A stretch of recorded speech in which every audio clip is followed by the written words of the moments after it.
I'm a NEET, but when I went to Hello Work I got taken to another world. Lane, Vol 1. This novel was requested by Endless of the Mormor Clan. Story description: the NEET Yamano Masaru, 23 years old, went to Hello Work and found an interesting job offer. A sword and sorcery fantasy, test play for miniature garden of Razgrad. Extended period of time, preferred to be able to live on site. Monthly salary of 250,000 plus. He immediately went to the interview and signed a contract. However, the place of employment is in another world. Because of the contract, he's taken there, and in order to survive, Masaru received a cheat but is told the shocking truth. This world will be destroyed in 20 years. Translated by Lazy NEET. Volume 1, Prologue. When I thought of job hunting I ended up in a parallel world. Razgrad world, that is heaven's looked after miniature garden for the gods. Therefore it was called the miniature garden of Razgrad world. This world, it was done so nicely after so much effort. For it to be destroyed, it's such a waste. Should I raise a hero again? But searching for a hero or someone with the aptitude is pretty troublesome. That's right. This time should I try giving away the ability to someone acceptable? What kind of ability should be good? Oh, the setting of this game is kinda good. Like this? This is somewhat fitting. Yeah, let's make him take a test. Sending a job offer to Hello Work. TL note, Hello Work, Hiroaku, is the Japanese English name for the Japanese government's employment service center, which manages unemployment insurance benefits for both Japanese and foreign unemployed workers, and which also provides job matching programs to the unemployed. https://n.wikipedia.org/wiki/hello_work. Oh, someone already came? Casual clothes, no resume? Alright, it's nearby, so let's make him come directly. And now it's done. If it's no good I'll think it over. In the worst case, if it's destroyed, it can be remade again. My name is Yamano Masaru, 23 years old. I'm currently a NEET. I'm looking at the job offer ticket in Hello Work right now. I have been idling at home, but carelessly let the money run dry and looking for employment. I'm not particularly desperate in finding one, even though I'm searching. If I don't find one, my parents won't raise a fuss about it. Going to Hello Work, I found this job offer there. A swords and sorcery fantasy, test play for miniature garden of Razgrad world. Extended period of time, preferred to be able to live on site. Monthly salary of 250,000 plus percentage pay. On the spot I decided to be interviewed right away. It was within walking distance, so I headed there. I was in casual clothes and with no resume. Was told it's alright and wanted me to come immediately. Suspecting it should be around this area, I was optimistically preparing myself, seeming to have found a nice job. Once I get my wages, first I want this and that, and so, while deluding myself I arrived at the venue for the interview. A dandy-like mister in a suit came out to meet me. You're the one who contacted us, Yamano Masaru, right? Welcome. I'm the one in charge. My name is Ito. Yes, I'm Yamano. I'm sorry for my appearance. Please treat me well. And it was about the test play, but what kind of job I'll be doing? Have you played RPGs? Yes, it's something I really like. Then the explanation will be quick. This time it's a new skill system being introduced, so we'd want you to test it. While talking we passed through a place like a reception room. In Razgrad world there are adventurers who defeat things like monsters. It's a pretty common swords and sorcery fantasy world. Please fill in all the required entries. A sheet of paper for the name, address and something much like a survey. The other one, is it a contract? I borrow a pen and fill them in order. The test is scheduled to be long term. Yes, I'm currently free, so there's no problem at all. Then, that's good. If you have filled it, shall we let you personally experience Razgrad world right now? Suddenly starting today? Yes, as soon as possible. You finished filling it? Yes, all required information has been filled, right? Then shall we transfer to the location? And so, I was dropped into Razgrad world. It is grassland all around. Until now I'm sure I was in a reception room. Well then, let's carry out the tutorial. Ita-san's voice came from somewhere. I can't see him. Wait a second. Where is this place?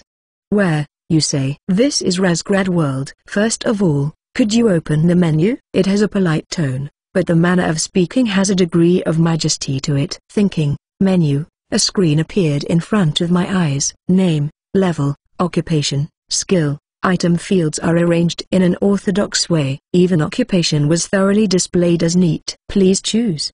Item.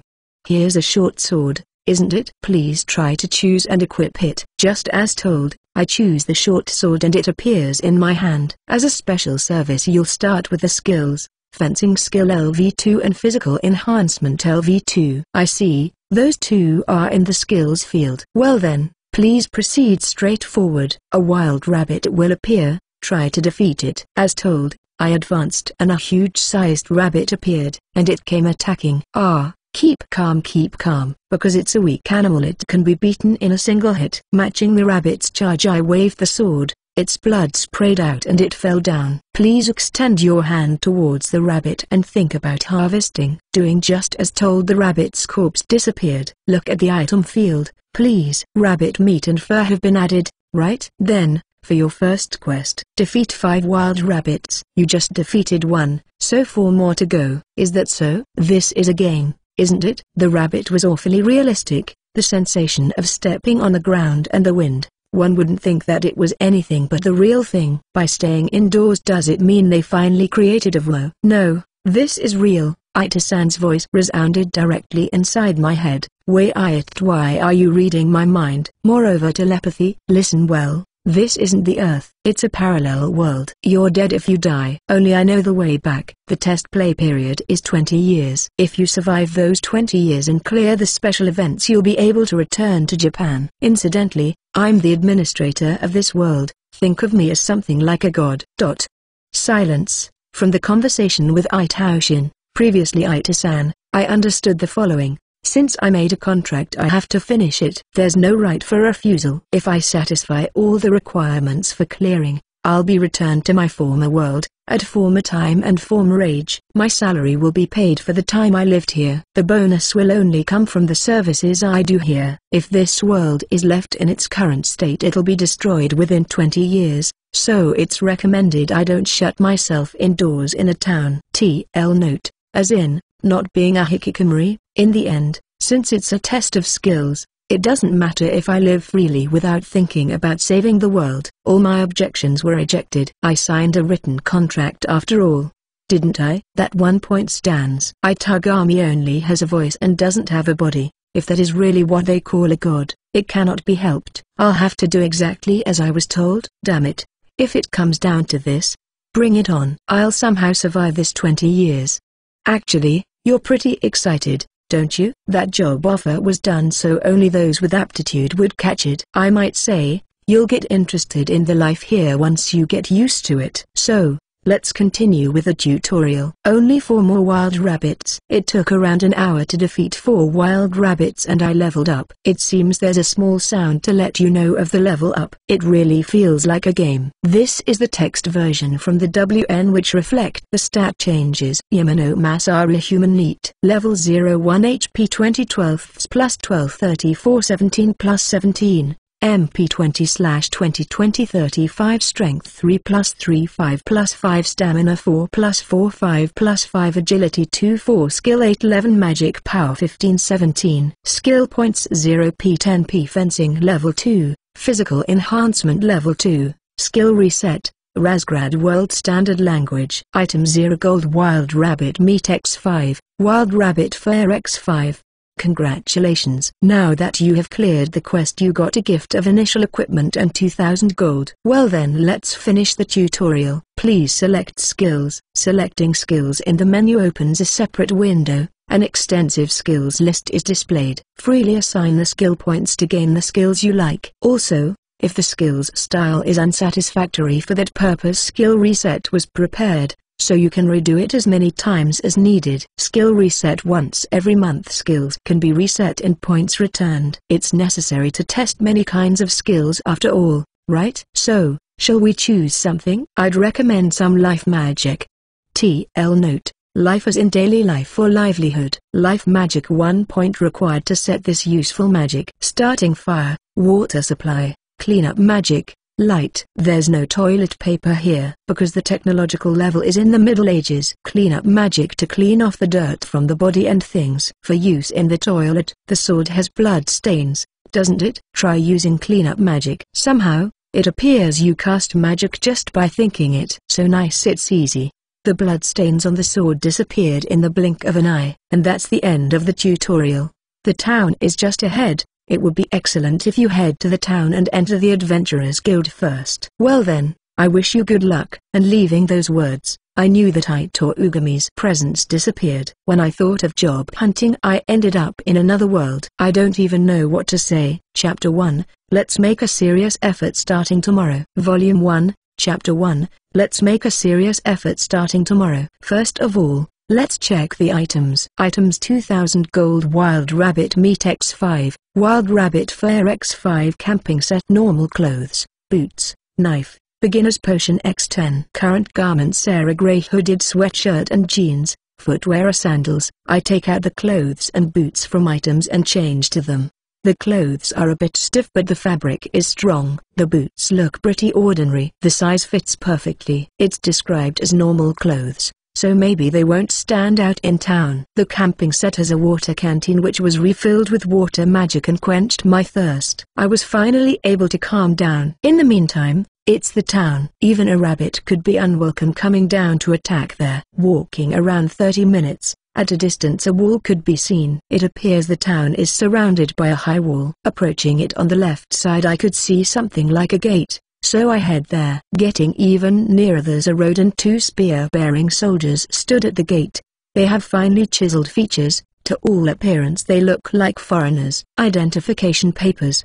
The effect of having the Razgrad World Standard language skill meant that I effectively understood them. What's up? You don't have identification papers? Then come over here. I was taken by one of the soldiers to a building next to the gate. Can you write? Write your name and origin here. TL note. Person's origin, town, city, country, parentage, etc. While saying that, he took out a notebook. I can read the writing, and given I felt like I could write, I took the pen and tried writing my name. I can write like it was normal. I can understand it too. I was bad with English, but if one was proficient with language studies it would be something like this. Because of the skill it seems I can read and write at the same level as my Japanese. What should I do about my origins? In the meantime let's write the place at my parents' house. Yamano Masaru? I've never heard that kind of name. Yes, it's from the countryside. He. Somehow it appears they are satisfied with just that. So easy. What brought you here? I was going to the Adventurers Guild. So you came from the countryside to become an adventurer? The soldier stares rudely and scrutinizingly. The town's entrance fee is 10 gold. If you're issued identification papers from the guild and show them, entrance is free. We'll ask just in case. You don't have criminal records, do you? No, I don't have. I open the menu thinking of 10 gold, and they were placed in my hand. They look like copper coins. Since there are 10 copper coins, 1 coin is 1 gold. I hand them over to the soldier to count. Alright, welcome to the city of Sori. The guild's location you'll know once you go through the gate and continue straight ahead. Don't draw that sword on your waist inside town. Fights with weapons or magic in the town are prohibited. Inside the town it was pretty crowded. Near the gate street stalls are side by side. Food and other unknown stuff were being sold. Hey, you lad over there, won't you buy some? This freshly grilled rabbit meat is delicious. 1 piece for a gold. Which reminds me, I haven't eaten anything today since I left home. I take out 1 gold from items and get a skewer. It smells good. The salty taste and softness of the meat spreads in my mouth. Since I liked it I bought 5 skewers to eat while walking. I can communicate in the language and the food isn't bad. Based on 1 skewer for 1 gold being 100 yen, then 2000 gold is 200,000 yen. At present, my livelihood is alright. TL note, so basically 1 gold equals $1, or around 1 gold equals $0.81 at current exchange rates. Around the time I finished eating, I could see a big prominent building. Sori Trade Guild was written on the signboard. Furthermore, next to it was another building with Adventurers Guild written. Some armed rough-looking guys were going in and out. While hesitating at the entrance, I was stared at too much and without thinking I made a U-turn. Let's leave the Adventurers Guild for tomorrow. First some lodging. It's okay, because I'll make a serious effort starting tomorrow. I walked back down the street and asked the middle-aged man in the grilled skewers cart if he didn't know some good lodging. I was informed about a lodging used by adventurers called the Dragon Breath Pavilion. 1 night stay, breakfast included, cost 20 gold. Day and night there's a dining room, so you can eat there as long as you have money. Seems they serve inexpensive and delicious food. Soon after I found the establishment. This city, is it because of the prudent town planning? The streets were laid out straight, and thanks to this helpful design, even if it's your first time visiting, it's impossible to get lost. TL note: for some cultural background, the streets of the major cities in Japan are laid out like a F at $% maze with twisting roads and very hard to navigate. The inn is a 2-story building and the interior is pretty spacious. Are there around 50 people seated at the counter and tables? There are around 5 other seated people scattered around. I was greeted by an older woman with some presents once I entered. Welcome, take any free seat. But I was looking for lodging. Dear, there's a customer here for lodging. From the interior a bald lanky old man came out. 1 night is 20 gold, breakfast included.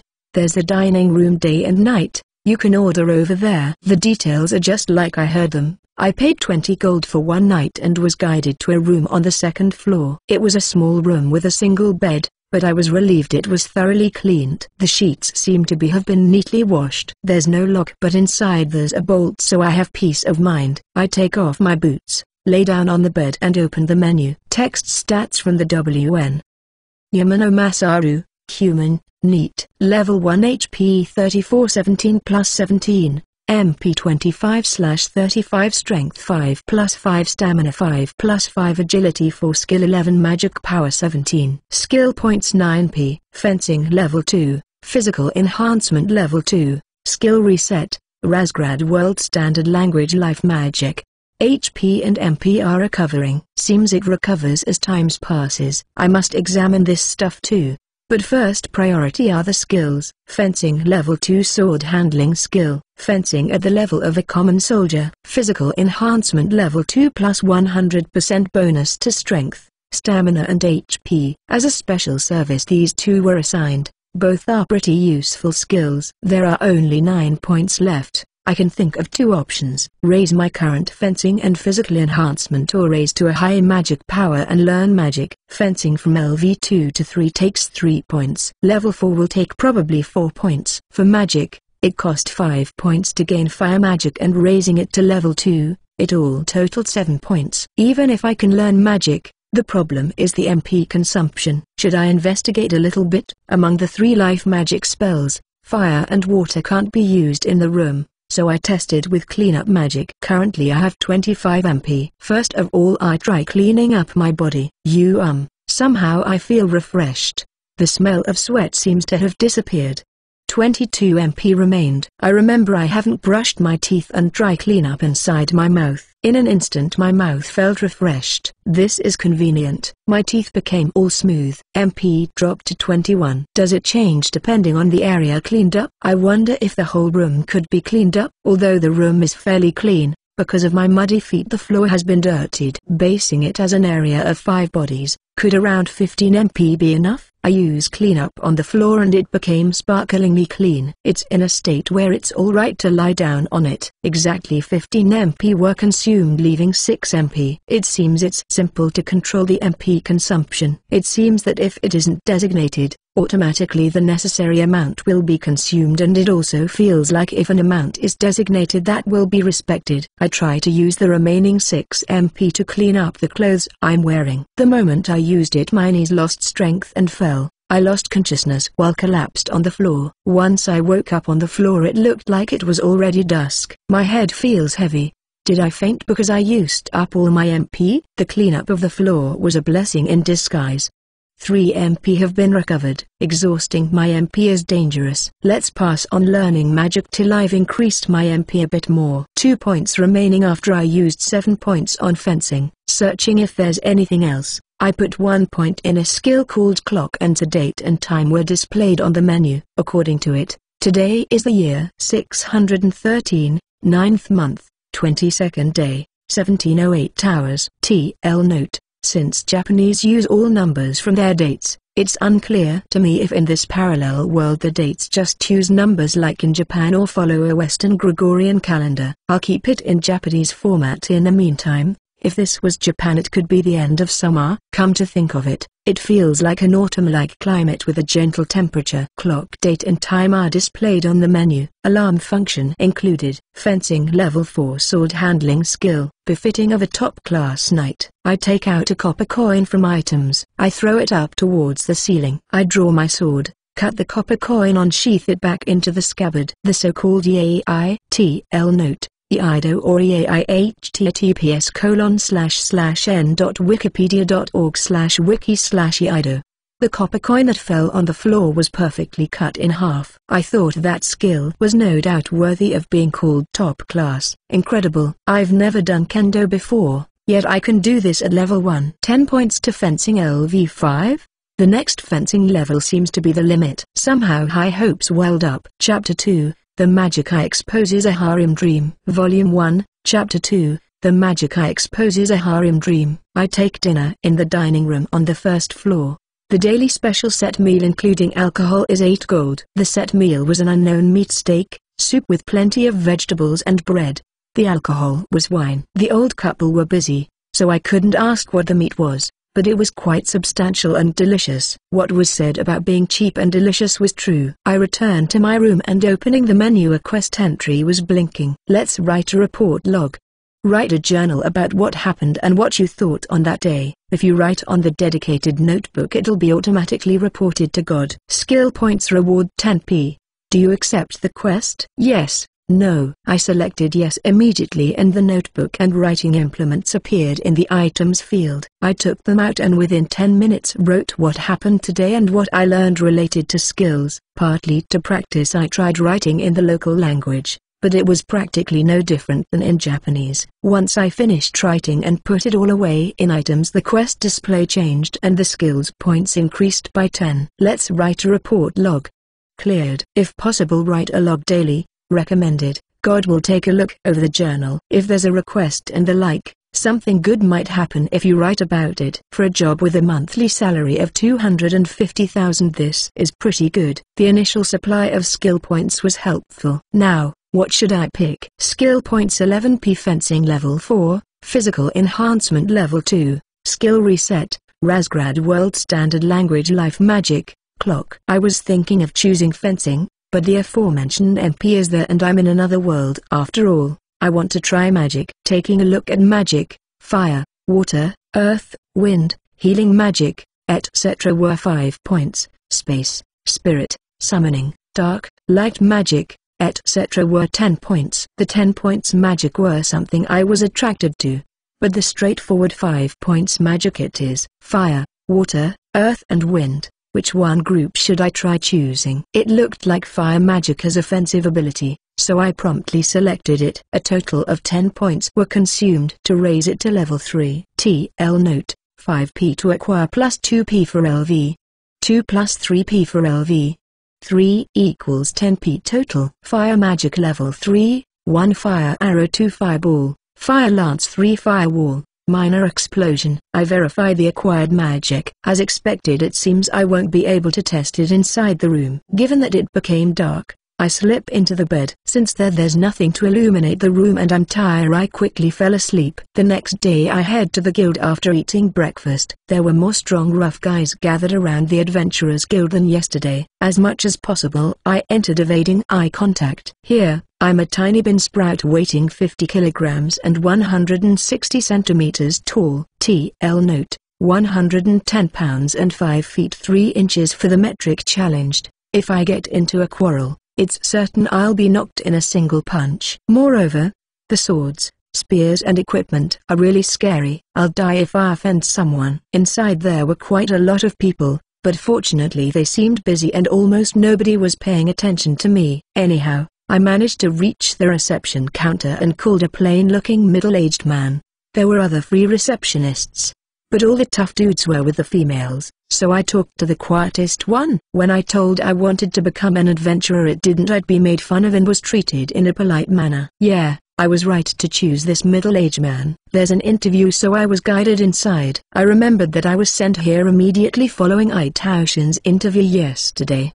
Did his face just poke out in my mind? The Adventurers Guild can issue identification papers, but there's a simple examination to verify if you're legitimately who you say. What? As long as you aren't a criminal, there's nothing to worry. Well then, please wait here for a little while. Saying that to calm me, the middle-aged man returned to the reception. Before long, a bald middle-aged dude with a brutal face, accompanied by a cute girl around middle school age, turned up. Welcome to the Adventurers Guild, youngster. Your name? The baldy asked in a loud voice. Coming in front of me, he was huge and had an overwhelmingly intimidating aura. Masaru. I'm Yamano Masaru.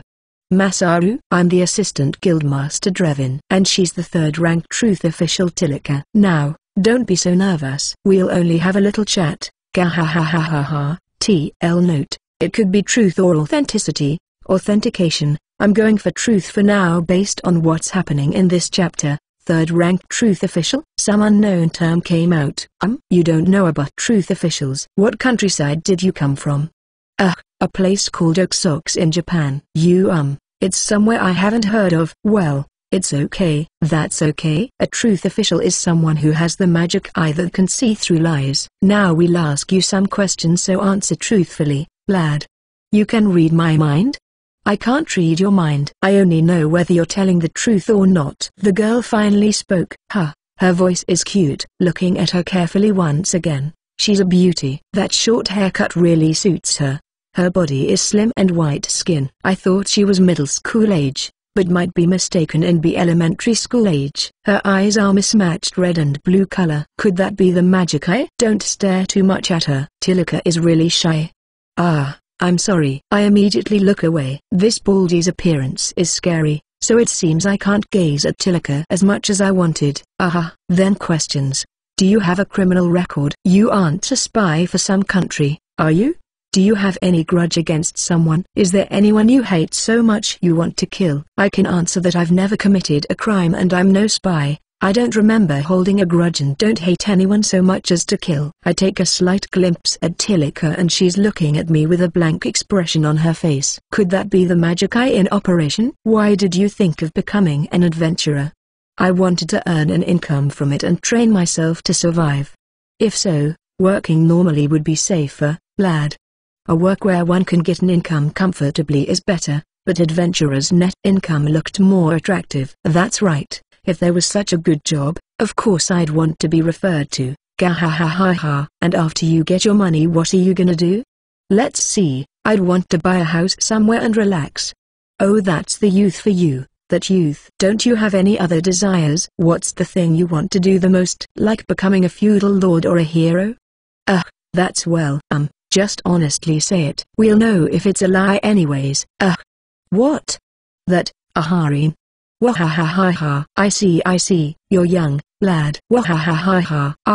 Tilika-chan is looking this way with scornful eyes. But this is another world. After all, one should have some freedom to do as one pleases. Does that exist in this country? Yeah. As long as one is reliable, there's no problem to how many women surround you. Monogamy is something only church priests profess. I too have 2 wives. Alright, that should be all for the interview. We'll issue your identification papers. The guild is backing up your ID, so don't go causing problems. Yes, but is that good enough? Like asking more about my background or personal history?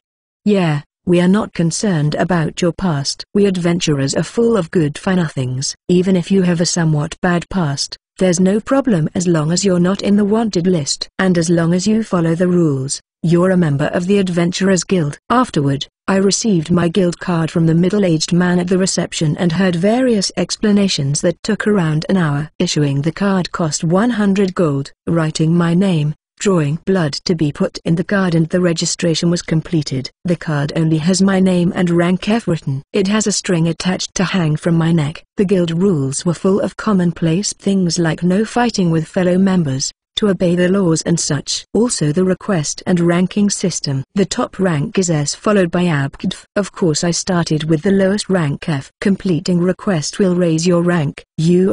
It's a pretty common system, like a template. Finally I was taken one more time to the Baldy and Tilika's place. Do you swear to obey the guild's rules if possible? Tilika asked. Yes, I swear. But is it okay with if possible?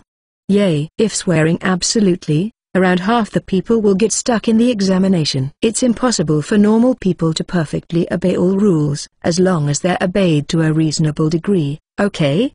Yes. And also, if you get in trouble don't try to solve it alone and discuss it with the guild. Understood. You're all pretty friendly, huh? Leaving the problems to you alone will only get them bigger. Also, lads should take the beginner's training.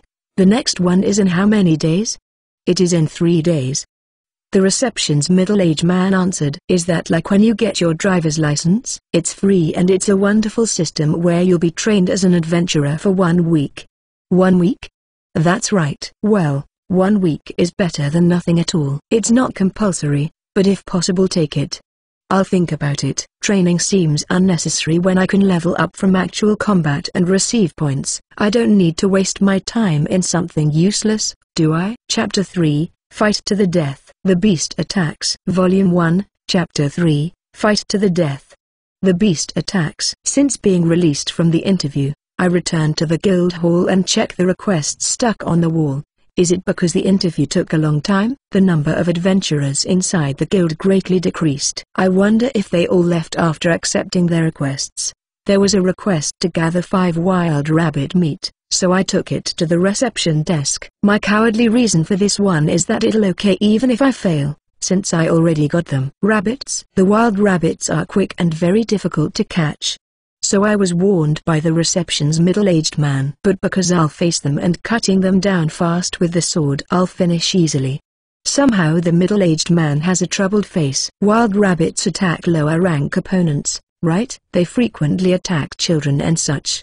That is to say I look even lower-ranked than a wild rabbit. It's simple to capture them, so it's rather easy, but I've mixed feelings. Please be careful, okay? If you go too far from town goblins, orcs and other monsters would appear. What's more, you absolutely cannot go at night, because it's dangerous. The middle-aged man suddenly looked worried. I said it's all right. I'm quite confident in my skill. Saying so, I shook free from the man and departed. Even if I told the man I have fencing level 4, first-class swordsman, and fire magic level 3, veteran mage, he wouldn't believe me. Before I leave town there are things I need to do. Still, with only a short sword and plain clothes I feel insecure, so if I don't prepare some equipment. I still have 1856 gold remaining. I had asked the middle-aged man for a weapon and armor store. Frankly, they were in the 2 alleys next to the Adventurers Guild. The necessary shops for adventurers are gathered around the guild. It's convenient. Moreover, since they're very near the Adventurers Guild they must trade fairly. They conduct themselves in a fantastic way without ripping you off just because you're a beginner or country bumpkin. Once inside the store it is overflowing with lined-up weapons and armor. Looking around restlessly a salesperson approached. What are you looking for today, sir? Despite being another world the customer service is attentive. Shouldn't this be the kind of store where a blunt dwarf wood comes out? There's a limit to how it doesn't feel like another world. I'd want to arrange for a weapon and a complete set of armor.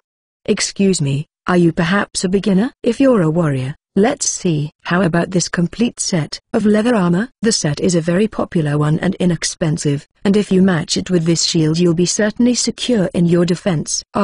Looking at waist armor. This one is a pretty good item, eh? If it's this, it'll be enough for a main weapon. However, it's safer to carry spare weapons. What do you think about this sword? Do you want to try swinging it for a bit? It feels good, right? Also, how about a bow or a spear? You don't need. That will be all. Just like that I was prepared a complete set to try putting on. The shield was on the smaller side, but it's the type that can I strap to my arm, so it frees up my left hand. The sword is a thin iron one that even the weak me can swing comfortably. Even the leather armor size was perfect. This salesperson is highly competent. Sword, shield and a complete set of leather equipment was 450 gold. The price too was reasonable. I was shown armor with a bit more defense, but in general those made of metal are heavy. Also the leather armor, if it's superior quality, it's way over my budget, so this is probably the best choice. I paid the money, said I'd keep it on and left the store. Next is the food. In a nearby small store I bought up seasonings, preserved foodstuff and fruits and put them in items without reservations. Because it was heavy I unconsciously threw everything inside the item box in front of people, but nobody seemed to mind. When I paid, I took the money out directly from items like it was normal. I'm sure they could see I was taking it out from empty space, but is it because item box is not a particularly uncommon thing? I used 450 gold in equipment and 150 gold for food. 1,256 gold remained. I leave the town through the east gate. Since this time I have a guild card, I was let through just by showing it. Once out of town I walked off the road somewhere without people. Before hunting the wild rabbits there are things I still need to do. To practice the fire magic I've acquired. I was itching to test it as soon as possible, but there's no way I'd let fire loose inside the town. My MP reached 23. Does it recover fully within a single day? If I don't economize its usage it'd get bad. First I check the skill in the menu. Fire magic level 3 1 fire arrow 2 fireball, fire lance 3 firewall, minor explosion. Based on the number fire arrow should be a level 1 magic. Since I'm holding my sword on the right hand I hold my left hand forward. I evoke fire arrow and knew that the magic worked. A mass of fire in a dart-like shape is floating a bit in front of my left hand. I aim at a nearby rock and shoot.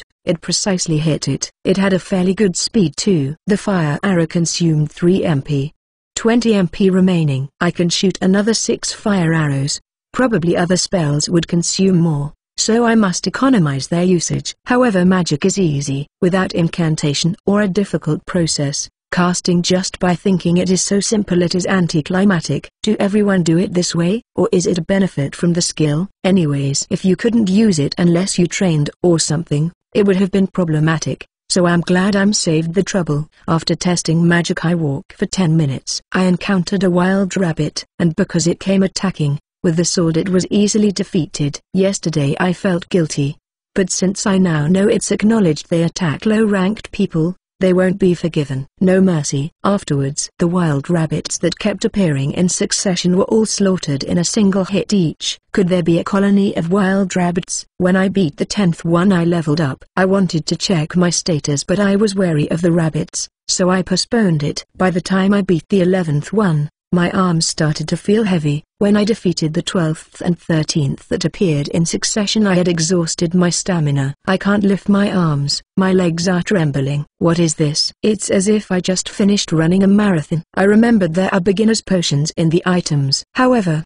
when I took it out another one appeared, and naturally it came attacking. In a hurry, while trying to drink the potion, my leg received its headbutt. From the impact I dropped the potion. Right when I fell to my knees it lunged for a second time. This time it's aiming for my head. At once I stick out the sword in front of me, and just like that it was firmly pierced and died. I drop the sword piercing the rabbit and breath heavily. Oh no, I feel like I'll faint. I pull another potion from items and drink. I could feel that some of my stamina came back. I looted the items from the rabbit, picked the fallen sword and potion and stood up. Even after drinking a second potion I don't feel like my stamina recovered. Maybe after swinging my sword 2 or 3 times I'd collapse. Damn it.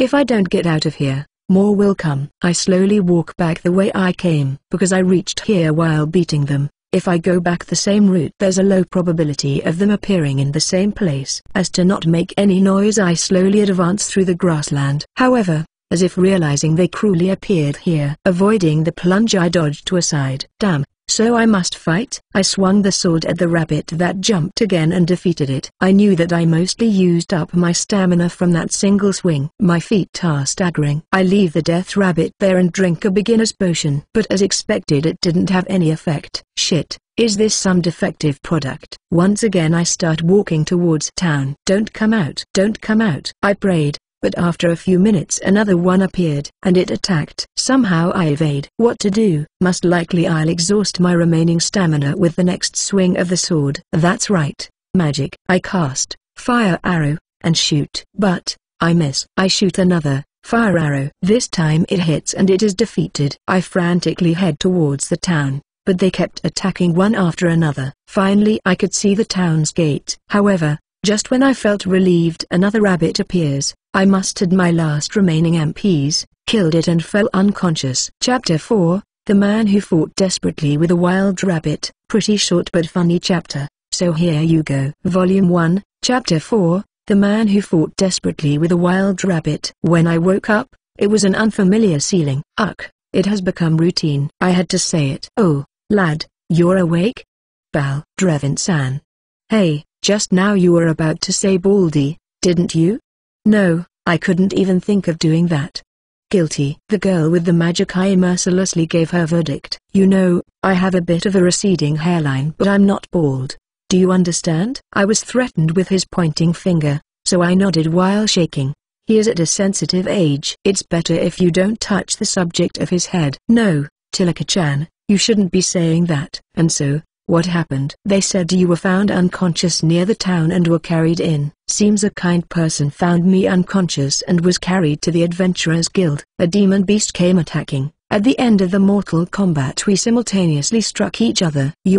I'm not lying. Tilaka-chan isn't reacting. Demon beast. This one? Drevin showed a scorched wild rabbit. It was dropped near you, so it was brought along. At first the rhythm was good, but while fighting my stamina was exhausted. Even then they kept attacking. I desperately fought, but close to where I could see the town I used up all my magic power too. And in the end you came to a draw with the wild rabbit? What kinda demon beasts were you fighting? I can't answer that. Do you think I could say that I was almost killed fighting wild rabbits? Show me your guild card. Suddenly my guild card was snatched away. The guild card records the beasts and monsters subjugated. Didn't they explain you that? I feel like I have certainly heard that. With subjugation requests, as long you get a kill it'll be recorded on the card, so it's a convenient function since you don't need to bring back the corpses.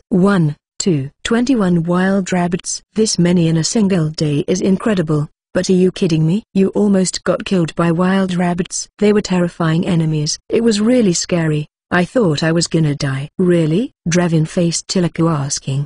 He's not lying. Bew. Hi. Drevin is bursting with laughter. Damn. It's so mortifying I'm starting to cry. Tilaka-chan kept looking with a blank expression. Several minutes later Drevin stopped laughing finally. It's been a while since something made me laugh like that. Gahahahaha. You should properly thank the one who brought you back. And you must come to the beginner's training in 3 days. Objections denied. I could only nod silently. That day I returned to the inn and fell asleep crying sorrowfully.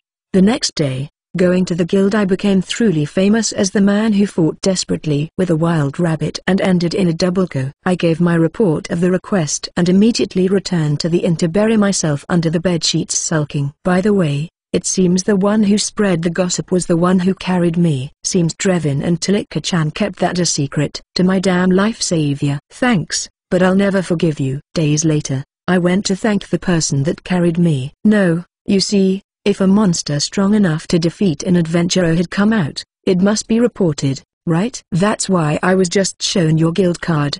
Look, I had to explain the circumstances of your collapse, etc. So I had to tell everything, right? That seemed to have spread. Honestly, I'm sorry. The cause of me fainting was fencing level 4. Despite having below average stamina, moving like a top-class swordsman exhausted my stamina in the blink of an eye. It seems the potions didn't work, because I drank them in short succession. Looks like I have to leave at least a 30 minutes interval. I diligently wrote the log and got a reply. It was unexpectedly amusing, so I'll give you a bonus. The bonus was a magic item called Ring of Magic Power. This chapter's character sheet from WN.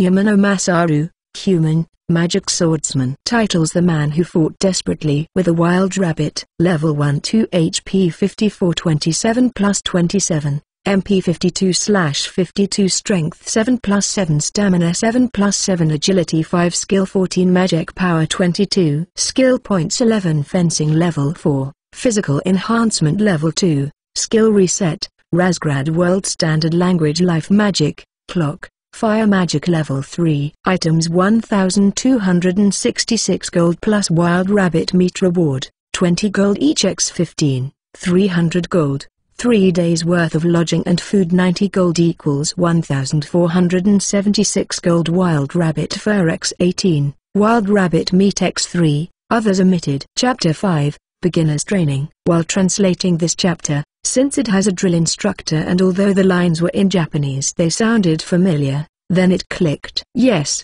many of the lines are almost word-for-word quotes from the Sergeant Hartman from Full Metal Jacket, but in Japanese. To preserve the theme I matched and used the quotes from the movie, with some rewording to accommodate the other world stuff though. Now read all the drill instructor's lines in Ronald Lee Ermey's voice. Do you maggots understand? Greater than. Volume 1 Chapter 5, Beginner's Training. Today, I'm walking with a 20 kilograms load on my shoulders. No, rather I'm being forced to run. I'm not allowed to stop. That's because the drill instructor is chasing right behind me with a stick on hand. You, wild rabbit buke. Don't run like a slug. That's why you got into a draw with a pussy wild rabbit. Run, run, you fucking maggot. I had the intention of skipping the beginner's training. As it is, I was already thinking of secluding myself in the until my money ran out. I'm not bold enough to keep living carefree after being exposed to such ridicule. On the morning of the training day, haven't eaten breakfast and still sleeping peacefully. Suddenly Drevin broke into my room, smashing down the door and dragging me to the training grounds. Didn't I say it was compulsory? Gahaha, TL. Well, it wasn't compulsory in CH. 2. How things change. Despite being the assistant guildmaster, where does he find free time? How did you know the inn? You didn't show up in the guild for about 2 days. Did you? And that's when I recalled I had connections with the beginner's training and had it checked. Don't worry about the inn. They were properly debriefed. Also I'll fix the door later. And so, I was dragged away to the training grounds. At the grounds there were already 5 cadets waiting. 4 men and 1 woman. These are the comrades I'll share hell with. However, except for me who was sunk into depression, the mood was filled with lively chatter. I'm glad the instructor is initially courteous. Gentlemen, thanks for coming to this beginner's training. I'll be looking after you this whole week. Gentlemen, I'm your senior drill instructor, Vorged, a former A-rank adventurer. You are still little chicks, but I wish you to stick through this week of training where you'll learn what makes an adventurer, and see you off the nest as splendid ones. Then, first put this equipment around your neck. Besides murmurs of a former A-rank, incredible. Or an A-rank, really? That I could hear, they all quietly showed faces brimming with hope. I'm the exception. The instructor was putting on the collars one by one. This is equipment that will help you with your training. Everyone showed a doubtful face, but obediently had them put on. At the end, the moment my collar was finally put on, Instructor Vogt sneered and laughed. That was the beginning of our 1-week hell. Attention, maggots. The instructor shouts in a very loud voice. You pukes will be living here for a week. That collar is a slavery collar. It'll be removed after 1 week. The only road left for you sons of bitches is nothing but putting all your effort into training. In the act the cadets started an uproar. Putting slavery collars arbitrarily? You can't stop us from taking it off. Slavery collar? From the name, is that an item to turn someone into a slave? I try to take it off, but it doesn't budge an inch. Perhaps. Could this be a bit dangerous? Silence. You maggots. From now on you will speak only when spoken to, and the first and last words out of your filthy sewers will be sir. You maggot there, if you have anything to say, spew it out. Sir, this is a criminal act, sir. Eyeballs here. You maggots. This is a letter of approval with the signatures of His Majesty the King and the General Guildmaster. We have permission to use the slavery collars within this training ground. Now, stop your shitty gossip. I order you to carry that load. Is that the effect of the collar? My body moves on its own and lifts the weight. So heavy. The answer is yes, sir. You maggots. Sir, yes, sir. I can't hear you. Sir, yes, sir. All right, you're all carrying that. On the track, full strength, double time, run. Sir. Yes, sir. It was the beginning of hell. He's gonna work us to the bone. If you reach your limit they use healing magic and keep you working again. For 3 days we did nothing but run carrying that load. We started combat training from the 4th day. Bullshit. You couldn't kill me. Let me see your real war face. Sir, yes, sir. Because I am hard, you will not like me. But the more you hate me, the more you will learn. I am hard but I am fair. There is no racial bigotry here. I do not look down on man, woman, human, elf, beastman or dwarf. Here you are all equally worthless. And my orders are to weed out all non-hackers who do not pack the gear to be adventurers. Do you maggots understand that? Sir, Yes, sir. From sunrise till sunset, we weren't allowed to rest. A medical officer was always on alert. Healing magic was used on those who collapsed and returned to action. After sunset, we 6 people slept like logs. One time, God called, "Assemble, maggots." We immediately assembled and stood in a row. When God talks with all his might, we must obey. As of this moment, for surviving till today, you people have finished the training. Today, you are adventurers. From now on until the day you die, wherever you are, you're adventurers. Most of you will go on adventures. Some of you will not come back. But always remember this. Now with this training finished, you people will fear nothing. Proudly say it. We are adventurers. The instructor removed the collars one by one and greet us with a hug. We were dumbfounded and stood stock still. Did it really end? I look around the place and see many senior adventurers had come to watch. There is applause, there are tears shed, and there are well done cheers. Finally I had my collar removed while the instructor was hugging me. Well done. I'm proud of you people. You scumbag are no longer a wild rabbit. You are a full-fledged adventurer. Why are you looking dumbfounded? You people now go out and prove me that. Yes, instructor, I answered while shedding tears. That's right. I ought to have my revenge. That day and the next we stopped by the training grounds to get medical treatment. The medical officer examined, treated and checked us for any abnormalities.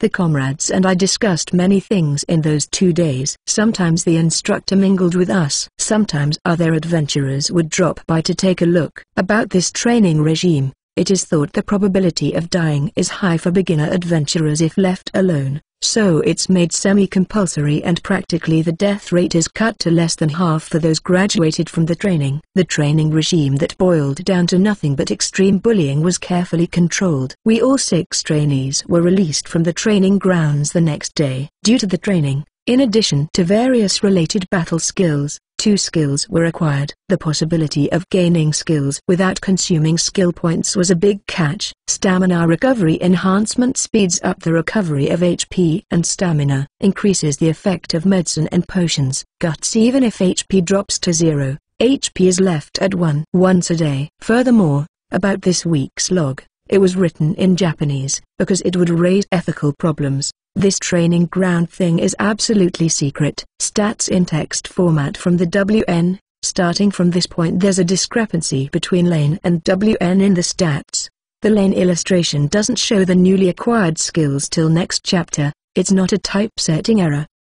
Yamano Masaru, human, magic swordsman. Titles: The Man Who Desperately Fought with a Wild Rabbit. Level 2 HP 84 42 plus 42. MP 62/62, Strength 18 plus 18, Stamina 20 plus 20, Agility 11, Skill 16, Magic Power 25, Skill Points 11p, Fencing Level 4, Physical Enhancement Level 2, Skill Reset, Razgrad World Standard Language, Life Magic, Clock, Fire Magic Level 3, Shield Level 2, Evasion Level 1, Spearmanship Level 1, Hand-to-Hand Combat Level 1, Stamina Recovery Enhancement, Guts.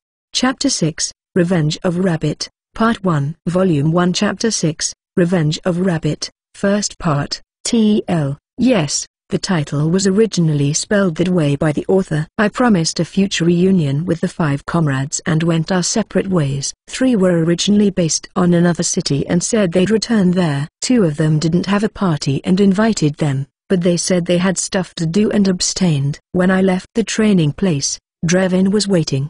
Do you resent me? No, I'm actually thankful for beating my rotten character into shape. I see. Saying that, I was worried about you, but taking you to the beginner's training was worth it. I have the feeling he was laughing while dragging me off back then, but let's not mention it since I'm truthfully grateful. Going to the guild hall, some people looked at me and laughed. I could hear such things as, "Is he the wild rabbit?" It pierced my heart. But I endured it, finding the request I was aiming for. Gather 5 wild rabbit meat. I took the request to the receptionist, middle-aged man. This one. Please. You are going, huh? Yes. This time, I won't lose. I had skill points left over, but I won't use them. If conditions aren't like last time, it'll feel like a loss to me. I'll win if I'm not negligent. That was my thought. To win with the same skills and same equipment as last time. Although the leather armor is slightly tattered. TL. and he also involuntarily gained new skills due to the training though. I leave the city from the east gate. The gatekeeping soldiers told me this time don't come back if you lose to a wild rabbit. And I hurriedly left the gate. Damn it, how far did that rumor spread? Slowly I get closer to their territory. Vigilantly I prepare my sword and move forward. It appeared, and it came attacking. I pull close enough and kill it swinging my sword lightly. Unlike previously, I'm not swinging my sword recklessly. I'm relaxed. Without the need to dissect the rabbit, I put it in items. I advance slowly and keep killing them. 10 rabbits. 20 rabbits. My stamina is still perfect. After surpassing 50 rabbits I leveled up, hearing a ringing inside my head. Not yet. I can keep going. But at that moment they stopped coming. Did I annihilate them? No way. At an unchanged pace I slowly walk. Found one. There's a rabbit in front. It noticed me and ran away. I take the canteen from items and drink the water. I see. I won against them. Somehow I think I'm feeling sad.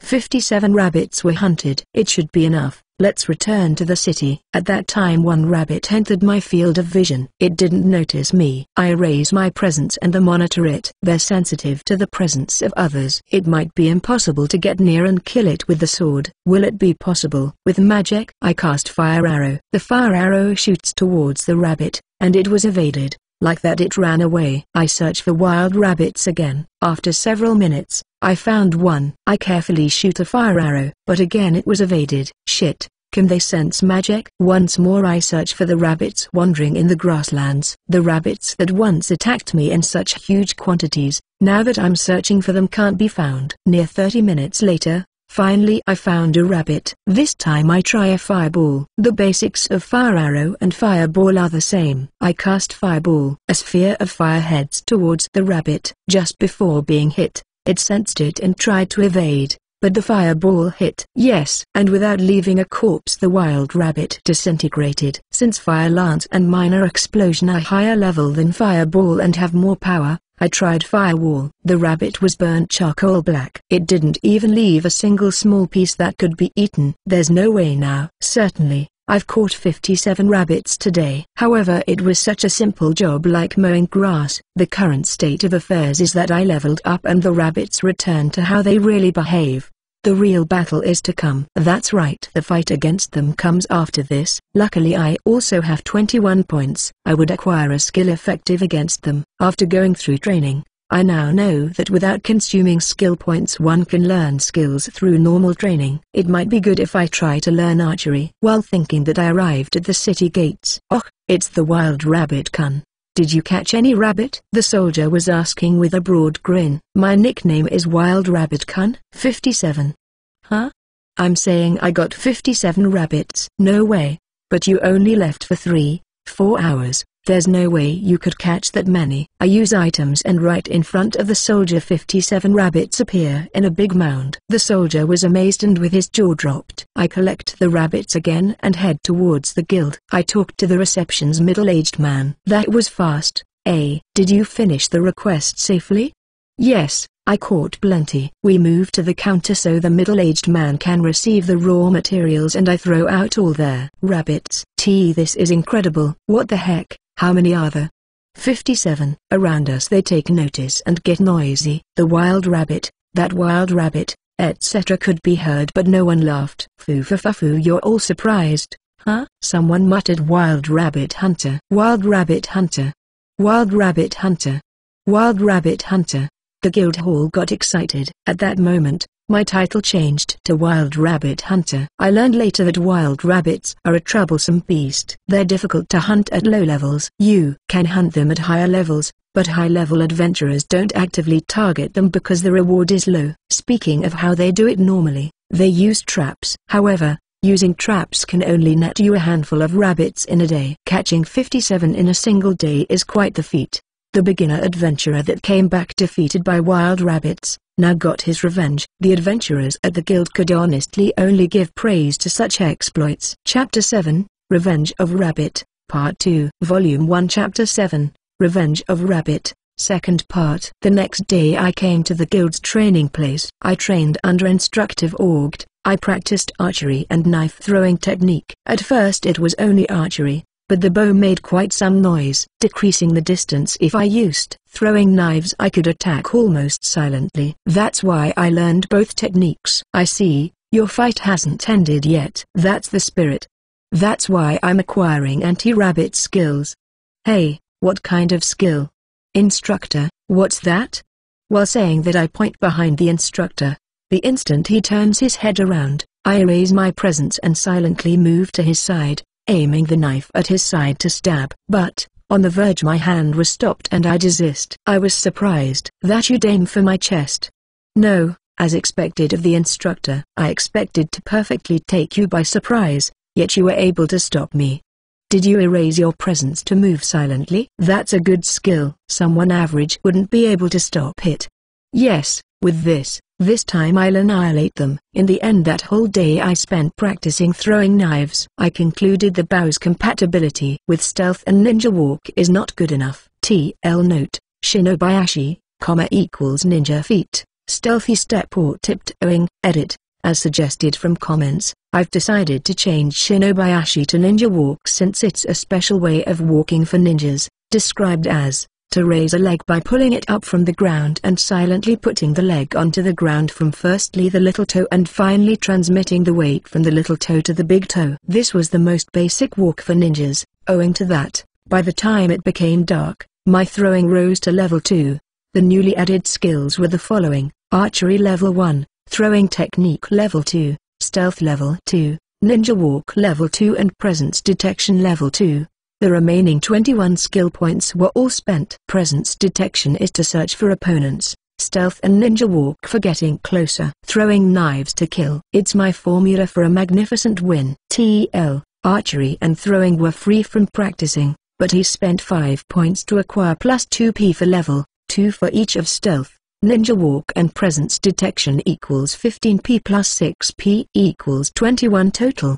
The next day, without delay I go out to the grasslands. I don't have a request, even without one, as long as there's demand the raw materials can be sold in the neighboring trade guild. Well, since I got 3,000 gold from the wild rabbit reward, in the meantime I don't need to earn more money yet. At the gate the usual soldier greeted me. Hey, wild rabbit, are you going to hunt wild rabbits today? Good luck. I received that encouragement. That's good. But Wild Rabbit had stuck as the nickname they call me by. I left towards the grasslands, but as expected, because I hunted them yesterday the number of prey around here might have decreased. That's why today I headed to a different place. I move while using presence detection. I detect birds and small rats, but I can't find wild rabbits. Am I not used to it, or is the level too low? I can sense the presence of living creatures and their general direction, but the type or precise location I can't quite grasp. Even so, I could find the birds and small rats. The I couldn't until yesterday. Wild rabbits shouldn't be a problem. Walking with stealth and ninja walk I finally saw a prey. It's a wild rabbit. I take one throwing knife into my hand and slowly get closer.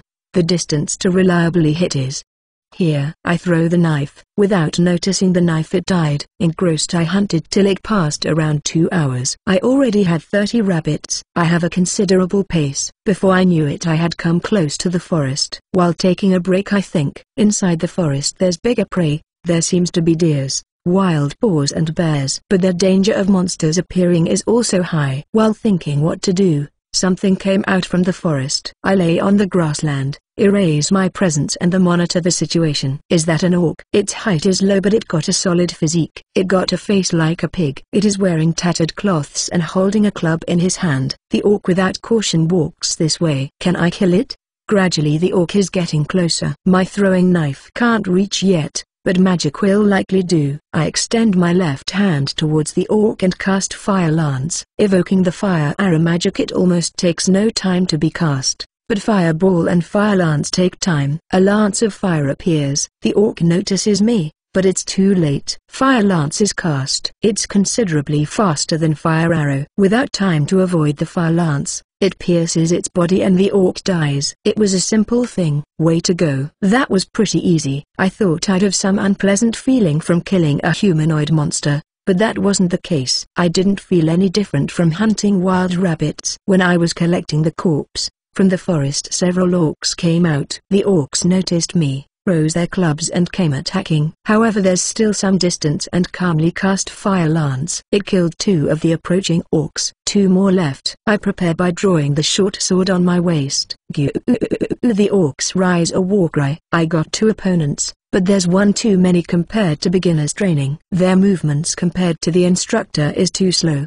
The orc that came rushing was fairly frightening, but I avoided with a big margin, cut it with the short sword and it was defeated. Seeing that, the remaining orc escaped. I throw a knife at the orc that showed me its back. I approach the fallen orc with a knife, piercing its back and finish it with a sword. And I leveled up. After collecting the corpses, looking like there were no more orcs, I kept vigilant and on the spot I activate stealth and check my status. Text stats from WN. Yamano Masaru, human, magic swordsman. Titles: Wild Rabbit Hunter, the man who desperately fought with a wild rabbit. Level 4 HP 154 77 plus 77, MP 52/112, Strength 25 plus 25, Stamina 26 plus 26, Agility 15, Skill 20, Magic Power 36. Skill points 10. Fencing Level 4, Physical Enhancement Level 2, Skill Reset, Razgrad World Standard Language Life Magic,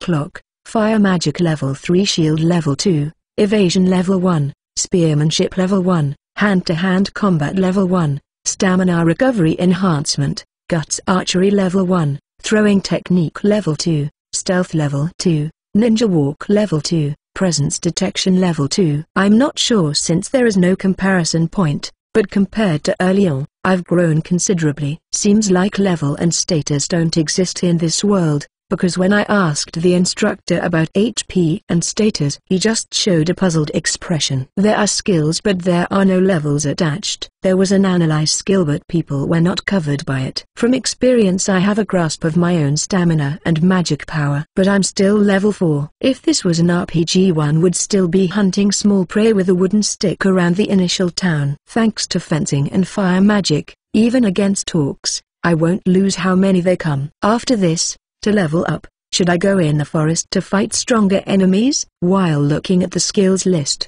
I think about which direction I take my strengthening.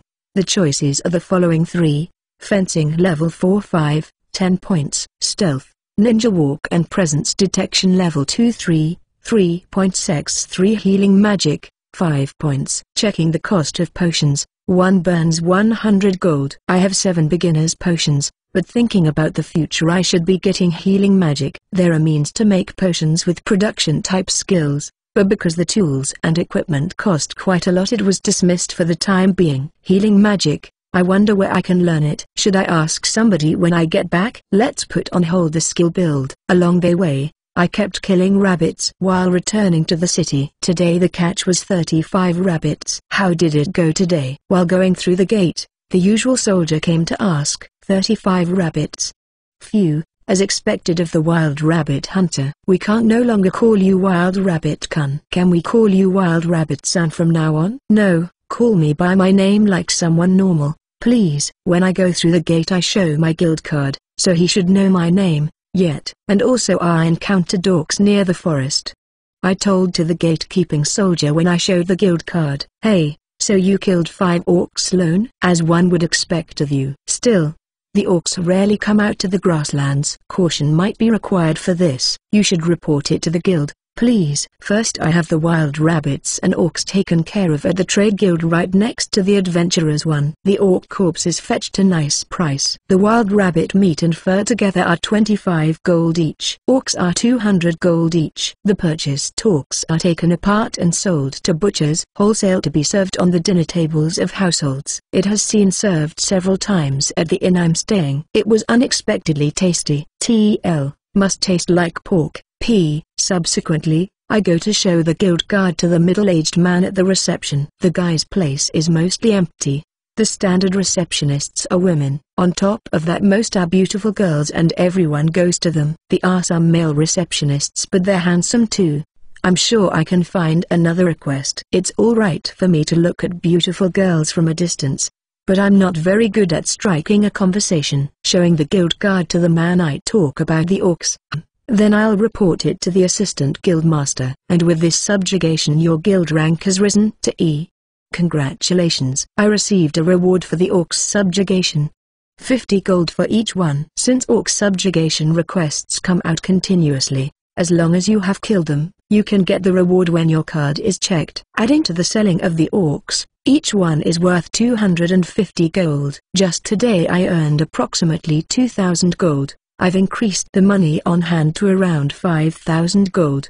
The leather armor is tattered from practicing, and I think it's a good idea to replace it for better equipment soon. Chapter 8. A boring day for Yamano Masaru. This is an extra chapter in the lane, so it's not found in the WN. Volume 1 Chapter 8. A boring day for Yamano Masaru. Morning at the inn, the owner's daughter started coming to wake me up when the breakfast is ready. She's cute too. She's around a high schooler's age. Her hair is tied in a ponytail and works a lot while having a smiling face. It's something that has improved my waking up. To eat breakfast I head to the dining hall, but it's already pretty crowded. Because it's delicious and cheap, not only those staying but also a lot of adventurers from outside come to eat. However, they are all male. They eat too, but quite a lot of bastards come for the daughter here. Of course she's cute. I was staying here in the first place. I tried to order, but I really lost control of myself then. She left after graciously taking my order. In every direction bloodthirsty looks came flying. The guys seated on the next table conspicuously started to grab their weapons. I almost leaked. This bullying suddenly ceased the moment the order arrived. Like it's enough of this threatening. Afterwards, they seemed to lower their guards once I started ordering through the proprietress and ignored the daughter. This inn's food is cheap and delicious. I've looked at other inns in the neighborhood, but everyone was fairly expensive compared to this one, or having the same price, they'd be in slightly unsanitary conditions. Since I'm reluctant to part with the inn I liked, I ordered through the inn lady that day. My daily routine is observing the adventurers that stare at the daughter. These fellow adventurers are violent. Watching behind the scenes their conflict from the beginning is amusing. They keep each other at bay. At present, probably not one adventurer has effectively approached the daughter. Therefore, it seems they're excessively vigilant of new customers like me. At first glance I seem to be the same age as the daughter. That alone looked like somewhat of an advantage. Although I have no interest in participating in this war whatsoever. After eating breakfast, thinking of today's plans while relaxing, the inn lady talked to me. Masaru-chan, you're taking it slow today, huh? The other adventurers seeming to have been taking a break suddenly leave, except for several people. There are lower-class adventurers that gather in cheap hotels. If you don't work seriously, you can't even afford to stay in this inn. Yesterday I got some good earnings, so I thought it would be a good to rest today. Because of the orcs and wild rabbits hunt I have a pocket full of money. There's no need to force myself to work. Besides look, I became E rank.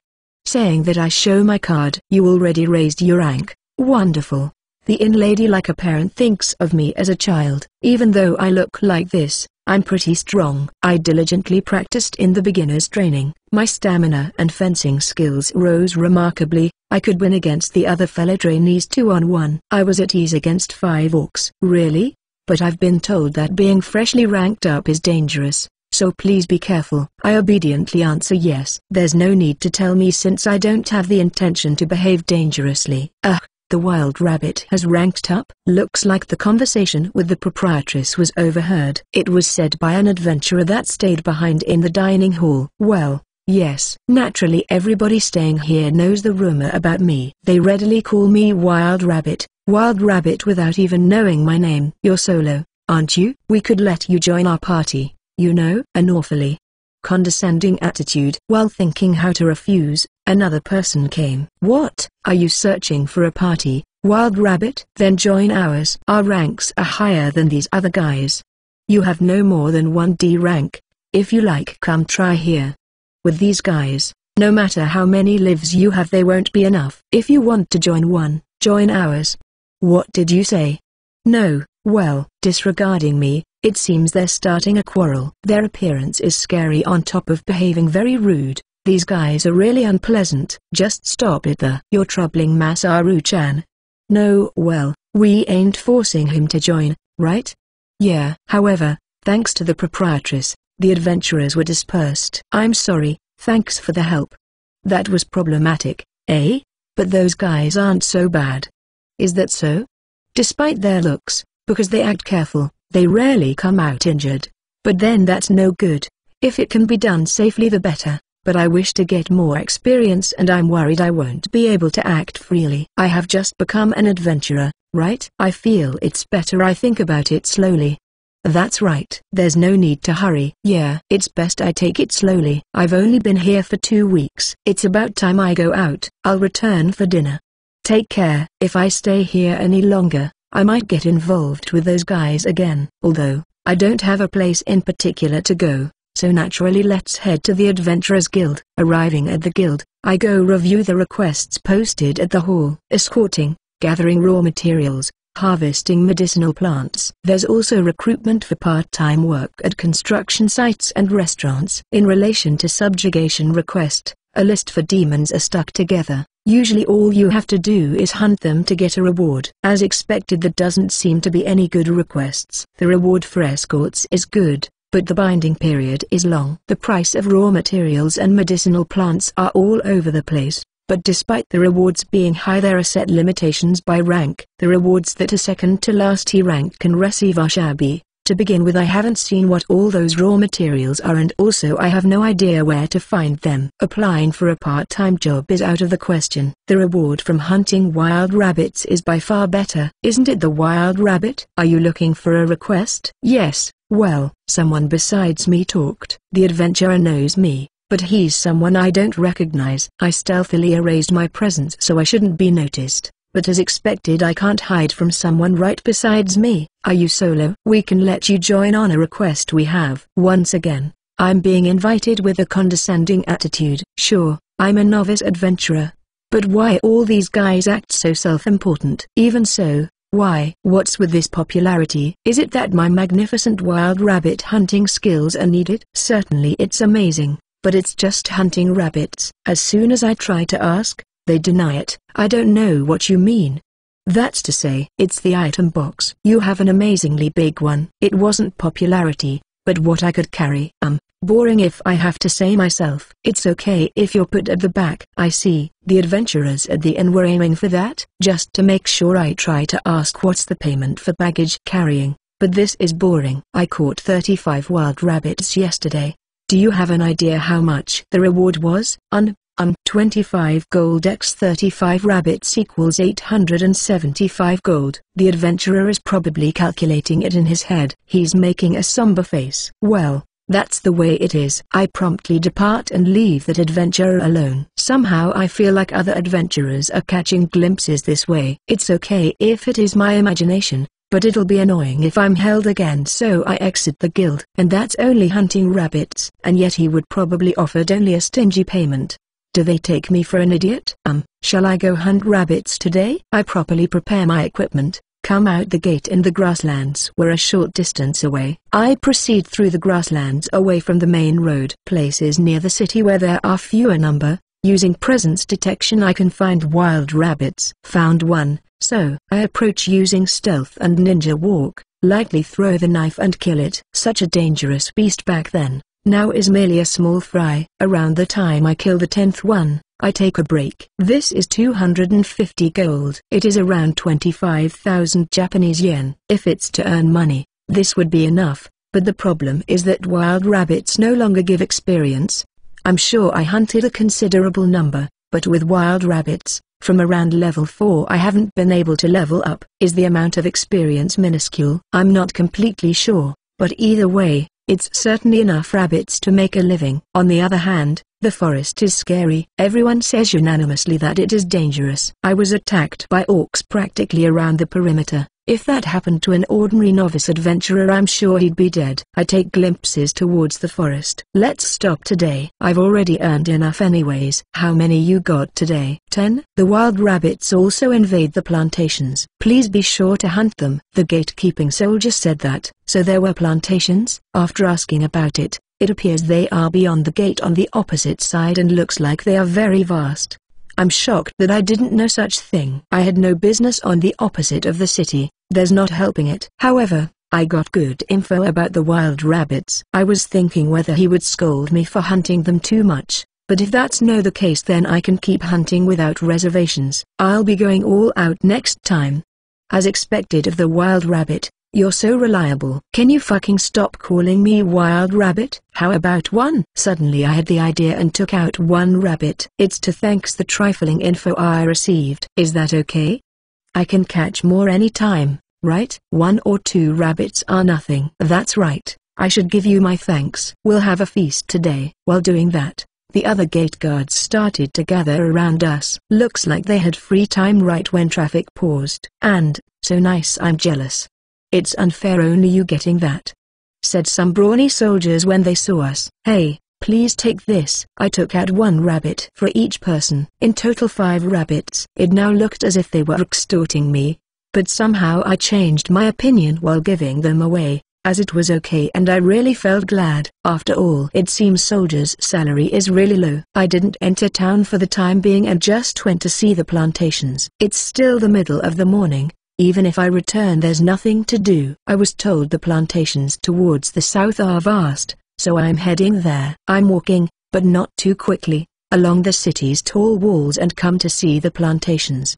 A 1-meter-high wall that stretches forever perpendicular to the city's walls. As a protection against wall rabbits, this should be enough. A portion of the plantations should be lush green with growing produce, but rather it was mostly bare soil, because there was evidence of plowing. Is it being prepared for produce to be sown? I get over the wall and keep advancing. It may look like trespassing, but no other roads could be seen. Several people are in the distance. I could see people working and one notices me. I wave at them as if saying that I'm not someone suspicious, and seeming lost interest they went back to work. Since it would be bad if I get in the way, I continue along the wall. One place on the wall there is compost piled up. It has a terrible stench. I don't know what the raw materials were and I don't want to know, but it was fairly advanced in the fermentation. I kept walking some more and the main road could be seen. The west side main road goes through cutting across the plantation. Surely it'd be natural to be amazed that one day someone said they didn't know there was a plantation here. There's a gate,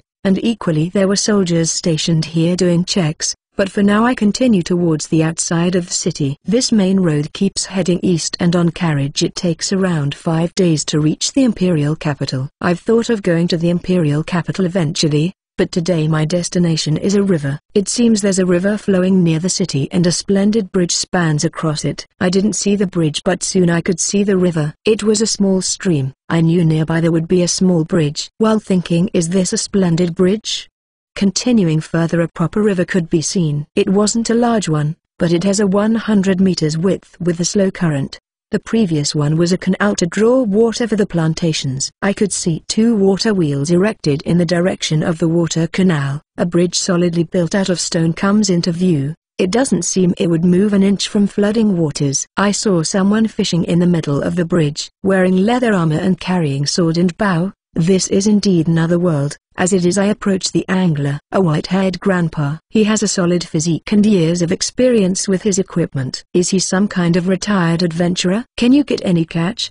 It is so-so. Are you perhaps interested in fishing? Yes. Honestly, I'm not interested in fishing itself. About fishing, the extent of my experience was doing it in a fish pond as a child. However, I'm interested in the fish caught. What are you fishing? The elderly fisher showed me a wooden bucket. Inside there are 2 strange fishes. They are around 30 centimeters in length. What are these? I've seen them somewhere. Their appearance is bad, but they taste good. I remember there are deep-sea fish like this. Its head and mouth are huge. Looking at it better, it got some sharp teeth. See, caught one. While I was looking at the fish, it seems one took the bait. When I was thinking what he'd do with a rod without a reel, he lifted the fish in one go while yelling heave-ho. The fish that fell next to me was struggling and splashing around. Get away from it. It can easily bite off a toe or 2. I reflexively take a step back. The angler took out a knife and skillfully stabs the fish to finish it. Are there a lot of these in this river? That's right. It's better if you don't approach the river. The guardrail is only waist high. One could easily fall if not steady or staggering. If one falls, if you're lucky, you'd get 1 or 2 things bitten off while struggling to reach the river bank. Scary. The river is really frightening. I'll be absolutely sure not to approach it. I look over the river once more. Despite being so close to the city, is this the reason I haven't seen a single ship? Of course there are no other people besides this fisher. When I heard the story I understood why fishing is not popular. It's dangerous outside the city. That being the case, the fish caught are also dangerous because it can bite off a normal fishing line. A high-priced one is required. Furthermore, it isn't like the price for the fish is proportional to the difficulty to fish it. And yet outside the city, this place is safe and there's no danger if you are experienced with this fish. It's alright if you make sure not to lose the fishing line. That was all explained by this grandpa. Why don't you try it once? I'll refrain from it. This isn't the fishing I know. Fishing is something you do leisurely, right? Is that so? If you change your mind you can come here anytime. I'll teach you the virtues of fishing. I reject such a deadliest catch. I bid farewell to the fisher grandpa and return to the city. It's about time for lunch. I'm getting hungry. The old man was carrying a lunchbox, so it seems he'll continue fishing into the afternoon. When I look at the prospect of fishing all day at old age, it feels like it's not too bad.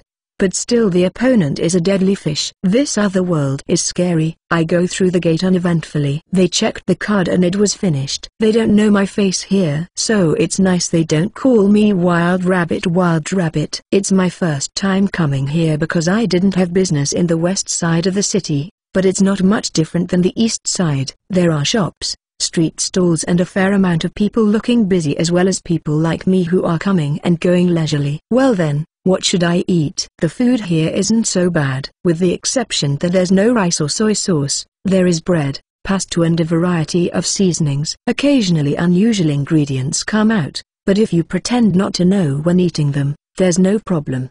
The vegetables are okay. There are many vegetables I feel like I've seen them in Japan. There are things I'm not sure, but vegetables are vegetables. They don't feel out of place. It's the meat. The problem.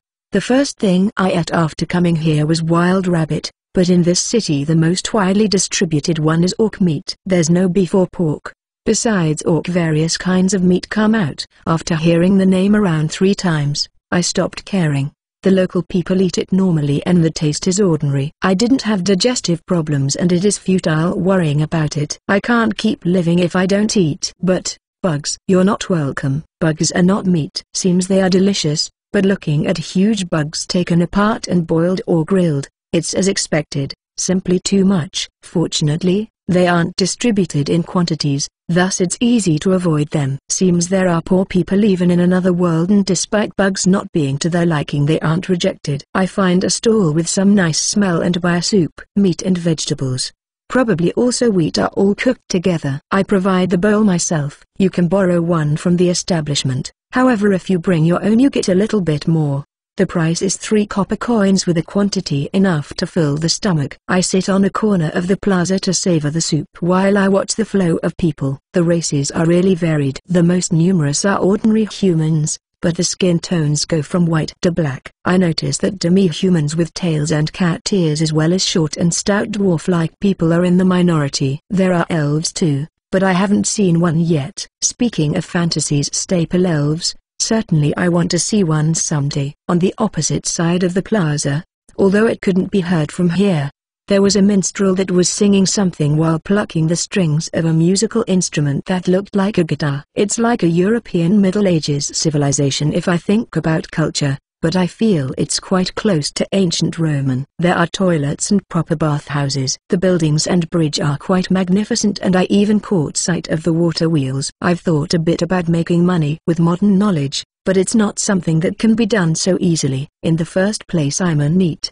What I can do or what knowledge I have of is extremely biased. I have high school graduate level of knowledge, as well as anime, manga and novels. It would be nice if I could make guns or cannons, but I couldn't remember how to make gunpowder. Despite saltpeter being made in novels of the Sengoku period, as far as I remember it was made one way or another with straw. What came after that I had no idea.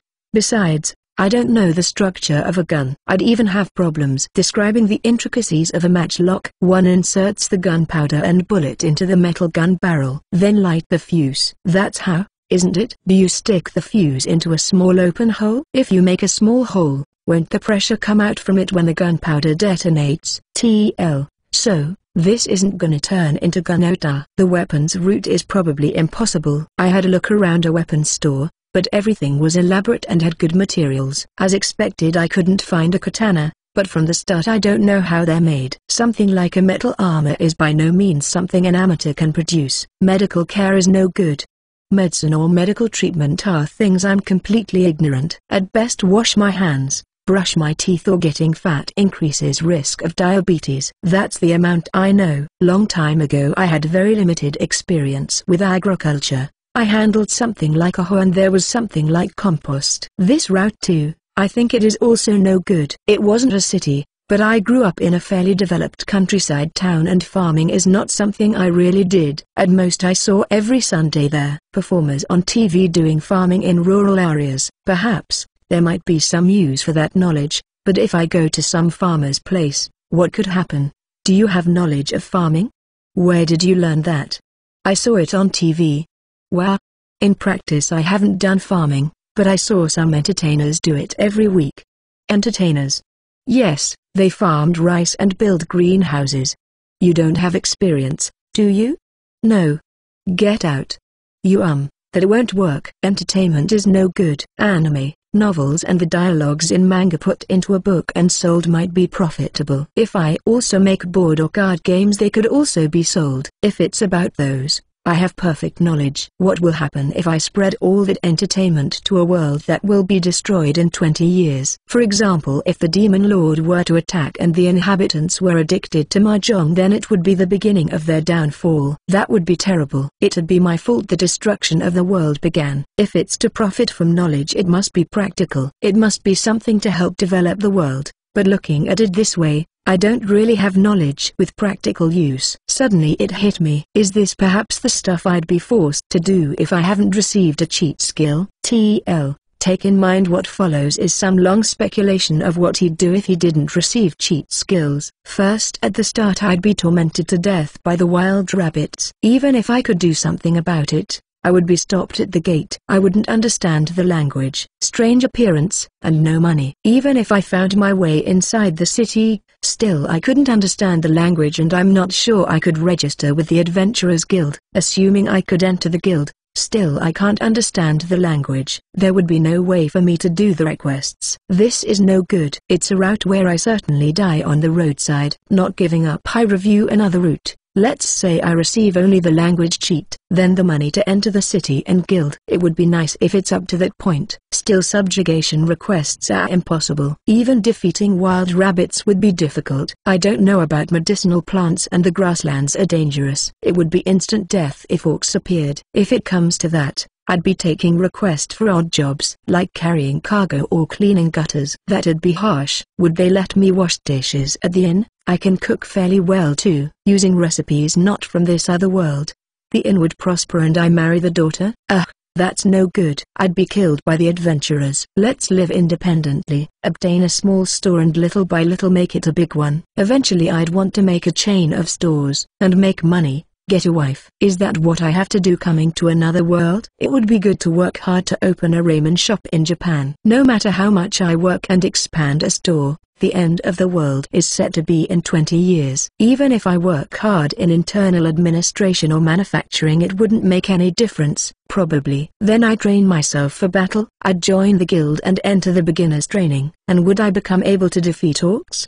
Probably I'd against one. No. It would be close. Under normal circumstances, I'm shabby when it comes to physical activities. Let's use a bow. If it's with a bow I could fight. And then would I join a party with the people I met training? I would be invited. No, I wonder what would happen. If I didn't have a cheat, would they invite a currently clumsy me? At that moment, would I earnestly beg myself? We would be comrades that survived life or death situations together. It won't be free of obstacles though. With this I would join the party and considerably safely become an adventurer. Little by little and not dying, earn money and getting stronger. Becoming stronger? Is this system of gaining XP to level up some kind of cheat? If a normal person gained XP, would he level up? I don't know since I can't see other people's status. But it doesn't seem a normal person levels up. One wouldn't. This is also a cheat. Then, no level up. Let's leave it so if I don't do ordinary weight training or ascetic practice, I wouldn't get stronger.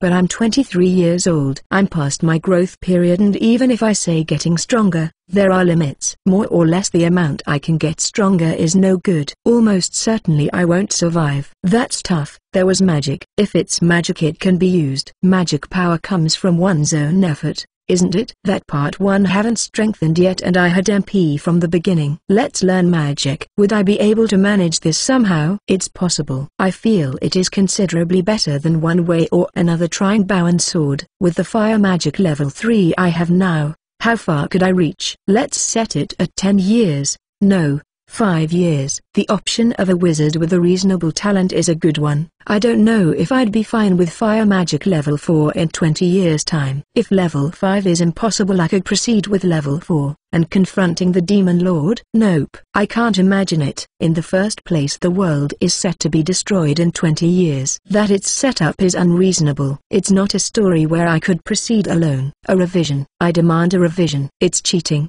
Seriously cheating. If not, I'd be dead. If in addition to gaining skills, there's leveling up and raising stats, even a small fish like me could be capable of fighting. And at the same time I understood my own incompetence. I wonder if I should have studied more. But if I had done that, I wouldn't go to hello work and come to this place. I wonder if still I should have studied more and lived my life earnestly. Then I'd have taken an ordinary life. An ordinary life. When I failed the university's entrance exams, I was in a straight line to be a loser in life. No, there are lots of people with the proper work that are only high school graduates. Was that only my incompetence? If I didn't get a cheat, I wouldn't be able to do anything.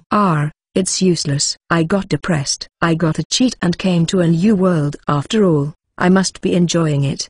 Besides a bit of danger to my existence and receiving some grueling training, it's not so bad here. I have some problems, there being no TV or manga, but that wasn't unexpected. Moreover, if I have a cheat, I can become considerably strong in this world. Although I was viciously beaten by the instructor, I didn't lose to any of the fellow trainees despite being level 2. I wonder if by leveling up and increasing my skills, I'll become invincible. Now I feel better. If I survive for 20 years I'll be able to return to Japan. In order not to die I won't do the impossible. It's okay to turn around and escape when necessary. Yeah, let's settle for that. I stand up from the corner of the plaza I've been sitting on. In the plaza there were people with a lot of free time just like me. I had erased my presence so no one would notice me. While I was thinking, plenty of time passed. But is it too early to return to the inn? Should I go watch the minstrel on the opposite side of the plaza? While passing through the center of the plaza I need to pay attention, because carriages are going by. If you walk absent-mindedly you could be hit by a horse and might happen that you reincarnate into yet another world. And also there's horse shit dropped on the ground. There's people going around cleaning and it's left pretty clean. But still caution is necessary. Those people do it angrily while walking. One time I was nearly hit. The minstrel was a young man around 20 years old. His face is pretty normal. A wide hat with a white feather and dark green mantle. He is sitting on a sheet of something like leather spread on the ground, slowly strumming a melody with a small guitar. No, maybe a lute. Do you have any request? Noticing me approaching he asked. You want me to make a request?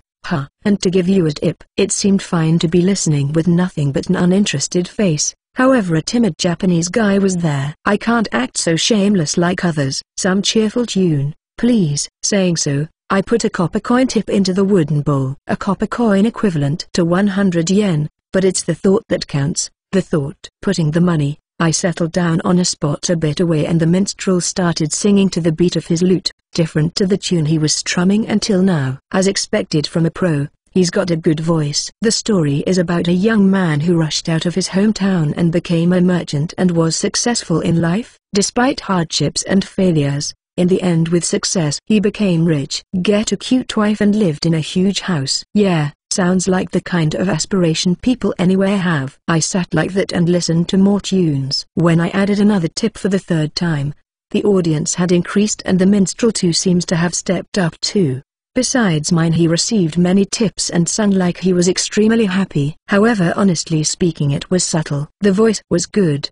The instrumental skills should be good. But there were many songs that were monotonously lax. There were many songs that would have sold if they were released in Japan. But overall they felt a bit unsatisfactory. In relation to music, it doesn't seem it has developed as much here. I miss Japan's anime and popular songs. I'd want to introduce at least a song to them, but unfortunately I'm not as skillful in singing. I can't play an instrument either. I know many songs that people would find interesting even if they were sung poorly, but I don't like to stand out, and as expected I won't be saving the world by singing. TL, nope, no stopping wars between humans and aliens with your singing. Finally I reached it.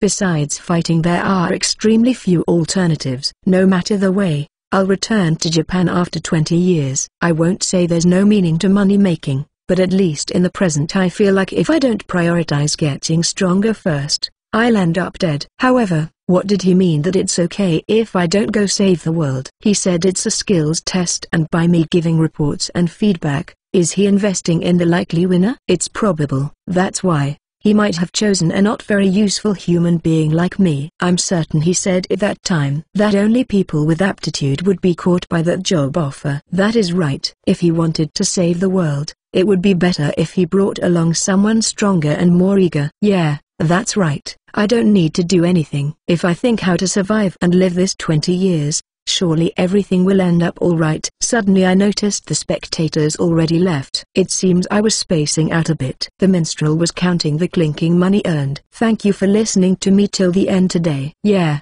I gave him around 4 tips, but only 1 copper coin each time, even so that could buy 2 cheap meals. It's not a trivial amount of money. How was my singing? You would say about so-so. That's harsh. The minstrel said with a wry smile. Actually he's at the level of winning an amateur singing contest. If compared to a good professional singer on earth, at any rate he would lose though. But I have to agree with that. I think I'm not so bad myself, but I'm not to the level to be featured in a theater. The minstrel has his hardships too. I have composed some original pieces, but they are rather unsuccessful. Should I teach you pieces from my hometown? Suddenly I had the idea and tried to mention it. Of course I'm teaching him anime songs. Really? What kind? Let's sing enthusiastically the opening theme of a famous robot anime. Naturally it's in Japanese. As expected I can't sing a skillful imitation in the local language. Wait a second. One more time.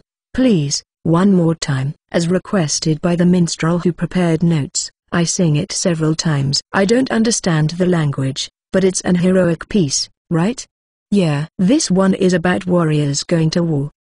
The meanings, using the notes taken by the minstrel, the lyrics are translated into Razgrad world's language. Of course the robot's name remained as it is. In order to not make any mistakes, it was repeatedly taught the precise and accurate pronunciation. If a Japanese person comes after me to this world, it would surprise him if he heard it somewhere. Taking the opportunity I also taught him many songs like the ending theme, sequels and movies. The minstrel was really delighted. But, is it okay for me to use it? Yeah. If the people from my hometown heard these songs in a foreign land they'd cry out of joy. If that's the case, good luck and spread them if you become famous. Thank you. I'll do my best. Certainly do your best. I wish anime songs are spread in this other world. And I want to surprise the next Japanese person that comes. While keeping company to the minstrel it became night. It's about time I returned to the inn. Today I was able to relax after a long time. It would have been nice if I wasn't alone. I thought about making a harem after coming here, but how in the world do I make a harem? Where would a girl fall for me? Wait. Do girls fall from the sky? Nope. I don't know what they mean by people falling out of the sky. Speaking of girls I know in this world, there is the truth officer girl, the 3 receptionist ladies at the guild, the daughter at the inn and one of the trainees. Impossible with the receptionist ladies. It wouldn't be strange if they had boyfriends let alone be married, and to begin with I only know them by face. The ratio of applicants for the daughter is excessive. The truth officer girl, is she too young? The trainee girl ended up going far away. Where should be best for me to pick up a girl? Pick up girls while walking down the road? It's impossible. The inn I'm staying at is full of bastards, and the occasional woman at the Adventurers Guild is the Amazon type. Such opportunity in a fantasy novel, is rescuing a girl being assaulted by thieves outside town, right? Is it alright if she was unintentionally traveling alone, aiming for a girl? No way. Nope. Impossible. What other patterns were there? School life. Entering a school and be popular. Too bad I'm 23 years old. I'm not at the age to be a student. Would there be a magical academy? Probably there is. Studying magic. No way. I can acquire skills with the experience I earn. It's a problem that I can't level up while I'm inside a school. Which reminds me, I was thinking I had to learn healing magic from somewhere. Since I thought about it, earning experience comes with the risks to my life, As much as possible I want to economize what can be economized. It's a combat system where it's relatively easy to level up and magic is possible in some way or another. Where can I learn it? Let's ask the receptionist guy tomorrow. Please don't tell me I can only learn it in a magical academy. After returning to the inn, the sun completely set and the dining hall was crowded with adventurers drinking booze. Basically the inn was thriving, but it was unusual for all seats to be filled. Thinking what to do, a seat at the counter was emptied and I slipped into it. I order the usual with the waitress. The cheapest set meal of the day. It's called the set at the whims of the chef. At first I was nervous of what would come out. However, the innkeeper's cooking skills sure are good. Even if I don't know what kind of meat was used, there's no mistake that it's still delicious. Soon the inn lady brought the set meal. A small bread and soup. A pasta with meat piled up like a mountain. It's a special service. The inn lady seems to feed me a lot. I wonder if she feeds me so I grow bigger. But I already passed my growth phase. Thank you as always. However, I said my thanks then obediently eat it. If it was a normal serving I would be left unsatisfied. But I'm glad I received a bigger one for the same price. Today's pasta was superb. So, I didn't feel like prying what kind of meat it was. The bread was a bit hard and dry. But soaking it in the soup to eat, the taste wasn't bad. I thought I missed rice, but not particularly. Well, it might be because I can't no longer live so leisurely. I look around the crowded dining hall. The daughter already retired somewhere. They wouldn't let their precious daughter keep company to drunk adventurers, right? Even if it wasn't the case, there's breakfast preparation early in the morning. Tonight there are several part-timer ladies, because they came to help in the dining hall and kitchen. They should have enough helping hands. By the time I finished my meal the dining hall had calmed down. It feels like the dining customers have left and the ones remaining are those who came to drink. Given that I don't drink much, I retire. I don't want to approach the drunk adventurers either. After returning to my room I became sleepy from my full stomach. Before going to sleep, I take around 10 minutes to write the log. The subject was centered around what happened and what I observed today. This is a diary rather than a log. But today I didn't hunt enough wild rabbits and it's not like I diligently report everything all the time. I think it's okay since there wasn't any text from my Tauschen and I crawl into the inn's sparse and stiff bed. Chapter 9. Teach me Miss Angela. Volume 1 Chapter 9. Teach me Miss Angela. In this world since the day starts when the sun rises the morning is quite long. I eat breakfast and check the requests at the guild and even though I go hunt until near the forest and return, it isn't noon yet. That being the case evening comes quickly and until I adjusted I had problems in the mornings. Despite people coming to wake me up, once I fell asleep again I'd miss breakfast at the inn. It's about time you start thinking of forming a party. How about it? The receptionist guy asked when I was delivering the wild rabbit meat and receiving the reward money. If you go to the forest, it'll become difficult if you're solo. Look, like those you were with at the training and there are other people who seems to want to form a party. According to what the guy said wizards are a rare job, basically anyone has magic power, but it seems ones with a practical amount are very few. If you exhaust all your MP you'll faint. Recalling from practice, to be frank, someone whose skill amounts to shooting a few fire arrows before fainting is useless. Bow and throwing weapons are really successful with the same performance. Consequently, a talented person that can really handle magic from low levels is pretty valuable. Moreover, item box is one kind of spatial magic and extremely convenient, so adventurers, within their own limitations, try to learn it, but seems capacity is a problem. Honestly, I committed a blunder when I hunted wild rabbits. From the number of rabbits, it seems it stood out from just the quantity I could store. I haven't shown anyone I can use magic, so they haven't found out my true power, but more than not being known as a wizard, when they only expect me to be a baggage carrier I'm unpleasantly reminded of being bullied during my school life. Put some thought into it. Besides, adventurers are scary. By appearance, there are jocks. There are army men. It'd be okay if it were with those two I trained together with, but they have a party with other members. Honestly speaking, it's difficult for me to go out many hours adventuring with people I'm not familiar with. TL note, better than being conned by some fake adventurers you just met. You know whom I'm speaking of? Smiles. By the way, is there a place where I can get healing magic? Sooner or later I ought to get healing magic, but at present its priority is low. Also I have few remaining skill points because I spent points to acquire other skill I could use to hunt. If I had anything to gain from it, I wouldn't have done it this way. Hey, in that case it's at the temple. They'll teach you if you give a donation. Although it seems acquiring healing magic is difficult, but it'll alright if it's you. After properly finishing lunch I head towards the temple. What was called the temple reminded me more of the Parthenon, but if I had to say it, it was close to being a church, a large magnificent building made out of stone with suitable big doors left open. Looking inside the hall there are many 3-meter-tall statues placed side by side. Are these their gods? Gods and goddesses. There was a variety of them, some holding weapons, some in praying postures. There were some people, doing prayer or doing some work I didn't know. The face of the huge statue standing at the center felt like it resembled Taoshin. He said he's a god, so it might be true. While gazing at it a priest greeted me. Welcome to the god's temple, adventurer. What is your business? Yes, I heard I could be taught healing magic here. Is that so? Then I'll guide you to the person in charge of it. Once we left the temple we headed to the neighboring building. In the lobby there were injured and ill people seated. Is this a hospital? Led by the priest we entered the inner part. This is Sister Angela. Well then, Angela please take over from here. Saying that, the priest left. Sister Angela has long blonde hair giving a little charming impression. With well-featured looks, she's quite a beautiful woman around maybe 20 years old. Her height is close to mine at 160 centimeters tall. Dressed in plain white clothes, she's equipped with a huge chest. She would look good if she's made to wear a maid uniform. On her head she's wearing the same round and flat cap as the priest.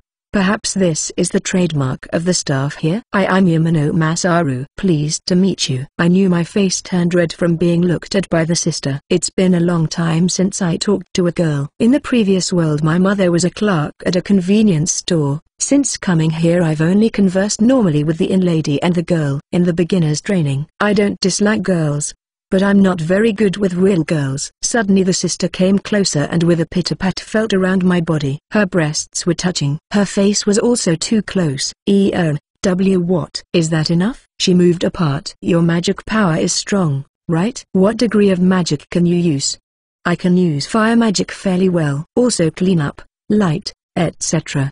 Please show me your most powerful magic. I want to know your magic's true power. Leaving the room I was guided to the garden. The space is enough, but it'll be loud and leave a hole on the ground. Is it really alright to shoot here? The garden seemed pretty wide but the magic minor explosion is loud and can leave a small crater. The temple and hospital were on each side of the garden. Also on the inner side there was a building and with the exception of the nearby road it was surrounded on 3 sides. I became a little bit worried and asked, it's alright, do it with a bang. I had 70 MP. This should be enough. I stretched my palm in front then cast minor explosion. As might be expected from a level 3 spell, it took a little bit of time for minor explosion. Casting completed it was fired towards the center of the garden. Together with a boom and shock, sand flew towards us. It nicely produced a 1-meter deep hole in the garden. Some people got startled and came to see what happened but Angela sent them away. You're not doing too bad. With this you shouldn't have problems learning healing magic, eh? Is that so?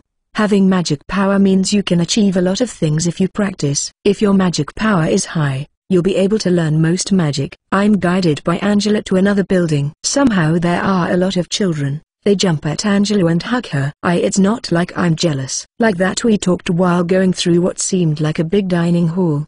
The children from afar were taking frequent peeks to look at the situation but they weren't in the way. Seems the discipline is thorough. How much gold do you have now? Around 5,000 gold. I unintentionally answered honestly. Aren't you saving quite a nice amount? As you can see, this temple is also managing an orphanage. See? Thanks to donations and the income from the medical center. In other words, if the children have something to eat or not depends on Masaru's donation. So that came? Yup. The emotional blackmail came. Greater than. And I wonder how much would you be donating? About 1,000. I let out a sigh of resignation. You see?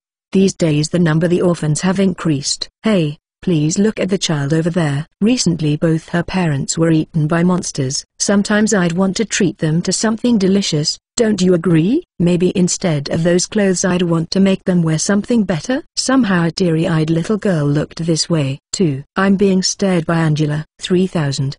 3,500, right? Well, with this much you'll receive forgiveness. Everyone, today this Anna-chan gave us a huge donation, so you'll get a big treat. Suddenly, all around there were cheers of joy. Everyone jumped up with pleasure. Then I felt like it was okay.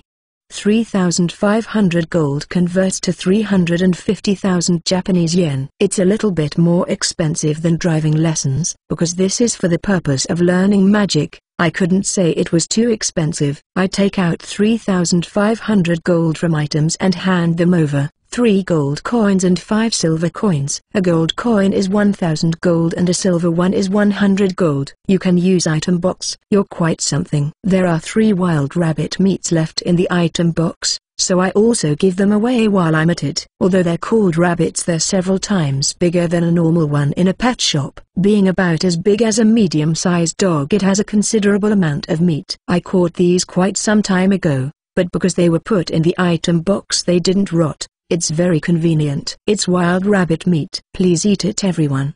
You're so thoughtful. Come here. Our dear guest has brought us a present. Seems I was upgraded from Anna-chan to dear guest.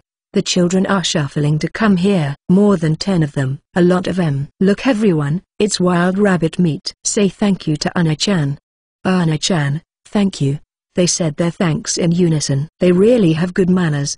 But looks like dear guest only lasted a short moment. Oh well. Either of them is fine by me. Hey say, did NEET-chan catch these? The children gathered around me. That's right. Hey, can you defeat a dragon? A dragon? I haven't seen a dragon yet, but I've beaten some orcs recently. Wow, orcs. Orcs. The children are looking up to me with respect. No, recently almost being killed by wild rabbits and about to die during training. I haven't had anything decent happen. Don't let down your guard. Is NEET-chan a swordsman? I want to become an adventurer. Teach me fencing, to use a sword. When you grow up, okay? Bah, stupid face. This NEET-chan is a wizard. He just made a loud sound. A hole was left in the garden, because this NEET-chan did that. Awesome, a wizard, incredible. Ha ha ha ha ha, attaboy. Revere me more, children. Okay, it's almost time for studying. Hey. Put this meat in the refrigerator. Use this meat tonight. Angela gives instructions to the older children. Is there something like a refrigerator? I thought it was in the Middle Ages, but they do have such a modern convenience. Besides healing magic, I can use water magic, because I can make ice myself, you know? I see. It's magic. Although water magic felt like it was so plain, but it also includes ice magic. For summer it really sounds good. Alright. Let's teach you healing magic. Have you seen it? No, I haven't seen it. During beginner's training I received healing magic many times, but honestly I almost don't remember. At any rate, when I received it I was unconscious after all. First of all, I wonder what should I show you? Let's go to the medical center. We go through the medical center's lobby and into an inner room. There, an elderly priest and a nun were taking a tea break. Oh, is he the pupil? Yes. Give me some tea too. Hey, sit. I drank the tea they poured. There were patients waiting in the lobby, but can be so at leisure? Is this black tea? It's really good. I'd have wanted 2 or 3 of sugar though. This tea has a bit of magic power recovery in it, you know? This way, by drinking tea and recovering magic power, we can keep doing medical treatment. Yeah, that is so. It's really difficult to manage magic power, right? We are in charge during afternoons, but we're already scraping by. Riley said the elderly nun. The priest that guided you with me is in charge during mornings. It's difficult without enough helping hands, right? That's right. Hey, you, why don't you help here after you learn magic? It's better to be safe than to be an adventurer. If you're so inclined you can come sometimes as a part-time job. Hey, you aren't scouting selfishly, are you? After all, he's a pupil. I've been left in charge. My, I wonder, An-chan, did you end up falling for this guy? You fufu geez, that's enough of it. Look, I brought him to watch healing magic. An-chan, she's turned bright red. I could clearly see how she turned from white to red. Ouch, I was hit. Call me Angela-san or teacher. You're my junior. How old are you? Chan? I'm 23 years old though. Eh, no way. I thought you were around 15-16 years old. Usually it's said that Asians look very young. I have a childlike face and I'm short. But I don't think I'm 15 years old, you know? Still, stop calling me Chan. I'm 20. At least I prefer you call me Angela. Yes, Miss Angela. Well then, shall we resume the medical treatment? We move to a medical treatment room and call a patient. Make sure to watch carefully. The man looked sick. The priest checked his state, then used healing magic. After about a minute the guy whose health recovered gave his thanks and left. Did you understand? I saw you holding your hand over his head, but watch the flow of magic power. Don't watch it with your eyes. This way. How do you explain it? You sense it with your heart. Ah, this guy isn't suited to be a teacher. He's the type of guy that learn things by intuition. Yeah, well, in that case it's okay if you concentrate magic power into your eyes. Once familiar with it you'll reach the point where you can faintly sense the flow of magic power. The nun followed with that. I see. Come to think of it, I have the feeling there was a skill for sensing magic power. The next patient enters. A splint is removed and his arm was dangling. A bone fracture? The patient's face was blue and was pouring cold sweat. The priest held the arm then used healing magic. After a bit the patient was able to move his own arm. It appears that it was healed. It has just healed, so take care not to move it much for the next 2-3 days. The flow of magic power? I don't understand it well. I'm concentrating magic power into my eyes, however it's unsuccessful. The third one. It seems this time it was the nun's turn. The bandage on the patient's leg is removed and the condition of the wound checked. It's pretty bad. His knee is crushed into a pulp. The nun holds out her hand and the wound slowly disappears. After a while it vanished. Next one seems to be injured too. The arm is completely cut off and blood still coming out. Hey, you come here, please. Yes, sit here. Hold out your hand. Concentrate magic power. That's right. That's good. Concentrate it more. Yes, healing magic. Huh? As expected, it's no good, is it? I feel like the concentration of magic power went smoothly, but at the end near when healing magic was cast it felt like the magic power came loose. Is this a failure? I check my MP and it indeed did drop. It's obvious. There's no way one can immediately use it like that. That's what Teacher Angela says. The nun uses healing magic in front of my eyes and the wound quickly disappears. Healing magic is incredible. I feel like I can do it. Okay, it's fine to end your field trip now, right? Let's continue over here. We left the medical treatment room and moved to another small room. We seated on chairs facing each other. Don't get nervous for something like being in a private room alone with a pretty girl. Oh well. The medical treatment room is right next door though. Now, after this we'll start to really teach you healing magic, but which do you prefer? Taking 2 weeks slowly or going all out for 2-3 days to learn it? Then, I'd choose 2-3 days. Yay! I had expected Masaru to say that. How much magic power do you have left? I check my MP and I have 42 left. She wouldn't understand if I said the number, I'm sure. The previous minor explosion I can do once and also small magic a few more times. That's enough. Okay, hold out your hand. Teacher Angela told me to hold out my hand, then I did it without batting an eye. Like a dog holding out its paw. Other way around, palm facing up. As told I turn it around. My hand being gripped, I was thinking how good Teacher Angela's warm hands felt, then I reacted too late to my hand being stabbed with a knife. Yuah! Come on, shut up. I didn't stab you so deep. If you're an adventurer you can endure as much. Why so suddenly? It's healing magic training. Now I'll use healing magic. Make sure to watch it. Teacher Angela held her hand over and the pain gradually disappeared. The wound vanished. How is it? Did you see the flow of magic power? I see. Still not enough. Eh? My hand is being tightly held. Damn, this girl is unexpectedly strong. Hey, don't move. You know, if you move and I miss your hand you'll get unnecessarily hurt. Angela said, while holding the knife ready, and I stopped resisting. There. I was mercilessly stabbed with the knife. This time I was prepared so I didn't scream. There, you did good enduring it, eh? Then, once more I'll use healing magic. Make sure to watch it. Damn it, concentration, concentrate, I have to. I gather all my strength in sensing the concentration of magic power. Feels like something was sensed but not sure. I wasn't lying. It felt like I sensed magic power. Maybe. Oh well. This time hold out a finger. It's alright, because this time I'll just prickle your fingertip just a wee bit. It won't hurt. It'll only be the tip.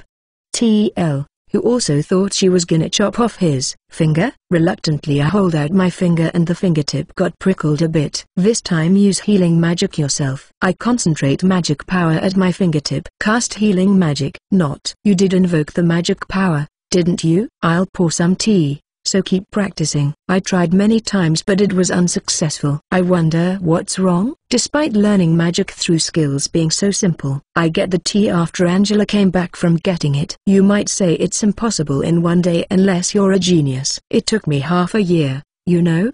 Half a year? And half a year is rather fast. But after learning healing magic, I was able to start using water magic soon after. Despite learning the bow and throwing knife within a day, magic is so time-consuming to learn, or is my growth speed a cheat? To begin with, you can use fire magic, don't you? Not being able to see the flow of magic power, how did you learn magic?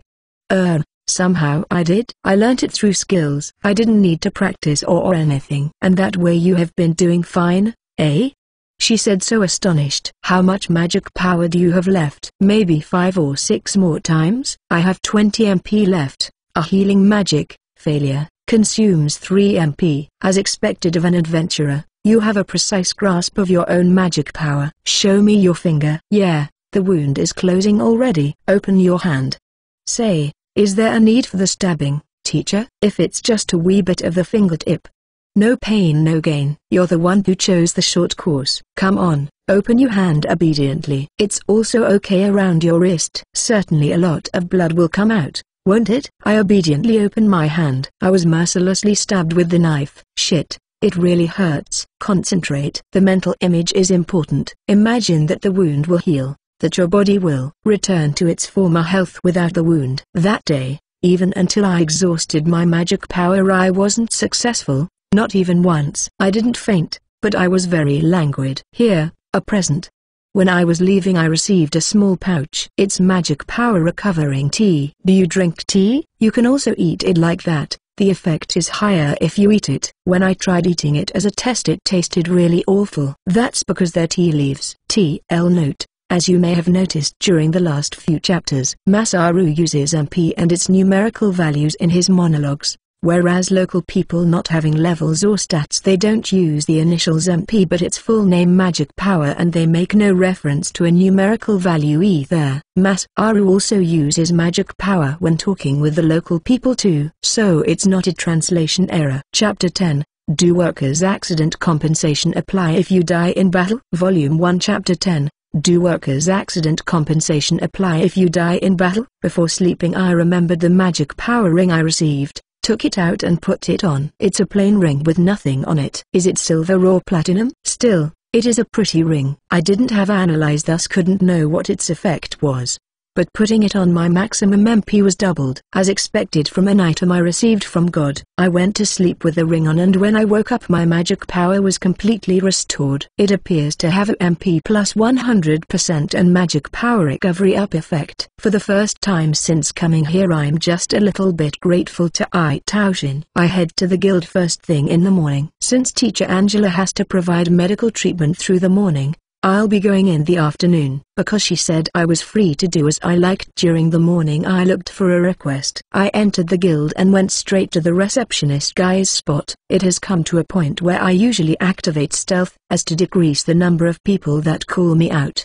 The reception counters are individual booths, so once you enter one they'll only see one's back. I report to the guy that I safely got taught healing magic. That's good. Then today is also healing magic? I see. A request you can do just during the morning? Then how about doing the forest investigation that came yesterday? You don't need to enter the forest, it's enough just to check the grasslands and forest boundary for dangers. Understood?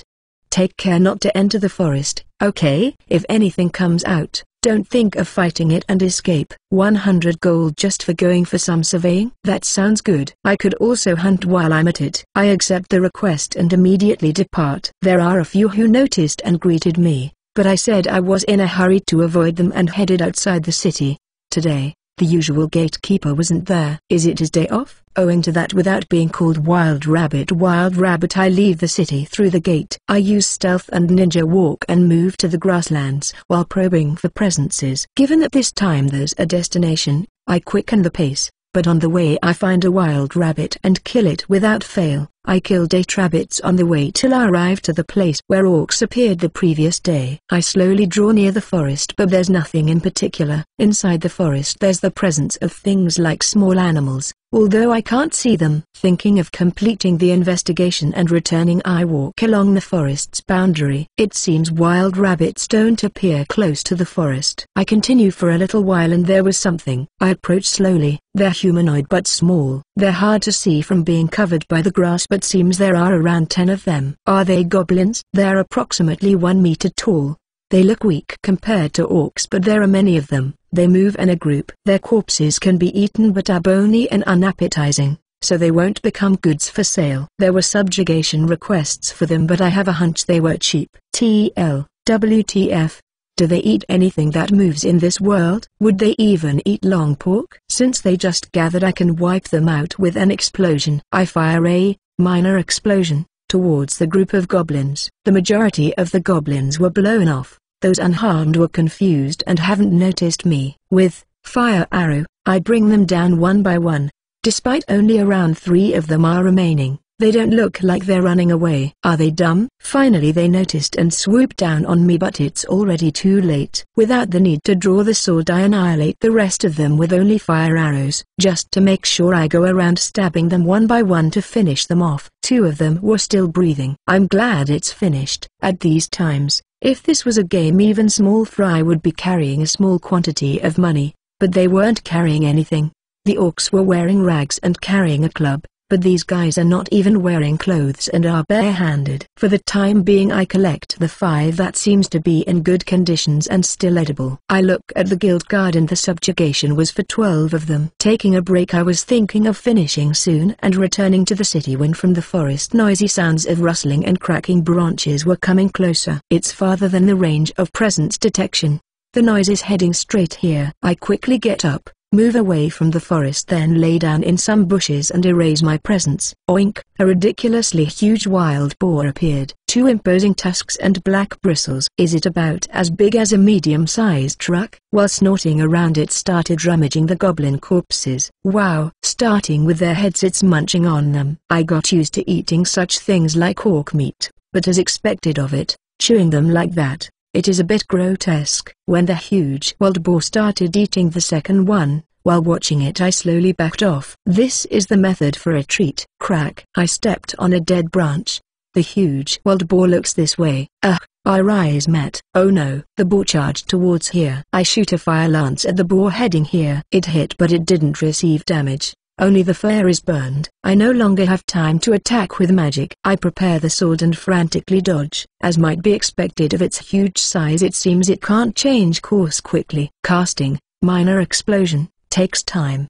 The huge wild boar slowly changes course and once more charges towards me. Crap, the casting won't make it in time. I interrupt the casting and dodge the charge, but I couldn't avoid it and was sent flying. Right away I successfully thrust my sword into the boar's body. However, it got stuck on the boar and ended up dragged away. Because I was lightly blown away, I didn't receive much damage. I immediately get up, take out a thin iron sword I bought at the weapons store. However, such a thin sword won't amount to anything. Damn it, what should I do? The casting of powerful magic takes too much time. I can't defeat it with something of the level of a fire lance. Avoiding that charge and continuously damage it with the sword. If only at least I had a magic to stop its movement. Wait, can stopping its feet work? I cast fire lance.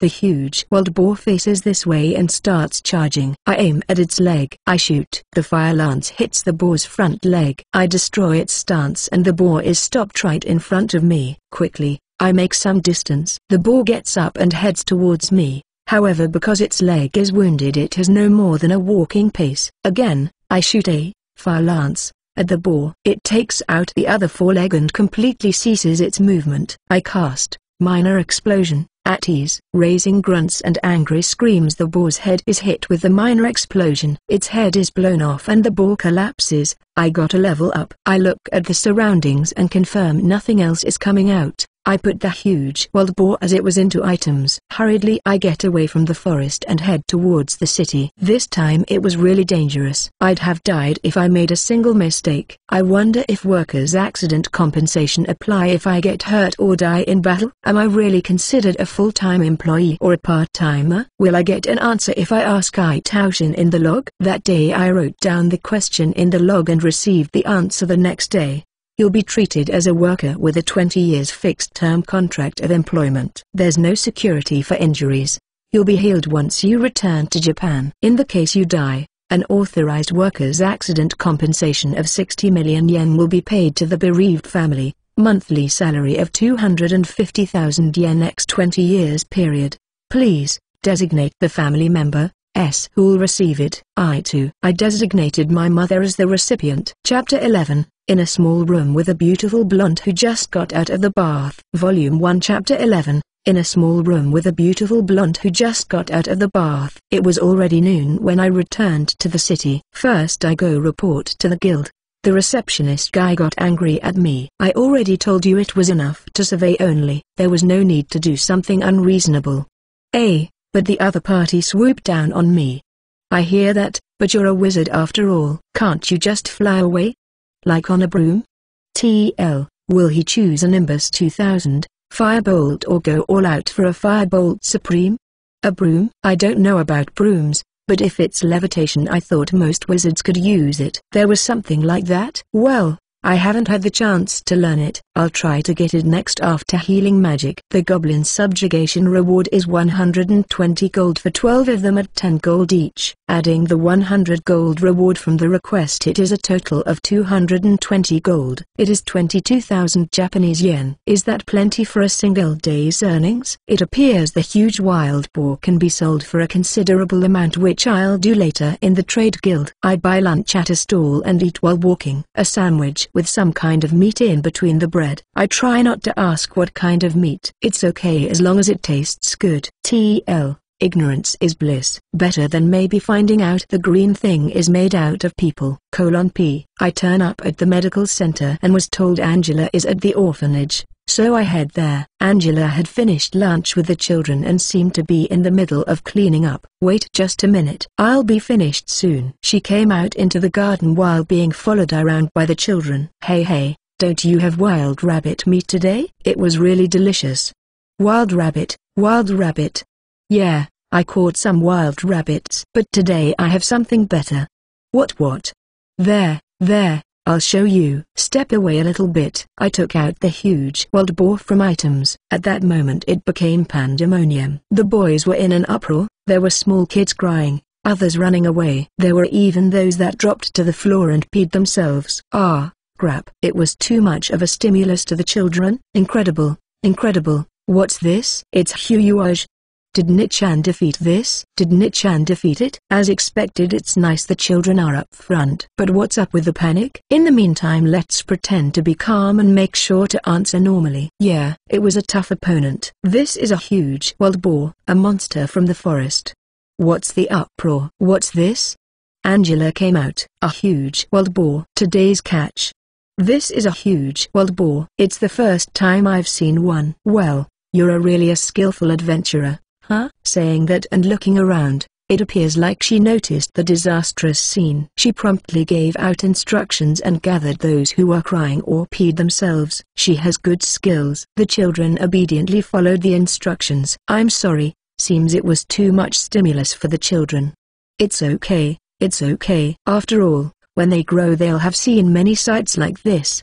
It might not be bad to show them reality earlier. However, if you want to say your apologies, then don't hesitate. It appears huge wild boar meat is delicious, you know. I'll bring it back after it's taken apart. From the beginning I was planning to give a portion of it as a present. Okay. I put the boar into items. I'm looking forward to it. By the way, shall we take a bath right now? There are children that ended up soiled. Masaru, do you have magic power left to make hot water? I have 180 MP remaining. I've been frequently drinking the magic power recovery tea I prepared at the inn this morning. I have plenty left. I have more than enough. Then, can you help with that? You are going in too, aren't you? The orphanage being in an independent building, its bath is fairly big.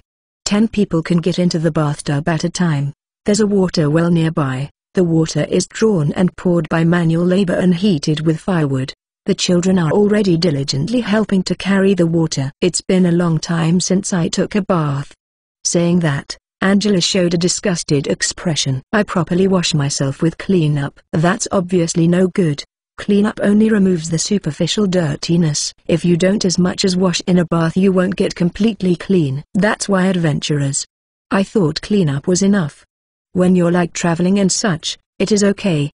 But if you don't properly wash yourself with hot water. It's been around 2 weeks since I was hurled into this world. I confirm on the clock that it's the 26th of the 9th month.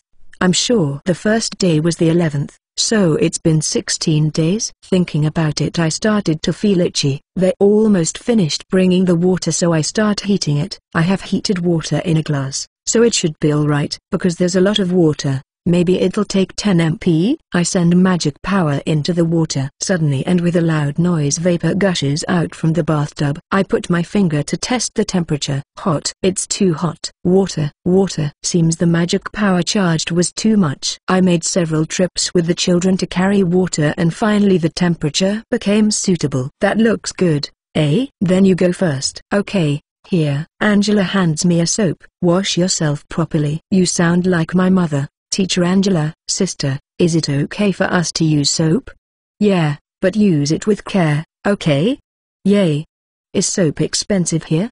Fairly expensive. Not so much you can't buy it, but every time we let the children use it, in the blink of an eye it disappears. The quantity they use is not insignificant. How did one make soap? Was it mixing waste oil with wood ashes and fragrances? But it seems one can buy it normally. Is it meaningless even if I try to make? In the dressing room, around 10 boys got undressed and entered the bath. Pouring some hot water, I wash my body first. It doesn't foam as much as a soap from Japan, but looks like it perfectly cleans. The children don't pay any particular attention towards me. The senior group takes care to wash the younger boys, and those already washed use the bathtub. I finished washing my body, rinse the soap and get in the bathtub with them. A bath really feels good. Let's take baths periodically from now on. Passing through the congested dressing room, I go out to the garden and quench my thirst with the tea. In my canteen, this is when you'd want some strawberry milk, but I guess there isn't such here. Somehow in this parallel world there aren't many sweet things. Huh? Seems sugar is expensive. Candy is more expensive than a normal meal. Ugh, I want to eat chocolate. I was cooling myself in the garden and the children came along. Nichan, teach me the sword. I want to become an adventurer. Looks like if I teach this kid to use skills he could fight too, but how do I teach him to use the sword?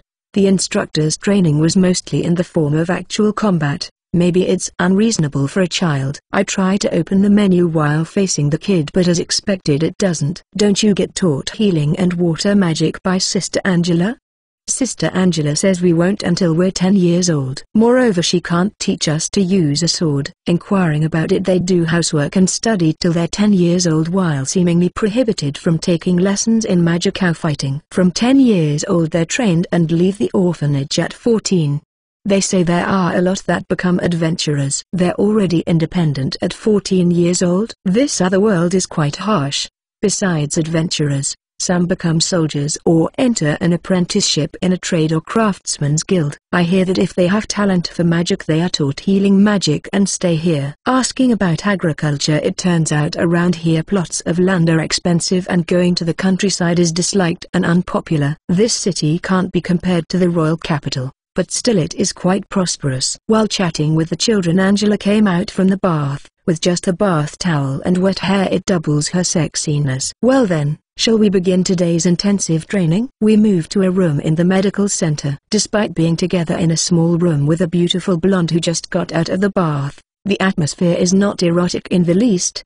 Probably because this beautiful girl is holding a knife in her hand. When I think I'm about to be stabbed, it turns into an unpleasant mood. I don't really want to do this, though. While saying such things I'm mercilessly being stabbed in the hand. This is absolutely unbelievable. There's not even a bit of hesitation. We're reviewing from yesterday, okay? First I'll use healing magic, so watch carefully. While making an effort not to stare at her breasts right in front, I concentrate on the feeling in my palm. Since yesterday I started paying attention to the flow of magic power while using magic. I feel like I've vaguely been able to sense magic power. Somehow I feel like I can see the magic power. Then, once more, my palm is mercilessly being stabbed. It hurts. It still hurts no matter how many times. I'll see how the children are doing. Keep practicing there. Mental image is the most important thing. Like turning water into hot water.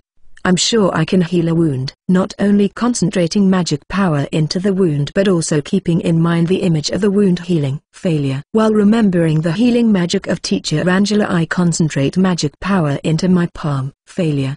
And yet fire magic is so easy. As a test I try using ignite fire, extinguish it. I try using clean up and light while sensing their flow of magic power. Fire arrow. Casting the arrow, I hold it, put it out. It's supposed to be the same principle. There's no reason I can't use it. Once again I concentrate magic power into my palm. Get healed. That instant I knew I cast healing magic. The wound is healed. I try to check on the menu and the magic sensing level 1 and healing magic level 1 were added. Magic power sensing level 1. Can feel the flow of magic power. Healing magic level 1. 1 heal. Small. I went to call Angela and she came back. I showed her my hand. Oh, you succeeded. Congratulations. I was sure you could do it. She congratulated me while slapping my shoulders like crazy. Well then, practice is next, right? Do you still have magic power? We'll have you help at the medical center after this. I have 160 remaining. It's enough. Oh my. You already learned the magic? Moving to the treatment room next door, I was greeted by the nun. Yeah. Send me the injured and the fractures. We're saved. Today is tough because there are many patients. A patient is carried here. Seems to be a leg fracture. A normal injury and a fracture are done the same. Try it. I cast. Heal. Small. Angela squeezes around the patient's leg. The patient groans. Once more. Yes. Again. Yeah. This is all right. It finally seems to have healed after casting. Heal. Small. 3 times. You're really talented. Hey, normally after you succeed once, you still fail many times until you become skilled with it though. This too must be a cheat. I just got healing magic level 1 and can unconditionally cast, heal, small, without fail, because I'm also pretty confident with fire magic. Because of that they seem to understand. One by one patients are sent in. I came to understand how many heals were enough depending on the condition of the wound. After examining approximately 10 patients successively, we were finished with the injured ones. While watching the nun treat the sick patients, I asked her, is heal useless with something like a disease? For diseases and countering poison it's something different than heal. For countering poisoning it doesn't remove the poison so it's useless. There are cases of disease where heal is effective, but it's necessary to match the cure with the disease. The next patient looked like a father carrying his child. It's a cold that got aggravated. Masaru-chan, could you use a heal please? I cast. Heal. The child got a little better. A normal heal isn't effective for a common cold. However, it can restore some strength. Furthermore, the nun used healing magic. The child's color became healthier. After this, I consider if he rest in bed for several days he'll recover. Get well soon.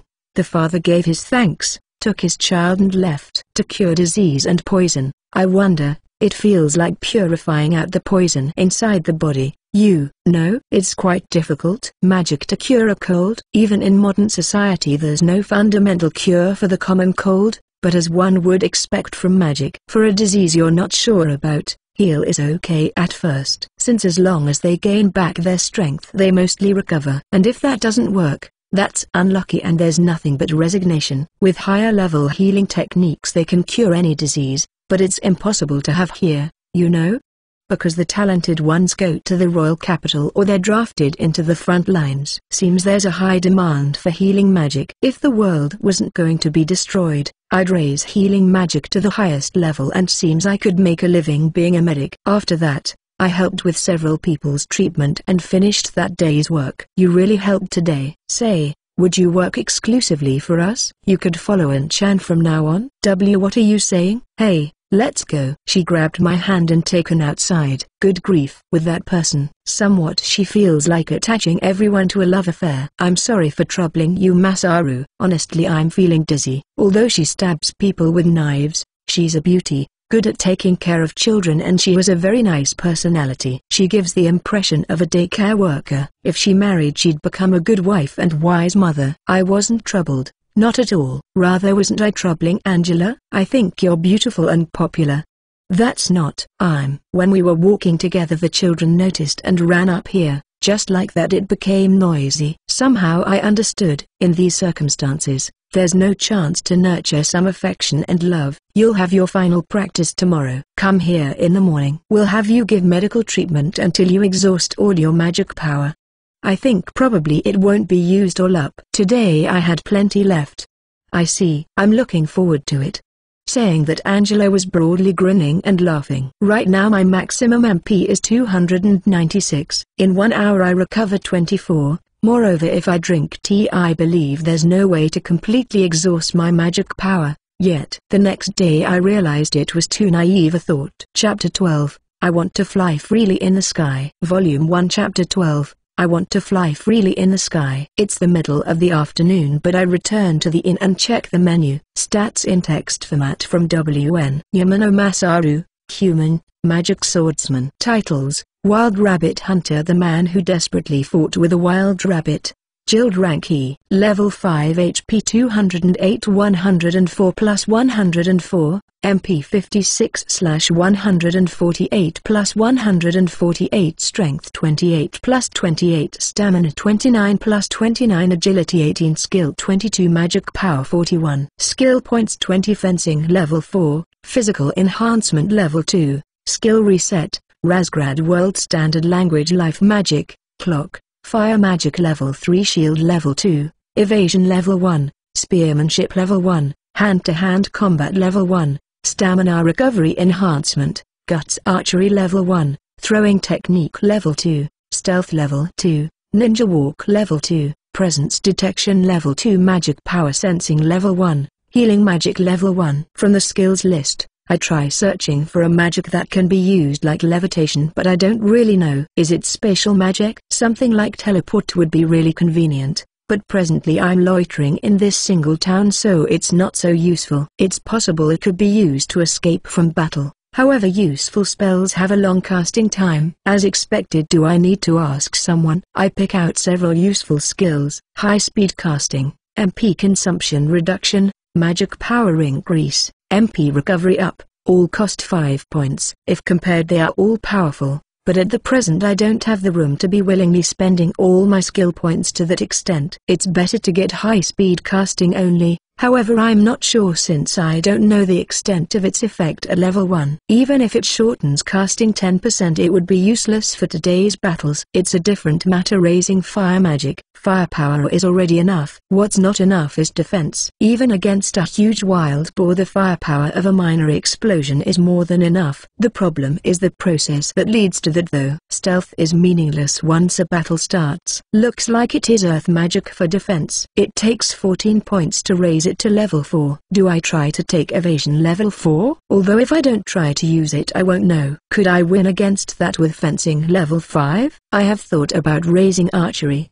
but many arrows would get stuck to the huge wild boar, yet I don't believe they would stop it. I came to a conclusion from thinking it alone. In any event, maybe I need to discuss it with someone. Even if I say someone, it would be the instructor or the receptionist guy, though. I leave the inn and go to the training ground, but the instructor is absent. I was told he's at the guild. I turn up at the guild and the instructor was discussing something with the assistant guild master. Ah, Masaru, you came at the right time. The baldy greeted me like that. Tilaka-chan was standing behind him with a vacant expression. What is it? I had something to discuss with the instructor. I'll hear yours later. First hear what we have to say. Of course I have to hear what the instructor has to say. In 3 days we'll send an investigation team into the depths of the forest. We'll have you go too. I've been chosen as commander for that. We certainly want you to come.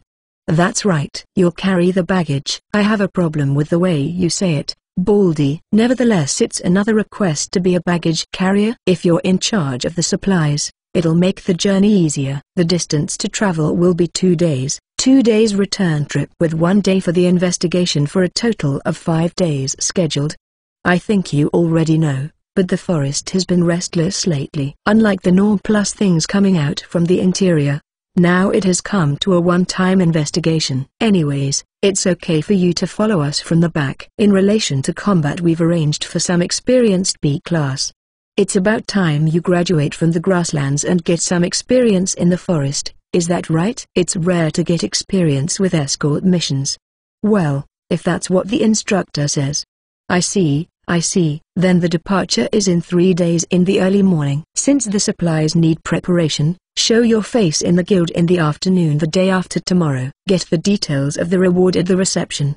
Understood. We're glad you accepted. And, what were you gonna discuss? Today, at the boundary between the grasslands and forest, I had to fight a huge wild boar. I explain the battle with the boar and what I've thought of today. That is, it's beyond the limits of someone soloing. By all means, it's something not possible for anyone alone.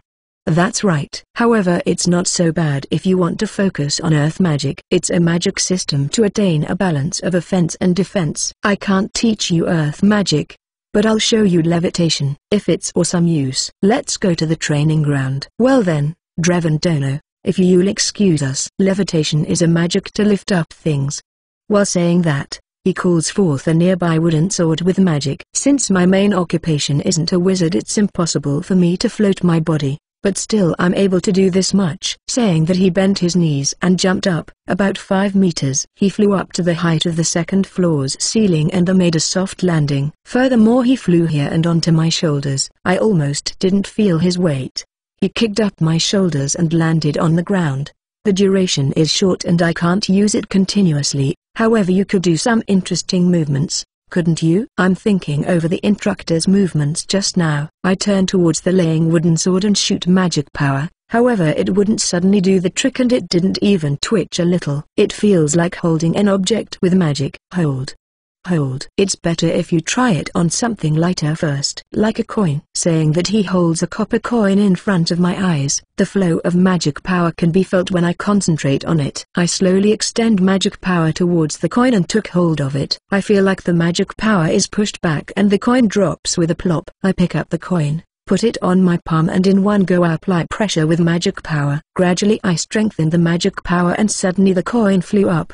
The instructor catches the falling coin. You already learned it, as one might expect. That's the difference when the main occupation is a mage. I take out a copper coin from items and try it once more before I forget the sensation just now. This time it floated immediately. I control it to stay in the air. I check the menu. Common magic, levitation. I wonder why it wasn't in the skills list. Is it a magic that doesn't consume skill points? It was something I acquired immediately after watching it. It's also a mystery why it doesn't have a level. Thank you, instructor.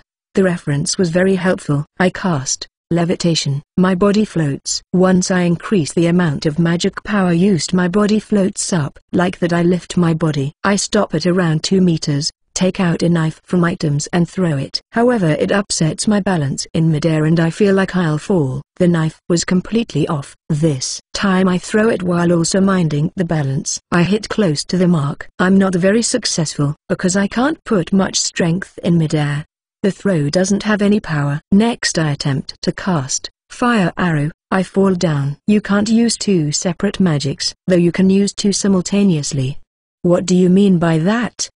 Although it's not as thorough a knowledge as coming from an expert, listen, like you just did, it's impossible to use another magic while you're levitating. However, for example, you can combine wind and fire to make a firestorm magic. Even if fire arrow uses fire, it's said that you're mixing 2 magics to shoot it.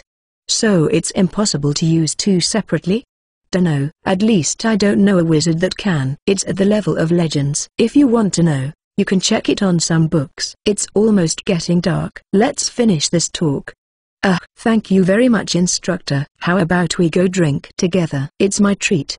Yeah, there's a place nearby that serves some good alcohol. Let's talk various things about the forest while we drink. Chapter 13, Ideal versus Reality. Volume 1, Chapter 13, Ideal versus Reality. I drank too much. Had a hangover when I woke up. I try using heal. Small. Not this. With this it won't be cured. What was it said? To erase the toxins inside the body? To make the remaining alcohol inside my body fly away. I surround the interior of my body with magic power and cast heal. Yay.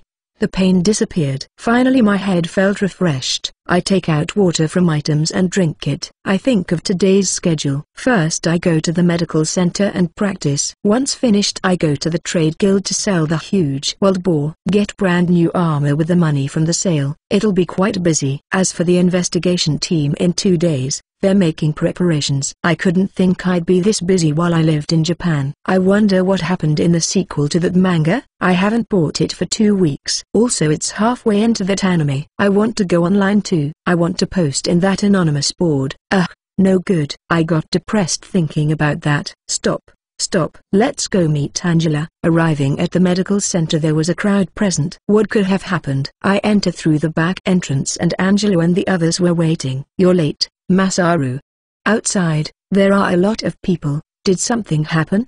That, you see, we specially gathered some practice partners just for Masaru's sake. We want you to use your healing magic to your heart's content. Once again I assess the situation. The waiting room is already filled with people, so it's followed by a queue outside. Yesterday our children did some advertising for us. You know, when they said it was free on a first come first served until your magic power is all exhausted, everyone said we'll go.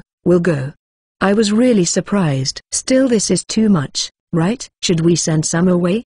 No, I'll do it. Please wait a little moment. I need to prepare myself. I open the skills list. First I take MP consumption reduction. Each level is 10%. I spend 7 skills points to raise it to level 2. MP recovery up level 1 is 50%. It increases to 100% at level 2. This takes 7 skill points and I have 6 points remaining. What? Without me noticing, healing magic rose to level 2? When did it? For now I raise it to level 3. I have 3 points left and put them in MP consumption reduction after all. With this I used up all skill points. MP consumption reduction level 3, 30% decrease in MP consumption. MP recovery up level 2, 100% increase in MP recovery. Healing magic level 3, 1 heal, small, 2 heal, detoxification 3 regeneration, cure disease. It's total war. I won't hold back. I'm ready. Please, proceed in order. The first to enter was a wrinkled grandma with a bent lower back. You know, my lower back aches. It's the first thing every morning. If you could simply fix it, I'll be thankful. Really thankful. How do I treat it? It's not a disease, isn't it just the aging process? When you don't know, first is casting, heal, followed by detoxification, and cure disease. 2. My back. My back has been healed. Thank you. She straightened her back and left right away. I drink the tea that Angela served. Is it alright like that?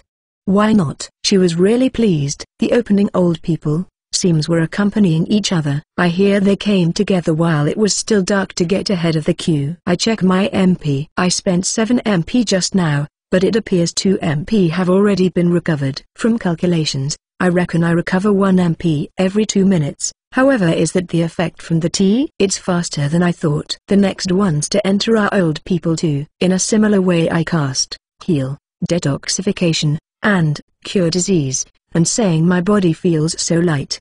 They leave pleased. Steadily people enter. 230 MP remaining. It's decreasing faster than I thought. Angela serves me tea. Trying to drink it I notice, somewhat it's really thick. What is this? Concentrated Magi tea. Magic recovery tea. Come on, drink it in one go. I make up my mind and drink it. Apart from being thick, it is bitter. It's really bad tasting. Hurriedly I washed down the tea. It's incredibly bad. But it's really effective, isn't it? By all means, time is the ultimate weapon. What about MP potions? Those are expensive, you know. Hey, the next patient is waiting. The number of old people doesn't decrease. I clear my mind and cast healing magic. I drink concentrated Magi tea. The next one? The wave of patients stopped. There was nobody when I peeked into the waiting room.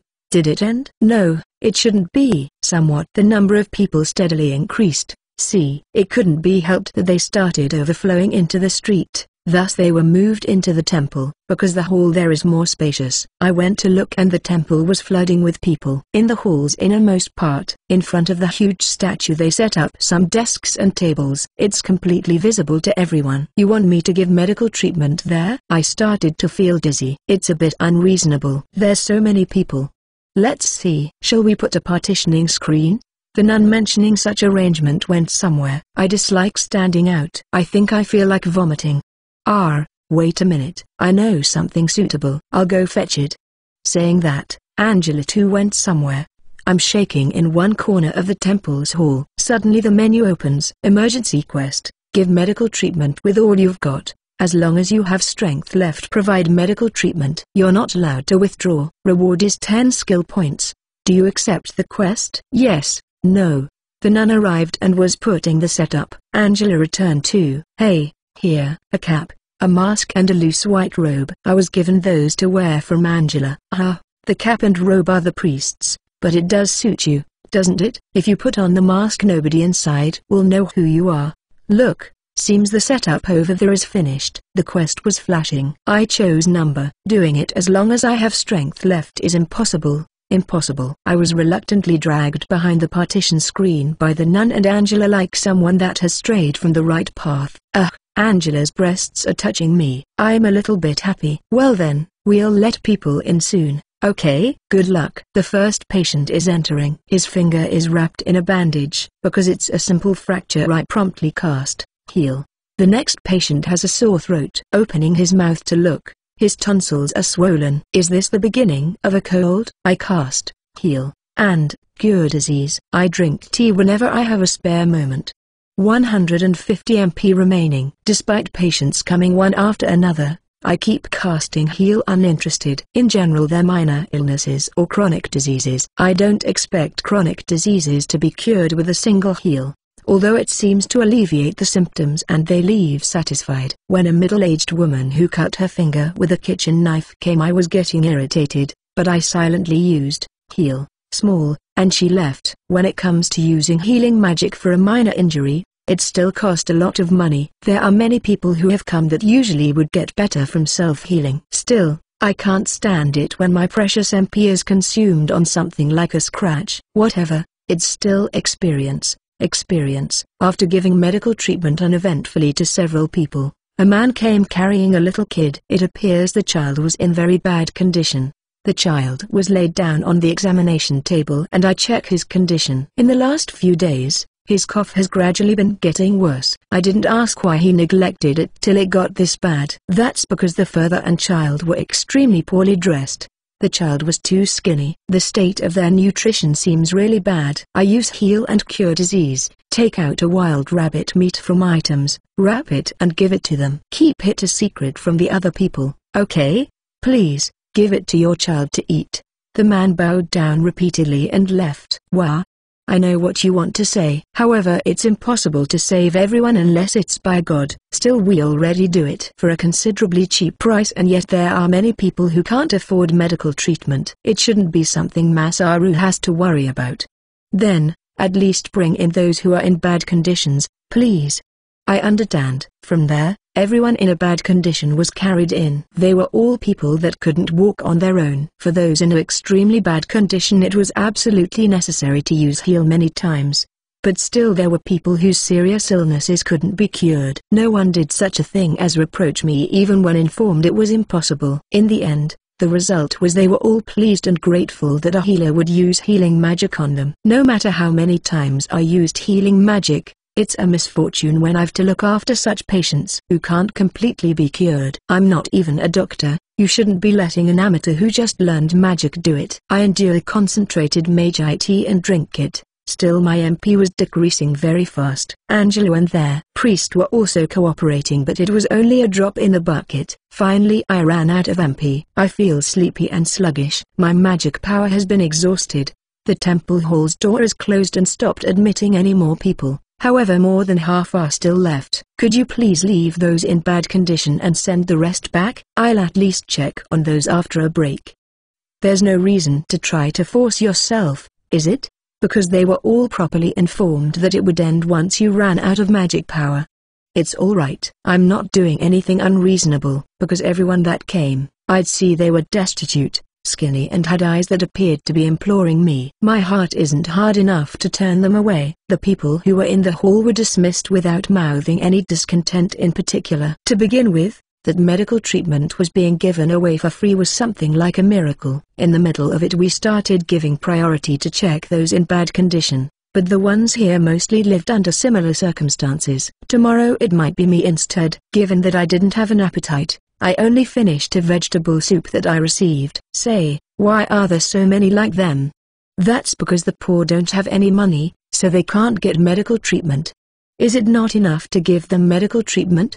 It's impossible. You know, there are not enough healing technique users. Even if you cure all the people there would still be sick people elsewhere. Masaru, you could see we are barely scraping by, don't you? If you forcibly do it till your magic power runs out, you'll only be shortening your lifespan. Shouldn't it be better to increase the number of healing magic users? The number of magic users in itself are very few. Among them, the ones with aptitude for healing magic are even fewer. The ones that can use heal is reasonable, but once we talk about higher tier healing magic, would the number of people that could be saved increase if healing magic is risen to level 4 or 5? There's an effort to increase them. However, those talented are sent to the front lines. They are rather more needed there than in this peaceful city. Front lines? Here we are close to Fortress Golbus, because this city would be in danger if that place is overtaken. If they say they need people, we couldn't refuse. Are they fighting against something? Is it that dangerous?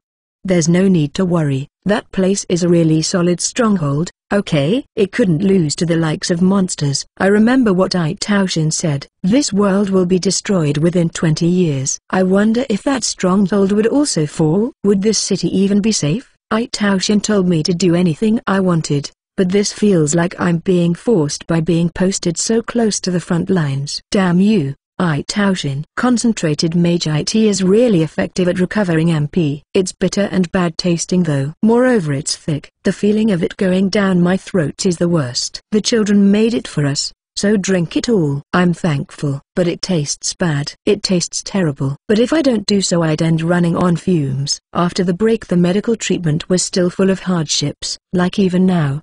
Please don't keep bringing children that appear to be on the verge of death. It'd be good if they could be saved even if I used up all my MP. However, I had to give up on at least 2. Even Angelo and the others silently shook their heads. I was about to cry. Maybe I was already crying. I'm glad I had the mask on. Finally in the middle of the afternoon there were no more patients left in the hall. That was the last person. Yes, I see. It's finally finished? I feel sluggish and sleepy. Are you alright, Masaru? Angelo appeared concerned while looking at me sitting exhausted on a chair. I'm sleepy. You used up all your magic power, right? You did well holding up till now. I remove the suffocating mask. My mind is going around in circles, even though I'm not a doctor. Why I had to treat such seriously ill people. Oh number. I'm gonna start crying again. Are you really okay? Yeah, I'm alright. I'm not alright at all. It's better you don't worry about it. In that situation there's nothing anyone could do anyways. I see. These are the kind of situations where one is entrusted to a doctor. At least this shouldn't be a role for me, a former NEET. Normally, you would only start treating those once you get more practice though.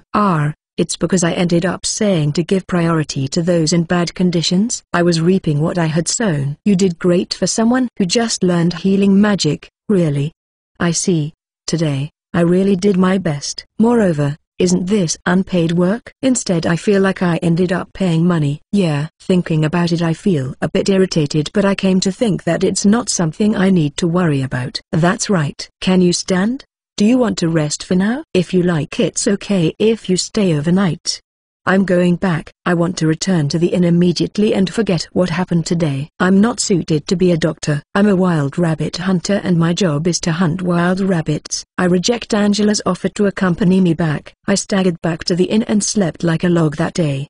The next morning, when I checked the menu, magic power and MP had slightly risen. Text stats from WN. Yamano Masaru, human, magic swordsman. Titles: Wild Rabbit Hunter, the man who desperately fought with a wild rabbit. Guild rank E. Level 5 HP 208 104 plus 104, MP 56/148 plus 148 Strength 28 plus 28 Stamina 29 plus 29 Agility 18 Skill 22 Magic Power 43 Skill Points 0 Fencing Level 4, Physical Enhancement Level 2, Skill Reset, Razgrad World Standard Language Life Magic, Clock, Fire Magic Level 3 Shield Level 2, Evasion Level 1, Spearmanship Level 1, Hand-to-Hand Combat Level 1, Stamina Recovery Enhancement, Guts Archery Level 1, Throwing Technique Level 2, Stealth Level 2, Ninja Walk Level 2, Presence Detection Level 2 Magic Power Sensing Level 1, Healing Magic Level 3, Common Magic, Magic Consumption Reduction Level 3 MP Recovery Up Level 2. TL Note: a reminder that I'm translating from the lane. In this chapter they added 25 or so lines of conversation at the end after they finished with all patients, compared to the WN. Chapter 14. The price of a huge wild boar is 4,050,000 yen. Volume 1 Chapter 14. The price of a huge wild boar is 4,050,000 yen. The next morning, I was sleeping, and that's no good. For the purpose of tomorrow's departure of the investigation team, there are many preparations. First, I head to the trade guild to sell the huge wild boar. When I said I wanted to sell a huge wild boar, I was let into a private room. I take out the boar from items. It's been a long time since I've seen such a splendid one. This one has little damage. Can get a nice skin from it. It's regrettable that one of the tusks is broken. We'll subtract the head that's been blown off. The brains are delicious. The three persons were checking the condition of the boar. Excuse me, I'd want a bit of the meat for my own use. I'll be selling the rest. Certainly. After dissecting it'll go to inspection, so please wait for a little while. Is it okay if I observe? I haven't seen how it's dissected. I had wanted to observe at least once. Of course you can. The huge wild boar is laid sideways and the belly cut open. The internal organs are taken out. It takes several people to skin it. The big men putting strength, they keep going while getting their whole body covered in blood. Watching the actual process, I understood how much of a cheat it is to store in items as is. It took 30 minutes for the whole process to be finished. I got the meat from the shoulder portion and the bone and meat from the hind leg. The shoulder is approximately 20 kilograms. The leg has maybe 50 kilograms. Even so, it's just one portion. It's said the liver is tasty, so I tried it raw with a sprinkle of salt. Delicious. Given that I was pleased with it, I got half. If I put it in items it'll be kept fresh. Let's be careful how much I eat. I received a bit of the skin. It's the portion that got scorched by the fire lance. If it's made into a mantle it'll be warm, and it appears this fur will defend from magic too, because it'll take time to be tanned. I have it delivered another day. The size of the skin and the weight of the meat is measured and the amount of money is assessed. Because I don't know the market price,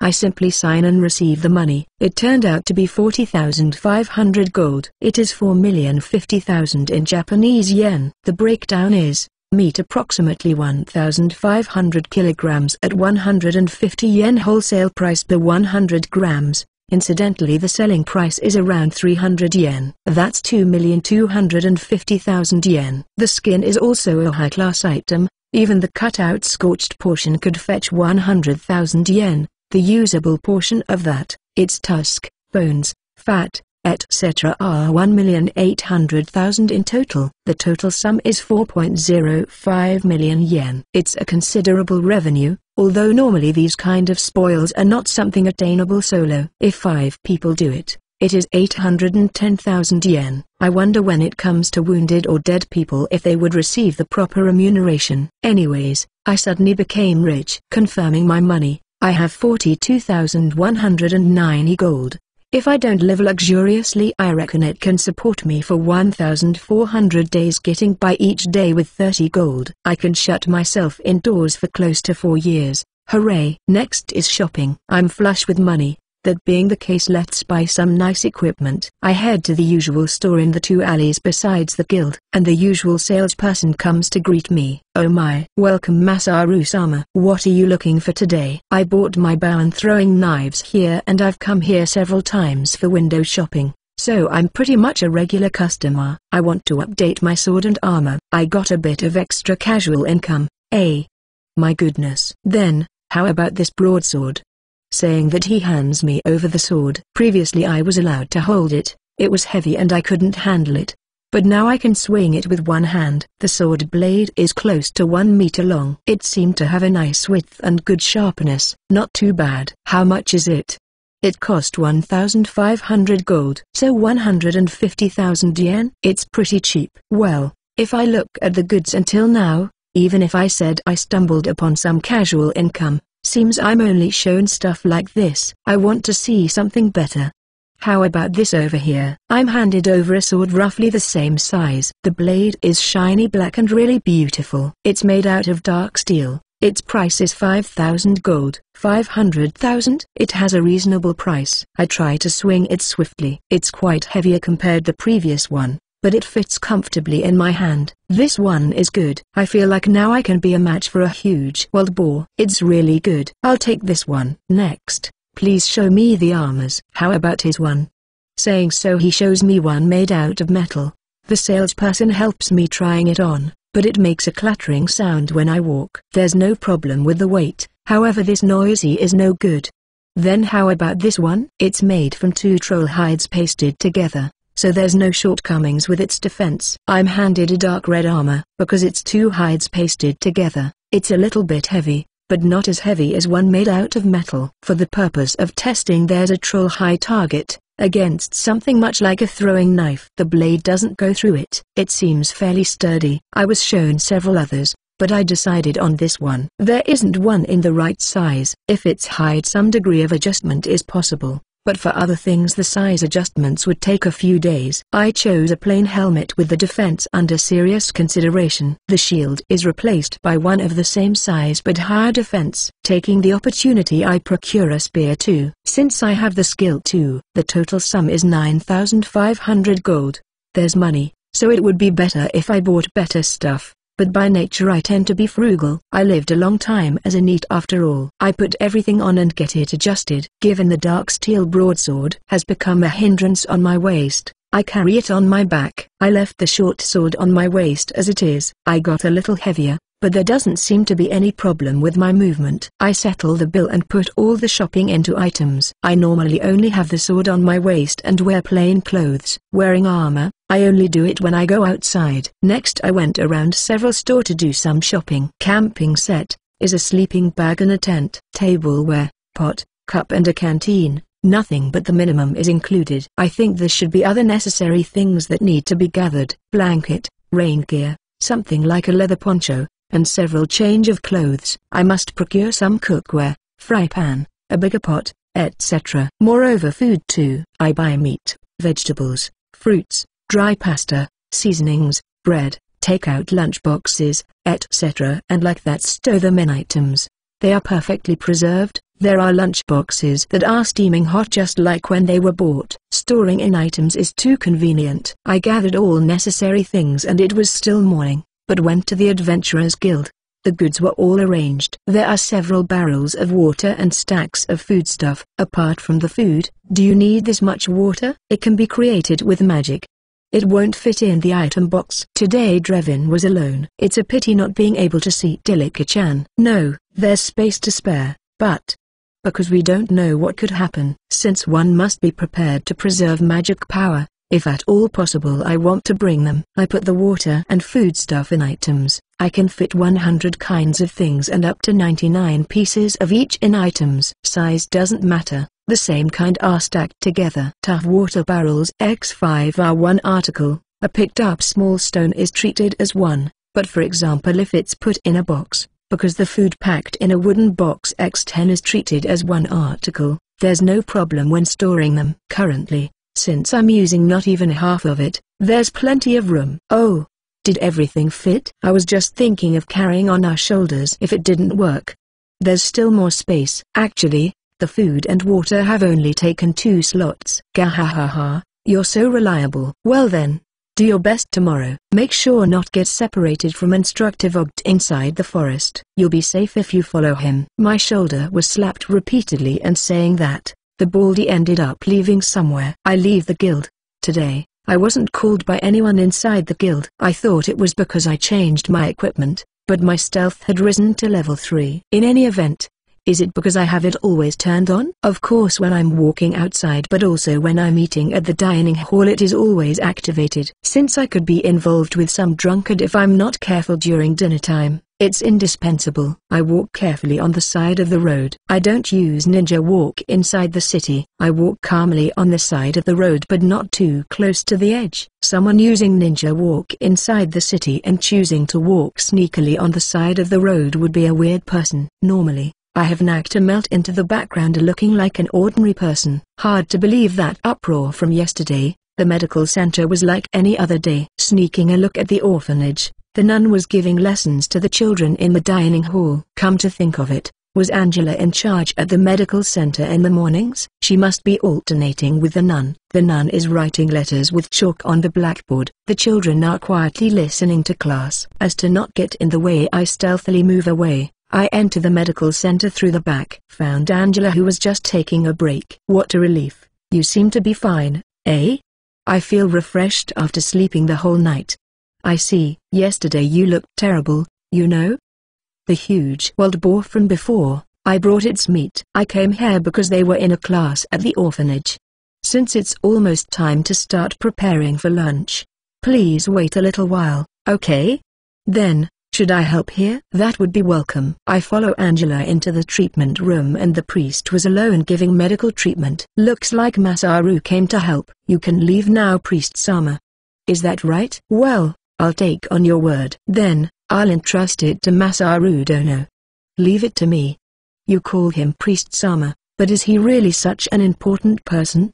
Yeah, he's the director here. He's the person in the highest position. While chatting, the next patient entered. Because it was a minor injury, the medical treatment was completed with a single heal. Will it be alright because I hid my face yesterday? It's okay. It's okay. It was explained that it was a traveling priest in training. It's somewhat irresponsible. Is that thing alright? The next patient was carried inside in a stretcher. Looks like a slipped disc. This too was finished with a heal. Don't move too much for the next 2 to 3 days. Get well soon. Is there no one that could dare say something like give it for free today too? There's no such people that could pick a quarrel with the temple. The priest and the former temple knight are really strong anyways. He looks no different than an ordinary grandpa. That's because he's been retired for a long time. I heard from Sister Matilda, but it seems in the past he was extremely frightening. Matilda, is that nun? It's the first time I heard her name. The next patient is entering. A kid? Is he sick? He's groaning. I cast heal and cure disease. Seems like he's a little bit relieved, but he's still in pain. I recall what happened yesterday and unpleasantly start to sweat. Once more, heal and cure disease. This time it appears to be okay. The child's breath has calmed down. Your skill is good, eh? One couldn't think you just learned healing magic 2-3 days ago. Because I have a good teacher. Not at all, since you learned it in no more than 2 days. Aren't your skills almost on par with mine? We really want you to at least work exclusively with us. If I'm attached here, will An-chan follow me? Wah, that's a joke said by Matilda. Don't believe that. Don't call me An-chan. I'm sorry, Teacher Angela. The mood felt so Ryujuu-like that I said that spontaneously, but there's no way I'd hook up with such a beauty. TL note. Ryujuu, a person who is satisfied with his or her real, offline, life, as in having a boy, girlfriend and a fulfilling work. Isn't there anyone you are going out with, Masaru? Ha ha ha. I'm not really boasting, but I've never been popular. Is that so? You have good skills with magic, and I believe you aren't bad looking though. When I was living in Japan I wasn't able to use magic after all. No, leaving that aside, I'm not bad looking, but I feel doubtful about that evaluation. You're popular if you can use magic? That's right. It's magic more than looks. Although I became popular with the other bastard adventurers, but is this perhaps being popular with the women? That's popular. Masaru probably especially learned healing magic for future security. But while being a healer it'll troublesome with the destruction after 20 years pass. Taoshin recommended that I don't shut myself indoors in the city. I think while treating the next patient. What could be the destruction of the world? Would demons or the demon lord come to attack? The fall of a huge meteor? TL. summon the life stream. The spread of an infectious disease? TL. Zombie apocalypse. In any case, I don't think I could make any difference with my strength. I have a feeling Taushin slightly alluded that I'll save the world, but I can't make conclusions since there isn't any concrete information. Besides, looking at the state of affairs of the people I've been in contact with until now, I'm not feeling at all that at any time it'll be destroyed. Is the destruction of the world even close? I'm not hearing anything about it. Well, there's still 20 years' time, so it's a talk for later. There's plenty of time to spare. There's no need to hurry. It's better to slowly work out the countermeasures. In the meantime, I've to focus on what's right in front. I must raise my level and get more skills to become stronger. Something as an epic story about saving the world is not realistic. However, almost getting killed by wild rabbits or a huge wild boar don't make good stories either. Again, the next patient entered. This time is a granny. She somewhat explains how bad her condition is to Angela-chan, but she appears relatively healthy, so I tell her I'd start using healing magic and cast Heal Small, after which she left satisfied. They say that's the last one. I'll go after tidying up. Could you go ahead to the orphanage first? Have lunch there as a thanks for helping us. Going to the orphanage, the children came to follow me about. Pushing my way through them, I head where Sister Matilda is. The sister was giving directions to several older children to prepare the food. 40 people's share. Looks so hard. Ah, welcome Masaru-chan. If you're looking for An-chan, she's in the medical center? Good afternoon, Sister Matilda. Just a moment ago I was helping Angela. Since it was finished, I came here first. Angela would come here too after finishing tidying up. Oh dear, I feel really sorry. It's a little noisy, but make yourself at home. They're not noisy at all. The children, as soon as they talk with the sister, they move away as not get in the way. They're too well trained. And about the huge wild boar I caught before, because it has been dissected, I've brought a share of the meat. With a bam, I placed a wooden box with the boar's meat on the desk. Oh my. That's wonderful. The children will be delighted. Hey, you all, say your thanks to Anna-chan. The children gather around me. Thank you, Anna-chan. Does it seem they have practiced that too? Same as last time, they all say it in sync. Could you put it in the refrigerator? Is it alright? Can you carry it? Several children gather and clamorously they carry it. They are good children. They are very polite. That's right, aren't they all cute? While talking about that, Angela-chan arrived just now. You know, Masaru-chan. He gave us a piece of meat this big. This big. The sister spread both her arms. No, number. But it's not really that big. Oh, I wanted to see it. It's already in the refrigerator. Saying so, she went there. While watching, steadily the food preparation is put in order. Furthermore, it seems the number of children have increased. Angela-chan came back. Thank you, Masaru. With that much it'll last a few days. Sister Matilda. Taking the opportunity, I replenished the ice. Thanks to Masaru, I had magic power to spare.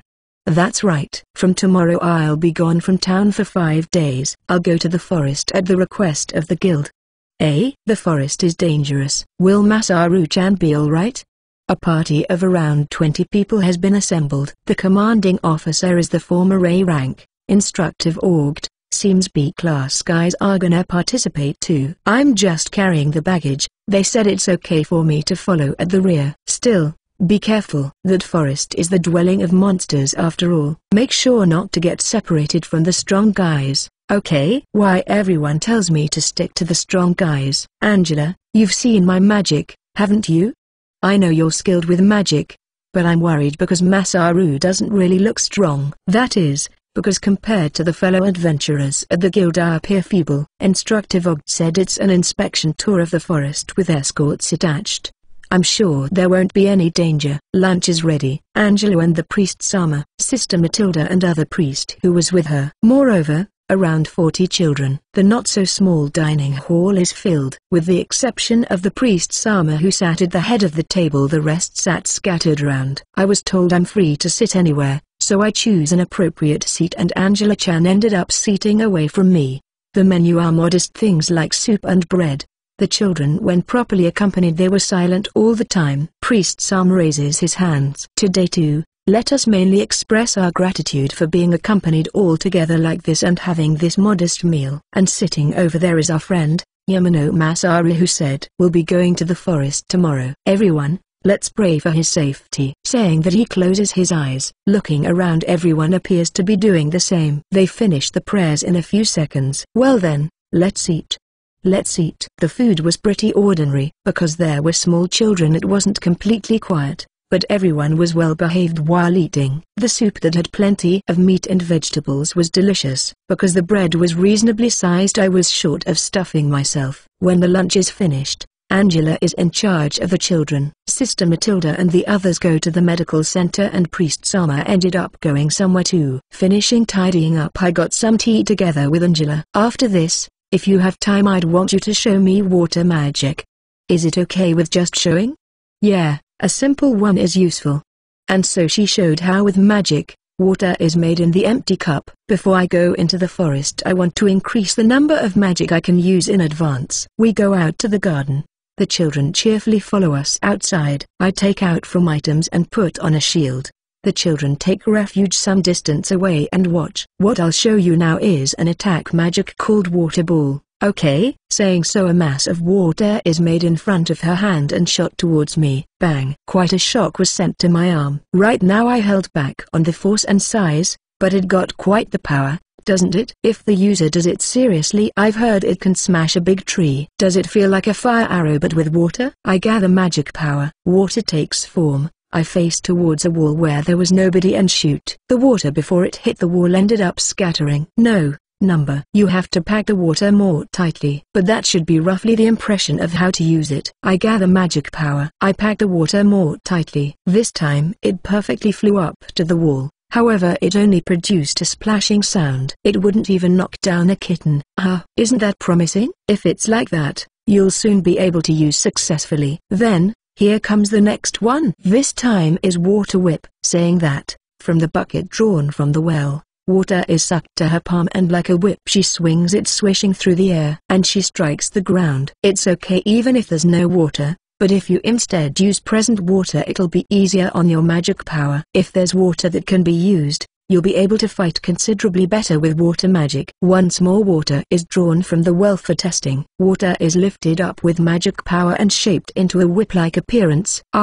It's torn to pieces. I do it once more. This time it wasn't torn apart, but I couldn't swing it well. Not too bad for your first time. Last one. It's magic to create ice. Okay, said that. Water is drawn from the bucket, made into ice and shot this way. With a clashing sound it shatters, colliding with my shield. Because learning to make ice might take a bit of time, it's better you first stick to learning water wall. Could it possibly mean ice is around level 2? As a test I tried freezing the water in the bucket, but as expected it didn't work. Thank you, Teacher Angela. I was able to learn a lot. Yup, well I think if it's Masaru, you'll soon be able to use it just like me. Then, since I have work to do, take care. Yeah, I'll show up again after I return. Look forward to some presents. Hearing presents, Angela smiled cheerfully and waved her hand when she entered the orphanage building. As expected, she's really cute. I'll do my best just for that smiling face. Well then, kids, tomorrow I'll be going to the forest to fight, however you mustn't cause problems for Sister Angela. Bye-bye, Anna-chan. Please bring souvenirs, okay? Meet. And so forth the children said, waving their hands while I left the orphanage. The day I didn't acquire the water magic skill. Does it mean it won't work unless I properly learn Water Ball? TL note, another chapter where Lane adds around 20 more lines of conversation, just after the Ryuju reference, compared to the WN. TL note 2, I've been using Ito Ugami since the prologue, because it didn't have a furigana that indicated the spelling of his name in that chapter. Since then I've been completely overlooking that from chapter 2 onward a furigana spelling his name as Itaushin was added, and I just realized it now, so I've changed his name in previous chapters and start using Itaushin from now on. Chapter 15, Young Men's Foolish Stories. Volume 1 Chapter 15, Young Men's Foolish Stories. The next morning, I head to the guild. I was guided into a large room by the receptionist guy. It was a fairly early hour. However, the assistant guild master, the instructor and 5 adventurers were already present. Among them 2 people noticed and approached me. We took the beginner's training together. They are Kruk and Silver. Kruk is a warrior with light equipment, carrying a sword and bow. He's around 170 centimeters tall. He's got a slender and attractive face. Silver is around 180 centimeters tall with a tough physique. His equipment is a metal plate mail, a huge shield and sword. His face is of a hunk, however he has muscles for brains. Masaru, did you accept this request too? Saying that, Kryuk approached. Alas, I was called to carry the baggage. Let me introduce my party, Alipor's leader, Strong Sword Lazard. He's C rank. I was introduced to a big gorilla. He's taller than Silver, who is 180 centimeters. He's carrying a big sword on his back and the muscles on his arms are amazing. Many nicks were carved on the metal plate armor. I infer he's really experienced. We handshake when he presented his hand. Ouch. He put too much force. My hand is gonna break. If his appearance is of a gorilla, no doubt his strength would be of one too. Probably he didn't intend to put that much force. I heard the rumors. What was it? Wild rabbit hunter? Please, stop. That's already a matter sealed in history. Hey, this one? This is Leeds and this is Mole. We all come originally from the village of Alipur. Hence the name of the party being Alipur. Leeds is a female swordsman. Her height may be between Kryuk and Silver's. I believe she's fairly beautiful, but a bit scary, giving off vibes of being a vixen. Mole is a cat-eared beastman male carrying a spear. He's taciturn and keeps bowing his head during his introduction. I exchange information with Kryuk and Silver. Both of them, it seems around last week, have finished several requests nearby.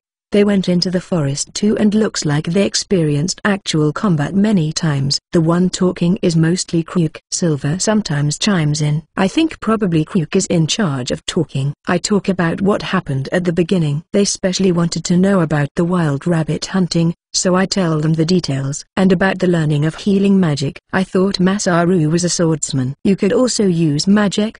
Unusually, Silver uttered.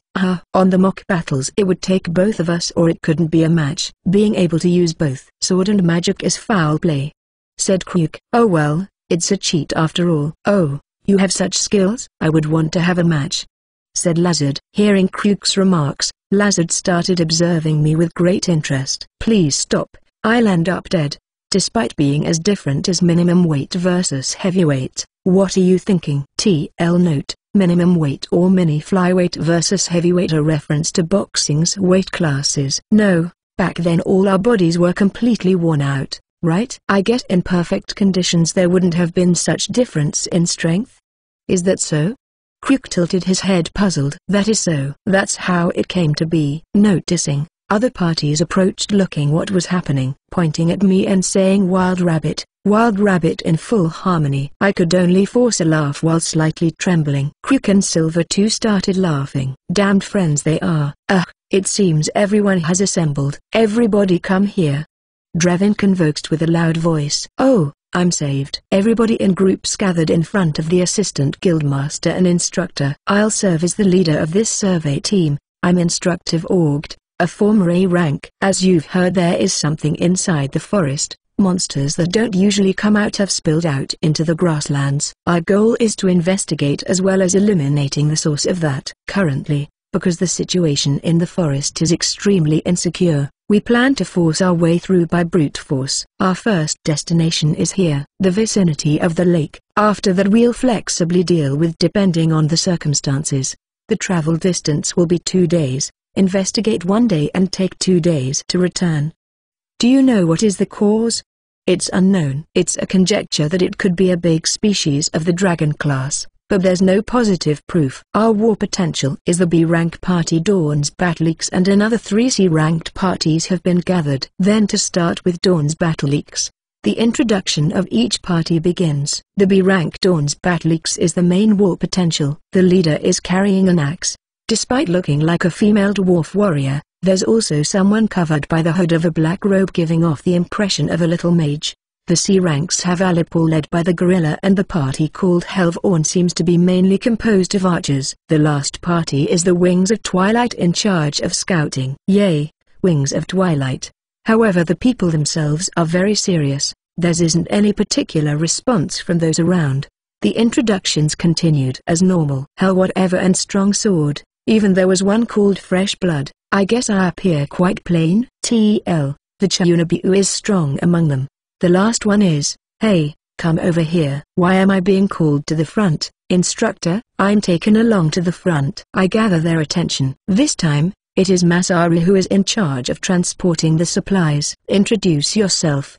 I'm Masaru, E rank and in charge of carrying the baggage, Wild Rabbit Hunter. Suddenly they raise up in laughter. I said it in desperation, but they really took it. In this situations it's better to be honest than to secretly be weird. I'm fairly skilled with fire and healing magic, and can make drinking water with water magic. Finishing the self-introductions, it was time for questions. What's the extent of the supplies prepared? Indicated by the instructor, I take out all the supplies. 10 boxes packed with food and 5 barrels of water. Some people open the boxes and check the contents. Enough for 5 days has been prepared. Furthermore, since there's room to spare in the item box, pavilions and so forth have been prepared beforehand. In relation to the transportation of other things, come to discuss it. By pavilions they mean tents. I go store in items, the things piled up in a corner of the room. The party leaders come to discuss. Even though in my heart I'm getting cold feet, I promised to transport the spoils of war.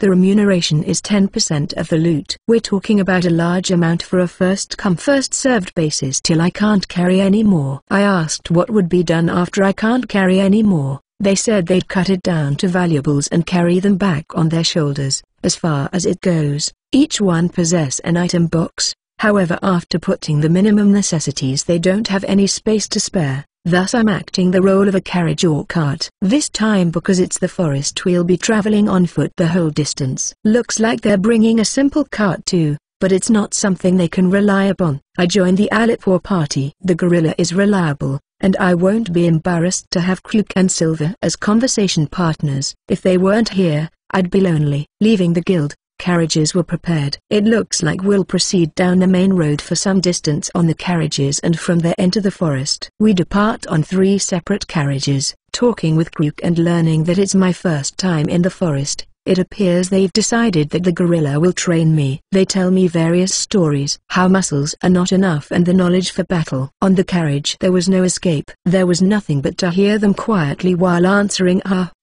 They even started a competitive show with my weapon and armor. They picked the dark steel broadsword from my back. Oh, isn't this a good sword? Can you handle it? No, it's important to get intimate with a good weapon from an early age. A master chooses his weapon since he has to rely on it to fight.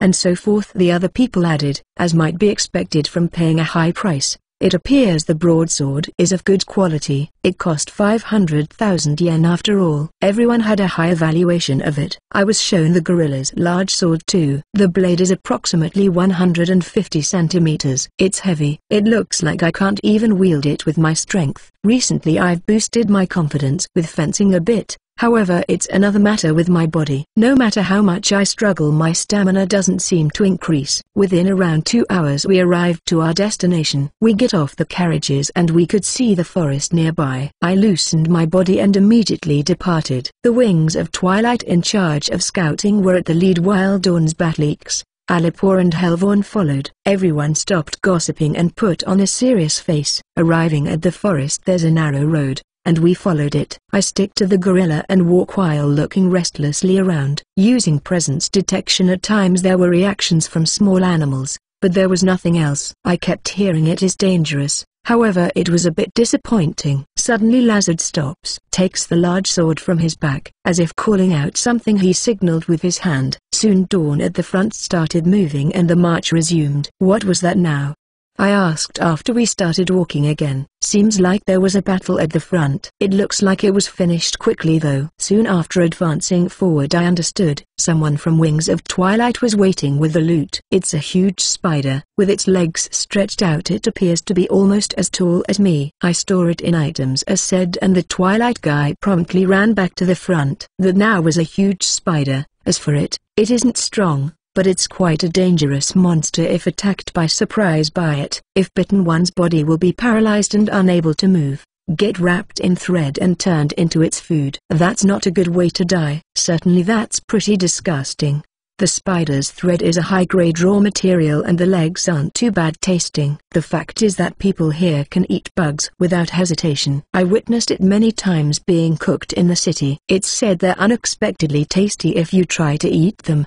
although it's a food I want to avoid if as much as possible. Presently the file stopped again. This time Dawn's bat leaks kept going, however Lazard stayed, asking about it. It appears a little bit of a tough one appeared. What? There's nothing to worry, leaving it to Dawn's, was the reply. Advancing forward this time the corpse of a humanoid was awaiting. It's bigger than an orc and red. It has no horns but it looks like a red ogre. One leg has been torn off. Its body was full of wounds. I store it in items. It's a troll. It's not very large, might be a juvenile. However, they are really strong. It's better if you don't get too close to them. Seems this one was defeated after its leg was smashed. Are you telling me this one is a child even though it appears to be 2 meters tall? That kind of occurrence happened several times. Each time I stored it in items. 8 orcs, a bear, a monitor lizard. The goblins were left alone. We took 2 short breaks. We finally took lunch, at a somewhat open space. From the foods, wooden boxes, bread, jerky and fruits were distributed. Took out a water barrel and each person was supplied with it. From here on the road ahead will get worse. Be sure to take a good rest. If there wasn't something like battles it would be completely boring, right? Isn't it a wonderful thing there's almost no danger? It would be nice if nothing happened till the end. TL, triggering flags, death flags? All the spoils, if the party at the front take them all, won't the remuneration decrease?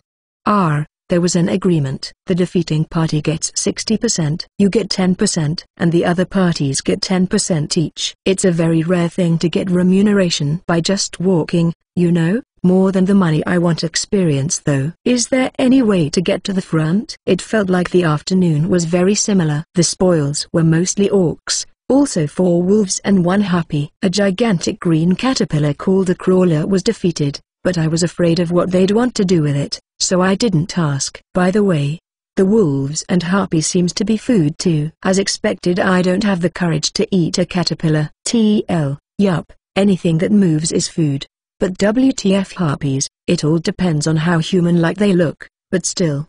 Do they taste like chicken? In the late afternoon we arrived at the campsite. The pavilions were taken out and the camp constructed. It was arranged that orcs were provided for dinner. The fresh orcs were skillfully prepared and their state looked gory, but the grilled meat smelled great and I gladly got some to eat. I ended up sleeping in the same tent as Crook and Silver, and the conversation about anyone you like started. Is this a senior high school field trip? Silver was unusually talkative and spoke what he thought of the female warrior leads from the same party.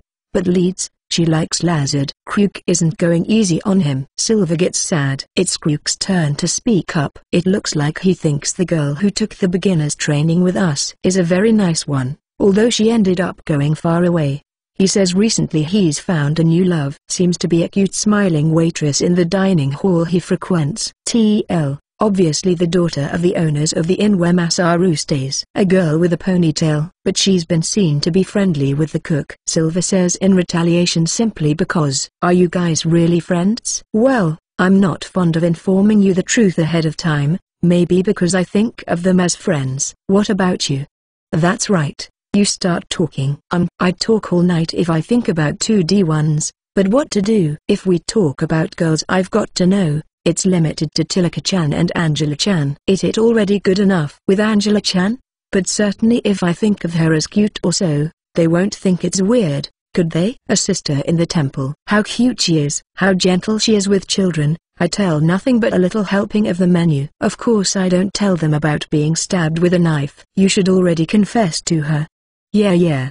Hey, you guys. Listen, I started to get along with her a little, only to the extent that she smiles to me. If I were to make a confession, it's inevitable that something bad will happen. It's out of kindness because I'm her pupil. She smiles because I bring presents every time. She couldn't think much of me. After a month she should have forgotten about me. Suppose I tried to confess. I don't dislike Masaru, but that kinda thing. Or something like that. I like Masaru, but let's stay as good friend, okay? She would reply, I'm 100% sure. I have no doubt. And somehow it would become an awkward relationship and be impossible to stay as friends. I see. I've resurrected the trauma from my days as a student. It was after that I started to get into 2D. When I was in my village. Crook abruptly speaks out. What? You're gonna change the topic. That's prudent. An old man in the neighborhood who was an adventurer had retired and came back. He came back with a bride. Oh, I see. And what else? You see, she was cute and much younger than the guy. Their married life was good and were also very happy after having children. I learned afterwards that bride was in fact a slave. He purchased her with the money he earned as an adventurer after all. Is that even possible? And Kruk lived next door? It was unusual for my village, but it seems to be common. Look, because after being an adventurer for many years, the girls you know will all end up being married. You'll grow old and accumulate wounds and you'll pretty much be unable to marry. I and Silver were absorbed in interest. Because of that, I went to look to the slave trader. When did you? Silver is extremely surprised. That Kruk, did he went there in secret? We thoroughly listened to Kruk's detailed account. What I saw was around 40 to 50,000 gold. It isn't a sum you can't save if you work hard. I check the menu. I have around 30,000. 31,979 gold to be exact. Damn it, if I hadn't already squandered 10,000 gold in a weapon and armor. What? How are you carrying that much? No, wait a second, gentlemen. To get the girl you love like that, it's no good if you buy her as if she were an object. You're right on that, but... However, if you buy a big house, no, if you're renting too, it'll be hard to do the cleaning alone. You'd want a maid, wouldn't you? And buying a slave could be said is one of the options. No, I absolutely couldn't have Lou desires. I wouldn't dare to touch her. But, we'll be living under the same roof. It might be possible we suddenly fall in love. Yup, in that case there's no helping it. Yeah. That's a very possible story. Gentlemen, I'm going to rent a big house once I return. Surely. What? You bastard, are you going to betray us? Exclamation mark. The instructor got angry from all the noise. You maggots, we'll start early tomorrow too. Go to sleep now. Chapter 16, Even a Capable Wizard Has Her Own Problems. Volume 1 Chapter 16, Even a Capable Wizard Has Her Own Problems. The next morning we proceeded in almost the same way. There were battles. They were all dealt with by the parties in front, thus it was peaceful here. However, just before noon it seems there was a bit of trouble. The instructor assembled everybody. A group of orcs has been sighted ahead, approximately 30 within the scope of what could be seen. If there are more, I think there could be double that. Our goal is the investigation. Shouldn't we avoid them? No, if we leave them alone, it'll be bad if they strike us from behind. We must annihilate them.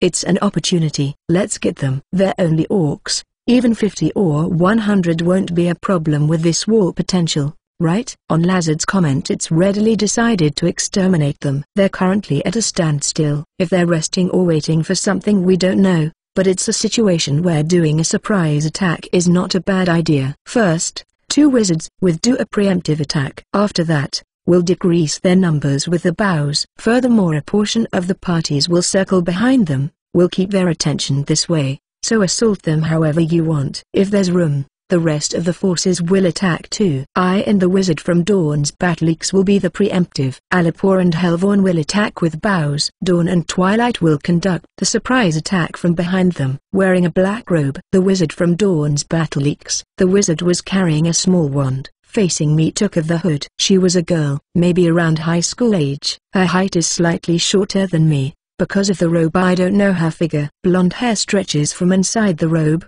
Her face is well proportioned and beautiful. Even though she's blonde like Angela, she's the cute type. Her eyes are big and pretty. Although she's glaring at me with distrust. I'm Elizabeth, a wind mage. Okay? You'll absolutely not get in my way. Understood?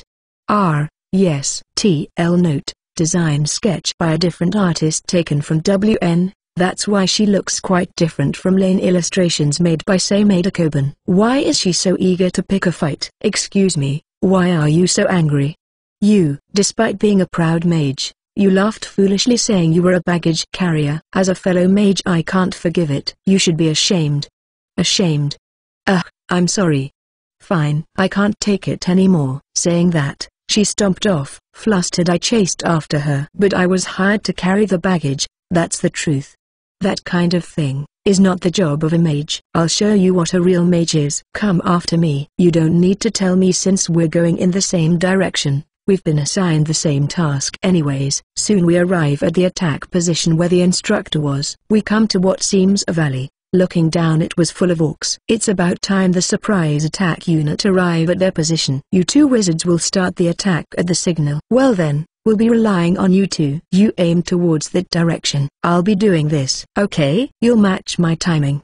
In a whisper, Elizabeth issued the instructions. Confirming the attack location, I nod. Once Elizabeth starts casting, I too start casting. Minor explosion. Elizabeth in an almost inaudible low voice, she's mumbling something. Is she reciting some kind of spell? In my case, I don't do anything in particular besides concentrating magic power. Could it be different for others? Windstorm. Elizabeth fired with a whisper. Matching her, I cast minor explosion. From the unexpected attack, the orcs were in a chaos. Successively the arrow attacks started rattling and orcs were falling. However, soon they began counterattacking. It was sporadic, but arrows came flying from the orcs. One arrow landed right in front. Quickly I take cover behind a tree. Looking for Elizabeth, she's already hidden. I search the direction from where the arrows are coming. Found it. I use minor explosion. I aim at the orc, shooting with a bow, and it's cast. Several orcs are blown off altogether. I leveled up. I postponed checking my status. There were orcs coming here,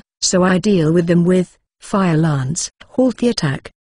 The order came from the instructor. Looks like the surprise attack unit started their assault. Silver came along here. Crook's leg received an arrow. Won't you come look at it? Going to check, and Crook was looking sad while cold sweating. An arrow was stuck to his thigh. Crook was assigned to use bow, so there was no way for him to hide. Unlike Silver's heavy equipment, it should be said you're lucky it resulted in merely this. Silver, please pull out the arrow. I'll use healing magic immediately after. Crook, endure it for a bit. Matching Silver's extraction of the arrow, I cast heal. A little bit of blood spout out, but the wound soon closed. Hey, you guys, wait here. We'll go exterminate the remaining orcs. Lazard informing us of that. He ended up going where the orcs were. There, only me, Silver, Crook, the instructor and Elizabeth remained. Instructor, is it already finished? The sound of battle that was present until a moment ago stopped. That's right. It only remains those who have fled. In the meantime, stay on standby here. Stay vigilant of the surroundings. As told, Crook and Silver watch over the surroundings. While checking my status, I consider my skill build, and Elizabeth talks to me. You're pretty good. What was your name? Masaru. Come to think of it, just now when you used magic you were mumbling something. Is that perhaps an incantation? That's right. Precisely, chanting the incantation is the proper way. My acquaintances don't do it though. Angelo and Sister Matilda didn't say anything in particular. They're novices. Okay. Properly chanting the incantation and at the end shouting the spell name will increase the power 20%. Poking me with her wand, she says, striking a pose. I don't know about the 20% increase. However, there's no mistake about shouting the name of the spell before shooting. In the case where a party is fighting, what kind of spell the wizard at the rear is using must be let known to the front line.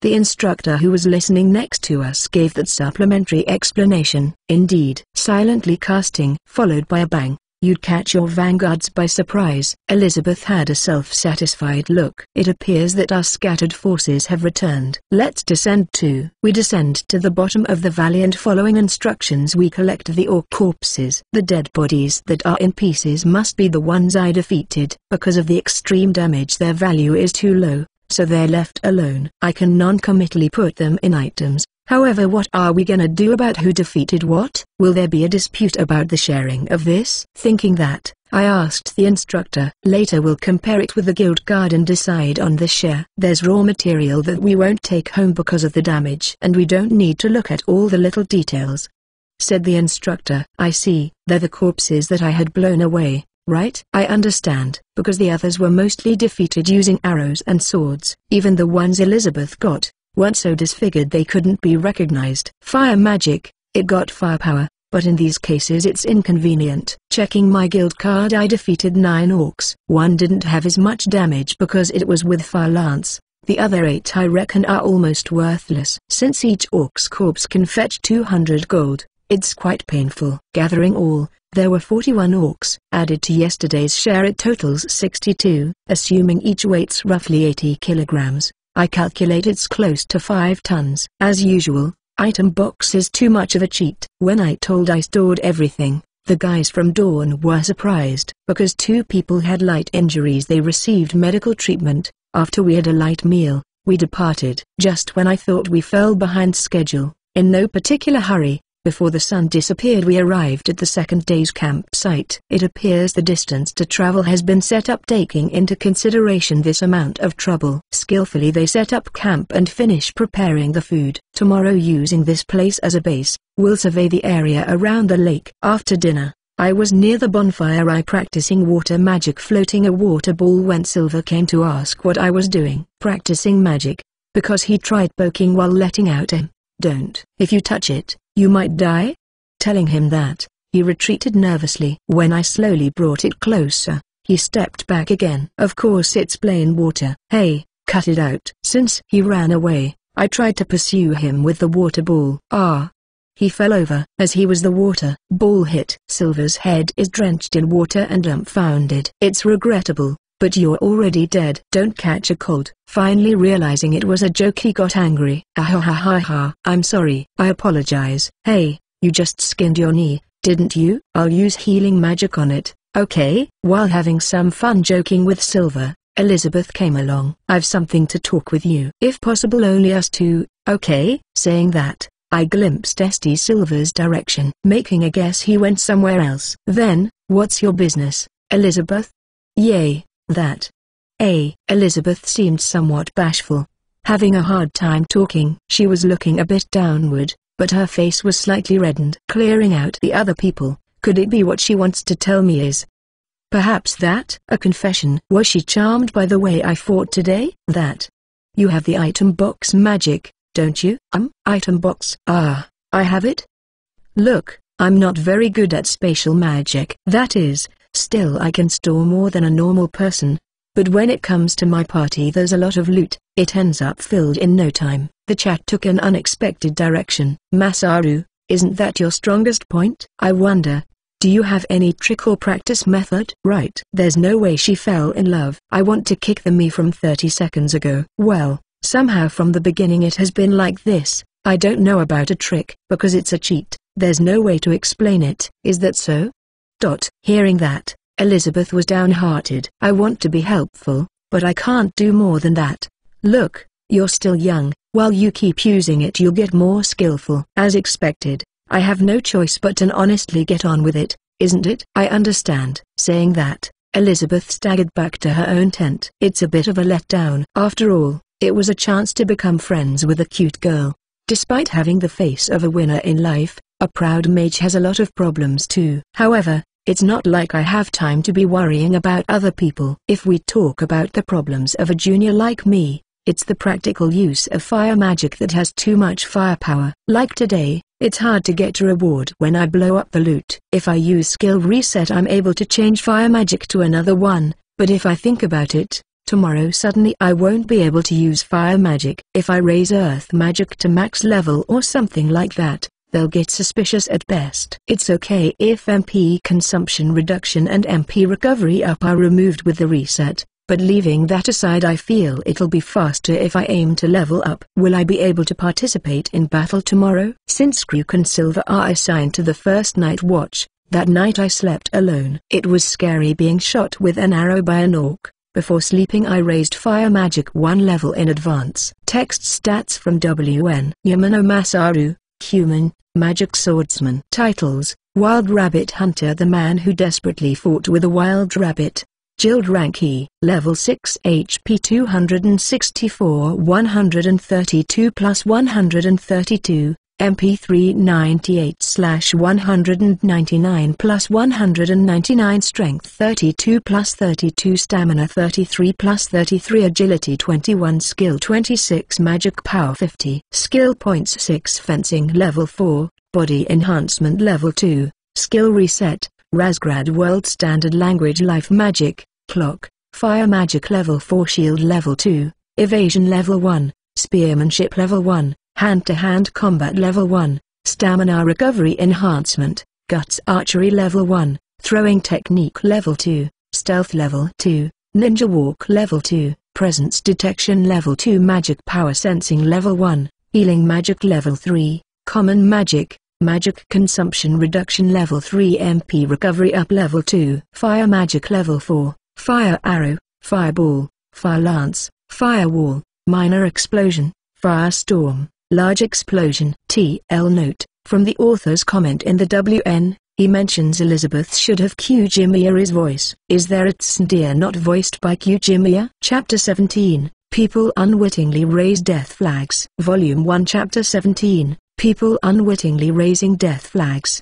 Today, the baggage carrier is house-sitting. Everyone in Alipur and the instructor remain too. They're watching over the area surrounding the camp. What are we gonna do if nothing comes out? I tried asking the instructor. Then, it's been planned that coming back we'll go through another route and expand the range of the survey. Nevertheless, if there's nothing, we'll observe the situation for a while, and if we can't settle this unusual phenomenon, looks like we'll do a second investigation. The boredom. I thought of at least taking a stroll, but I was told to stay still and trying to chat with Silver and Crook. I was told not to get in their way. When I was practicing magic, the instructor told me we don't know what will happen. Save your magic power. I want a book or a game console. Seems there are bookstores. Once I return I plan to go take a look. I head towards a tree and practice throwing knives when around 2 o'clock Wings of Twilight returned. They had a serious expression. Instructor, it's a dragon. I hear the report together with the instructor. It built a nest on the opposite side of the lake. Probably, it's still a young dragon. Its size is not that big. It had wings. They say it's a flying dragon type. That dragon, is it small? Hearing the report, I asked what I was thinking. Yeah, for a dragon. Even so, it's more than 10 meters. 10 meters. I can't easily imagine my parents' home being 2 stories tall is about 5 meters. It's double that. Was the Tyrannosaurus I saw in a museum around 10 meters? I had the memory of it being considerably huge. And that thing can fly? If it flies from here to the city, it's half a day distance. We can't leave it alone, said the instructor. Kill it? Lazard asked the instructor. Let's wait for Dawn's battle leaks, then we'll make a decision. Before long, all parties returned. The situation is explained. A dragon is troublesome. We should go back and call for reinforcements. If we remove its wings, it's just a big lizard that spews fire. There's no problem. How are you gonna remove its wings? I'll do it. Elizabeth announces her candidacy. She's full of confidence. Why are you so self-assured? Dawn's Battlix and Alipur are the killing faction. Wings of Twilight and Hellvorn are the withdrawing faction. In the end, the instructor had the last word and it's decided we'll kill it. Dawn's Battlix is the vanguard. Alipur will support. Hellvorn will attack with bows if they find a gap. Wings of Twilight will be on standby at the back. If the operation fails they'll return to the city to report. I've been told it's fine either if I participate or I stay behind. What to do? I want experience too, but I also value my own life. Masaru, you participate too. I'll show you my strongest magic. If you participate you'll be given a reward. A dragon subjugation has a high risk, but if successful you'll obtain an enormous one. Looks like the instructor wants me to participate. That enormous of a reward? I really want reward. Yesterday, I tried doing some rough calculations. If I return like this the remuneration will be around 3,000. Maybe it won't reach 4,000. It won't be enough for the first step of my harem plan. Moreover, if you have done a dragon subjugation you'll gain prestige as an adventurer. It appears Dawn's Battlix has experience in dragon subjugation. This one is a sure win gamble. Lazard said so to recommend my participation. Seems Crook and Silver are in it too. I want to test fire magic level 4's large explosion and possibly I'll get a massive amount of experience if done successfully. Count me in. It's not like I've been dazzled by the reward. As an adventurer it's a natural conduct. I'm given pen and paper by the instructor. You need to write it down. 2 copies. One for yourself, another to entrust to Wings of Twilight. Looking at it, for some reason everybody is writing something. In case you die, what to do with the equipment, items, money. If there's someone you want to notify of your death, their contact address too. This is a common thing to do before a dangerous mission. Don't give me that uneasy look. Holding that paper, I think it's impossible to contact my parents' home. Shall I donate the items and money to the orphanage? Which reminds me, I wonder what happens to the item box if I die. Asking Elizabeth about it, I'm told the contents would be thrown out on the spot. I see. Or corpses X62. the food I'm carrying, everything will be thrown out on the spot. I'm sure it'll be a big spectacle. Written my will. The instructor takes custody of one sheet. I put the other one in the item box. Suddenly remembering, I take out the log. I write a will addressed to my parents' home. I'm sure Taoshin would deliver it if I die. Because there's not much time, I write it simple. It's alright if later I rewrite it neatly. Forgive me for the misfortune of dying early. Due to circumstances you won't see me again. However, don't look at the contents in the PC. Destroy the HDD and dispose of it. Please. I wrote. I'm good with this. My mother completely found out about the porn magazines. It'll be alright if only they dispose of the HDD. If it's my father, I'm sure he will understand. Ugh, I forgot the notebook with my dark past. Don't read the notebook in a box in the closet. Please burn it. Make absolutely sure, please. Yeah, with this I'll have peace of mind. We are hidden inside the forest while observing. Dawn's Battlix gets closer to the dragon from the front. The dragon is beyond a clearing in the forest. It lied sprawled inside an open shallow cave in the rocky mountain. Its figure can be confirmed from the outside. Currently it's a shallow cave, however little by little it'll dig through and create an imposing nest. Good. My party will lure dragon here. We'll certainly bring it down with magic. Dawn's role is to be the decoy. Excluding Elizabeth, the remaining 4 people from the front, as if displaying their presence, they walk slowly towards it. The dragon, with its attention attracted by the decoy, presented a chance for me and Elizabeth, who were hidden, to inflict an attack with magic. There was a strategy for a surprise attack, but the risk was high if it failed. The decoy one was more sound and Dawn's leader had volunteered. They're placing that much amount of trust on Elizabeth. The sleeping dragon lifted its head and stood up, and slowly its gigantic body came out from the cave. It's huge. A light brown body with 4 legs, large wings and a fiendish expression. Someone from Dawn shot an arrow, but it took no notice of it. Dawn, judging they got the dragon's attention, turned around and ran towards here. The dragon, while causing the earth to shake, came chasing them down. That is to say, it's getting closer and closer. The dragon can't be simply called huge. The people from Dawn running away looked just like ants. Looking at it drawing nearer, and right about face, I was driven by an urge to flee. However, right now I'm not alone. Besides me there's Elizabeth, and in the vicinity Kruk, Silver, the instructor and others are on standby. There's no way I'll run away by myself. Now, said Elizabeth, who is beside. That's right. This isn't the time to be scared of the dragon. I must defeat it with magic. In a hurry I start casting the magic. The spell used is Large Explosion. It's one I learned just the other day. I was anxious because I've never used it before, but it should be the one with the most power. The dragon chasing the people from Dawn stopped. Its mouth opened wide. It's readying a breath attack. It's a breath attack. One person screamed and the guys from Dawn spread out. However, at the last moment a warrior in full plate who was running stopped right in front of the dragon and put up an enormous shield. Hey, no matter how you look at it, that's unreasonable. Large Explosion was still casting. I won't make it in time. The dragon fires its breath. The whole body of the warrior holding the shield is wrapped in flames. Ah, he's dead. That's what I thought. But the tank turns aside and once more starts fleeing. He's burnt pitch black. Still he seems to be alright. Once it's fired a breath, the next one takes time. If one was to attack, now is the perfect chance. TL note, he's using tank, an RPG. Mopk term. Eat this. Mega Thunder. Elizabeth's magic was fired before mine did. I believe the sky flared up and shone, and together with a thunderous roar a thick lightning struck the dragon. If that's her strongest magic, there's merit in her boasting. The dragon's large body was halted. Its head that received the thunder was smoldering and rising smoke.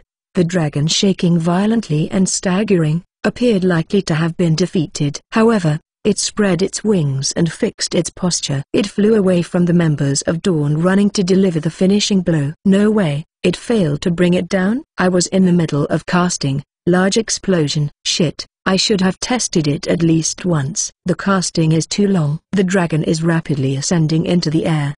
If I don't hurry it won't get through. Finally the casting is finished. The spell is shot. However, looks like it was too late.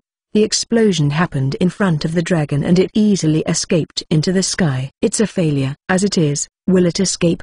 Lazard asked the instructor. No, It's got damage. As proof of that it's stopped mid-air. We'll continue with the operation. The dragon, while hovering at a considerably high altitude, was observing this way. It appears it doesn't plan to escape. We're hidden inside the forest. Elizabeth is panting and breathing heavily. She took out a potion, drank it and seemed to be more at ease. Did she exhaust her magic power? I take out concentrated magi tea from items and go give it to her. What's this? It's all thick and gooey.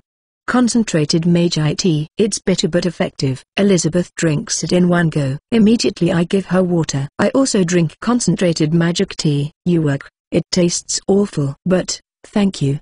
Then, what should we do? There's nothing but to attack when it comes down. I can't attack with the one I just used, but I have no choice but to manage somehow. And a retreat? A raging dragon will come chasing you. Even if you manage to get away, if it comes pursuing to the city, there will be heavy casualties. We have to finish it here. Large explosions casting is too long, so it's no use. I have no choice but to hit its wings with minor explosion. Outside the forest, Dawn's Battlix is rearranging their formation while facing off with the dragon. They'll become the decoy once again. A few minutes later, finally the dragon swooped down. I start casting, minor explosion. However, it's coming fast. Even if it is falling speed, it's still fast. Aiming for Dawn's Battlix, it plunged into them. Again the tank remains from the scattering Dawn members. The dragon, while blowing its breath, flies skimming above. As they passed each other, the dragon swings its tail and he is blown away. He tumbles several meters and falls, yet unsteady on his feet stands up. That tank is incredible. Looking at the dragon that is staying sky high once again, it got a spear stuck to its belly. He attacked it when they passed each other. However, to the dragon that amount is just a prickle. It's no good. It's too fast for magic to catch up. Even if I cast the magic, at that speed, I've no confidence it would hit. Ah well. Let's do this. I'll carry Masaru and fly. You destroy its wings with magic. Will be a target flying with levitation. We'd rise into the sky with levitation, but wouldn't have any speed. At best about a walking speed. Wrong. It's wind magic's fly. It has more speed than levitation. It'll be alright. It's the difference between dying now or dying later. If we fail, all routes will lead to our deaths. Elizabeth tells me with a serious expression, didn't I accept this lured by the reward? Will my harem plan end here before it even started? I had previously said I'm going to rent a big house once I return.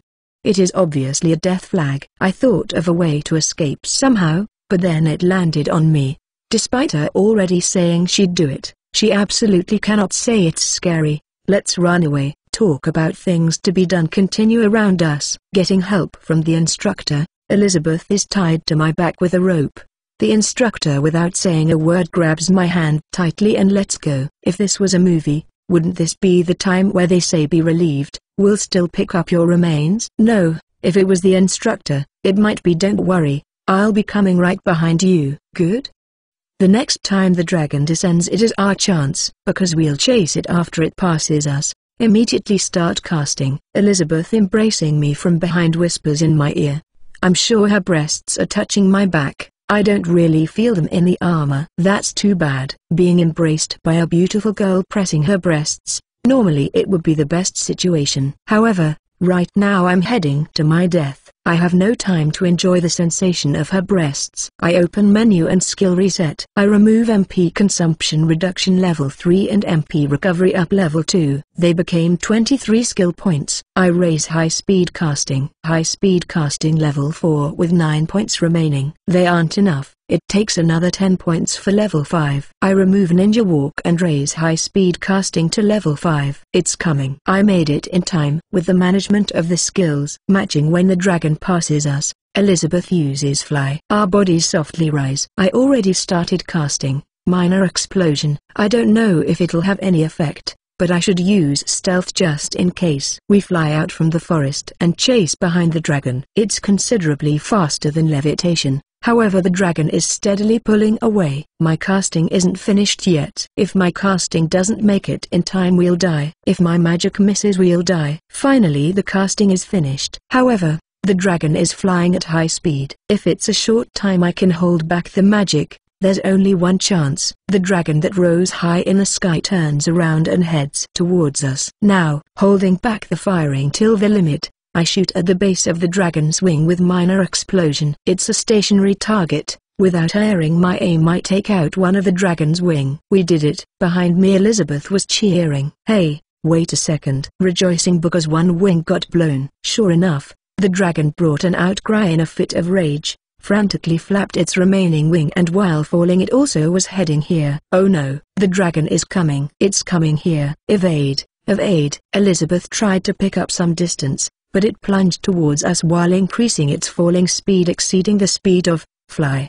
However, it wasn't paying attention to its broken wing. The dragon passed us on its way down. We got away from it, but the instant I was thinking that, the dragon opened its mouth. Don't tell it's gonna fire a breath grab if I don't defend. That's right. Water. Use water. At once I create a massive quantity of water. The dragon's breath collided with the water. It caused an explosion at point-blank range and we were blown away. My consciousness faded for a moment, but I regained it during the fall and frantically cast levitation. Elizabeth is slipping and felt like almost falling off. Elizabeth, hey, Elizabeth, did she lose consciousness? I believe she won't fall because she's tightly tied with the rope, but just to make sure I firmly grab her arms. Looking at the ground, the battle with the fallen dragon started. I called Elizabeth, but she doesn't respond. It can't be helped. Let's land somewhere. Avoiding the battle with the dragon we landed. I cut the rope with a knife and laid down Elizabeth on the ground. She is unconscious and bleeding from her nose. Heal, just to make sure. One more. Heal. Elizabeth groans with an ugin and opens her eyes. Are you alright? Elizabeth, it's your... Eh? Your head hit my face. I thought you have broken my nose. When we were blown off, did the back of my head hit her? I'm wearing a helmet after all. That must have hurt. Still, I already used heal, but probably it did break. I'm sorry. Fine. The dragon? Elizabeth stood up while looking around restlessly. That's right. Everyone is fighting it. If we don't help them. Looking over the fight with the dragon, several people were drawing near it to fight. I can't carelessly cast magic. What should we do? It's okay. Look, it'll end soon. Looking at it carefully, the dragon is already covered in wounds. It appears its movements are weak. In any event, was the damage from the fall too great? As if trying to repel the attacks, it is shaking its head and flailing its legs and tail, but the adventurers aptly avoid them. Still, even if it's weakening, it's an attack from a more than 10 meters dragon. If it hits them they won't come out unscathed, yet they continue the attack without flinching. We could defeat it easily if we use magic. Are you serious? They even pierce it? It's like trying to stop a large truck barehanded. It's not a competition for who gets the glory. Besides, looking at it now, Lazard vigorously drove his large sword into the base of its neck. The dragon screams in agony and collapses. In the end the leader from Dawn's Battleaxe drove his axe into its forehead and the dragon stopped moving. See? Elizabeth said that while turning to look at me. They really ended up killing it with swords, spears and so. At that time, the sound of level up ringed consecutively in my head. Opening the menu, I had gained 3 levels. Text stats from WN. Yamano Masaru, Human, Magic Swordsman. Titles, Dragon Slayer, New, Wild Rabbit Hunter, the man who desperately fought with a wild rabbit. Guild rank E. Level 69 HP 224 241 plus 241, MP 258/368 plus 368 Strength 43 plus 43 Stamina 45 plus 45 Agility 29 Skill 35 Magic Power 69 Skill Points 36 Fencing Level 4, Physical Enhancement Level 2, Skill Reset, Razgrad World Standard Language Life Magic, Clock, Fire Magic Level 4 Shield Level 2, Evasion Level 1, Spearmanship Level 1, Hand-to-Hand Combat Level 1, Stamina Recovery Enhancement, Guts Archery Level 1, Throwing Technique Level 2, Stealth Level 3, Presence Detection Level 2 Magic Power Sensing Level 1, Healing Magic Level 3, Common Magic, High Speed Casting Level 5, High Speed Casting, Casting Time 50% Reduction. Chapter 18, After you defeat it you'll get to eat something delicious. Volume 1 Chapter 18, After defeating it you'll get to eat something delicious. Everyone gathers around the dead dragon. Looking at it up close once again, it's huge. These people have done well defeating it in close quarter combat. Well done, Masaru. Incredible, Masaru. Elizabeth did a good job too. All the gathered people welcomed us too. Foo for fun. It's thanks to the strategy I thought of. Elizabeth is getting cocky. Although, in the first place, if her self-proclaimed strongest magic hadn't failed, we might not had to endure such hardship. Certainly, it was a strong magic though. I'm not the one to talk either when my first attack ended up missing. In my opinion, the most valuable player was the tank. Didn't he withstood face to face the dragon's attacks 3 times? He isn't half-assed. Looking for the tank, there he is. He was patting the corpse of dragon. I don't know his face because of the full body armor, but since he's standing and moving he's okay. However, the shield on his left hand is deformed and his armor is pitch black with soot. Excuse me, are your wounds okay? Yay, I drank a potion and I can use healing magic a little bit. I healed myself to walking condition. I wonder if I could do one more battle if told to? No, don't force yourself. I have magic power to spare. I'll use healing magic. Oh, is that so? Please. Honestly, it's still difficult to even stand. As expected, he's feigning being okay. Heal. With this much will it be enough? While I'm at it, I use clean up too and clean the armor. With the soot removed, I could see the armor is dented and worn out here and there. I got a good deal better. Thank you for cleaning my armor too. You're telling me he didn't completely recover? Heal. Hurriedly an additional 3 were used. Yeah, I'm alright now. Thank you. As expected, it's nice having a healer. Even I would do the same if I had magic power remaining. Watching the state of the medical treatment, Elizabeth said to me while pouting. There's no helping it since Elizabeth carried me while using fly. As for me, look, I only shot once and didn't use too much magic power. Why am I saying what looked like excuses?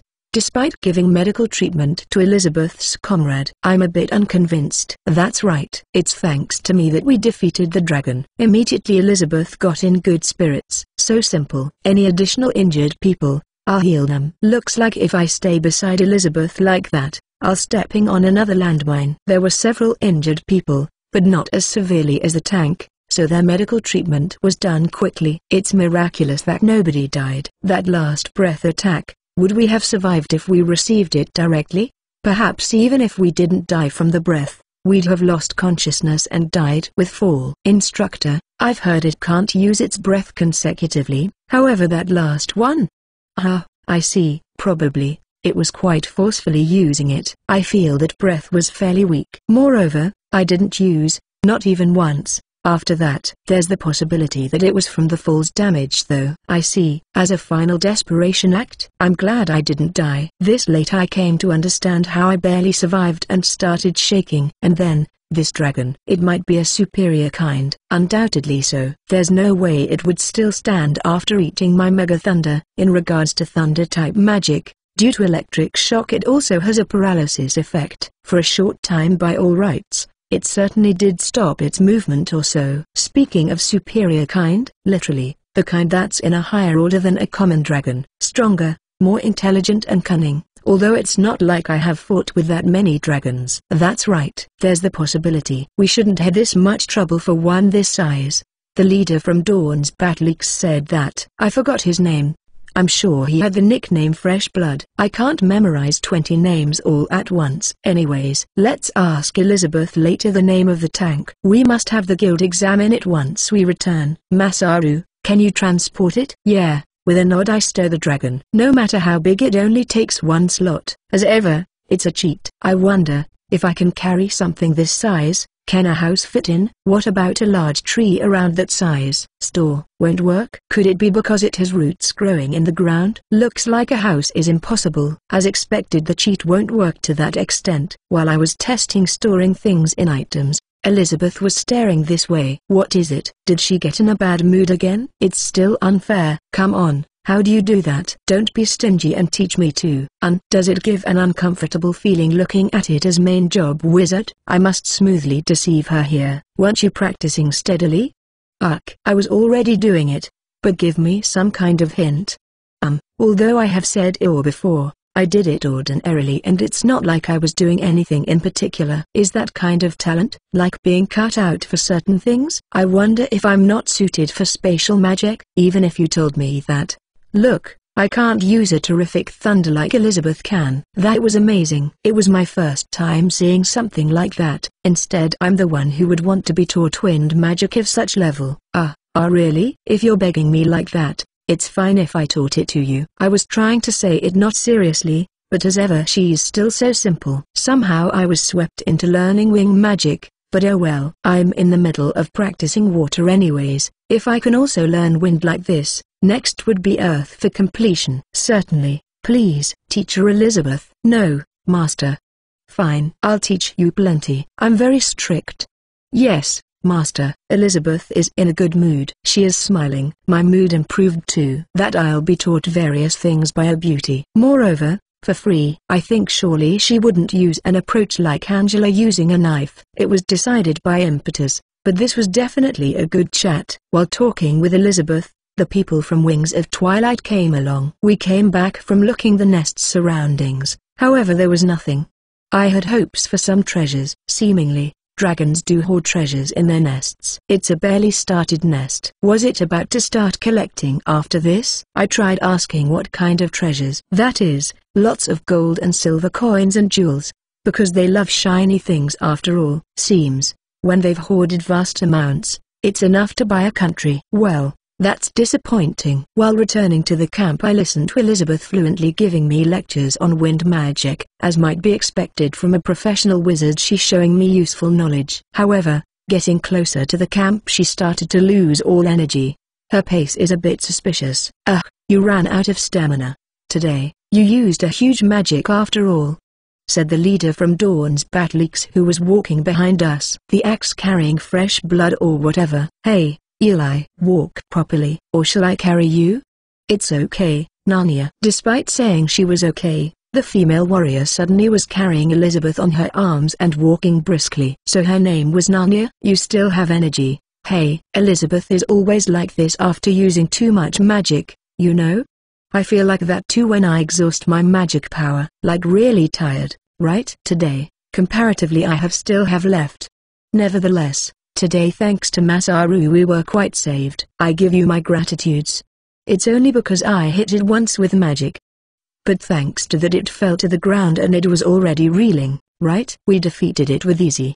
If that didn't work, what were you planning to do?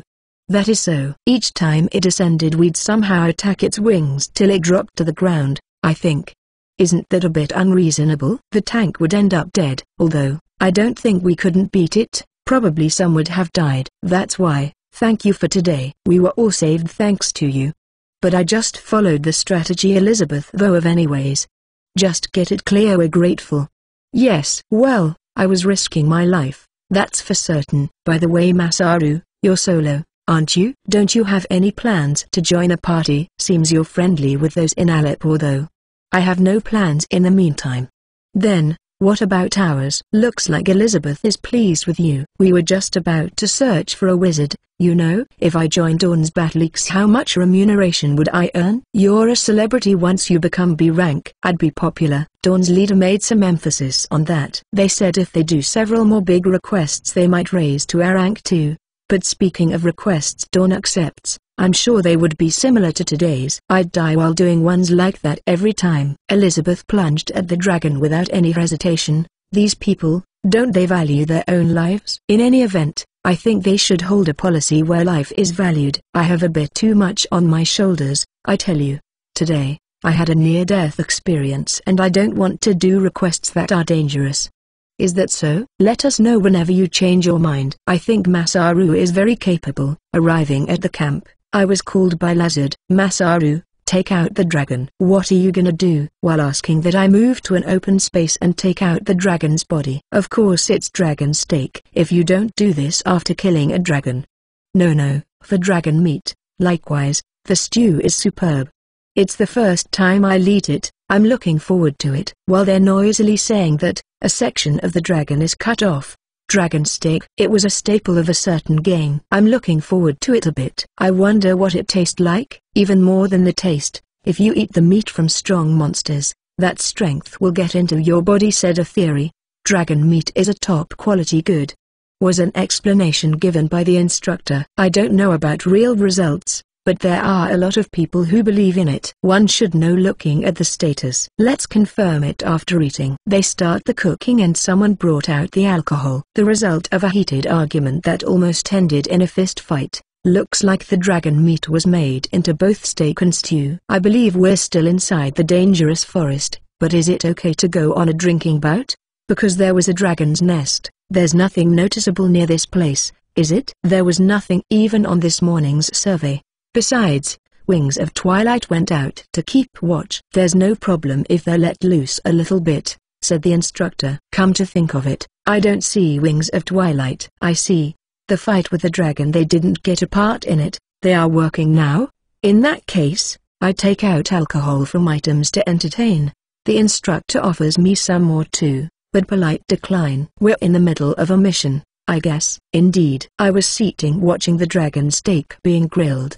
Big lumps of meat stuck in skewers were placed on the fire. At times, so they don't burn, their orientation is changed. The fat drips from the meat sizzling. I'm looking forward to this. For such things as eating dragon meat, I'm really glad I became an adventurer, says Kruk, who is gazing at the grilling meat together with me. You don't normally get to eat it. Since the size is close to a whale, a massive quantity of meat can come out of it, though it's impossible. The rich and nobles end up taking all of it. When it's our turn, nothing is left. Have you ever eaten it? I haven't. And something like a dragon is a fantasy creature that doesn't exist in Japan. Don't you agree? Chances like this are very rare. By all means, if I bring this back to Angela-chan as a present, surely she'll be delighted. This is also thanks to Masaru's effort.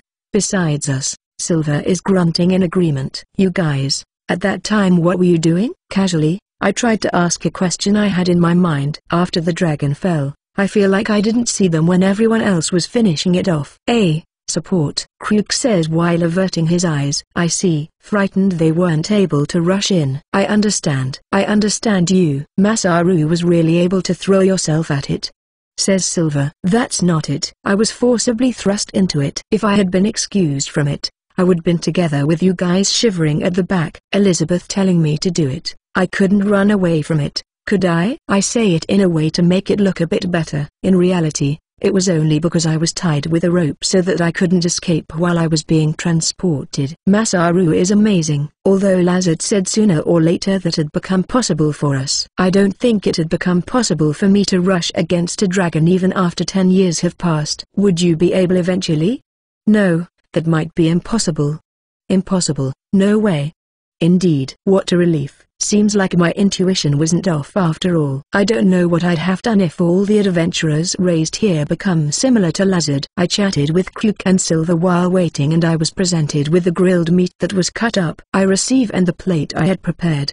The meat juices were dripping and it smelled nice. Some distance away, Elizabeth also received meat. Were the two wizards served first because of their distinguished services? Looking at Elizabeth, she was eating it with a happy look on her face. It's hard to believe that just a moment ago she was completely exhausted without any stamina left. As confirmation, I look her take a bite. Eating foodstuff for the first time, that needs courage. The taste of the dragon meat lightly seasoned with salt and some kind of spices spread in my mouth. I wonder if it tastes close to chicken meat. It's soft and juicy, an overflowing savory taste. It's a flavor I haven't experienced before. Although I haven't tried top-quality Japanese free-range pedigree chicken or Kobe beef, could it be a similar impression? This looks delicious. Even if I say so myself, it's a bit sad that I can only describe such a lousy impression. How should I say it? It feels like dragon meat.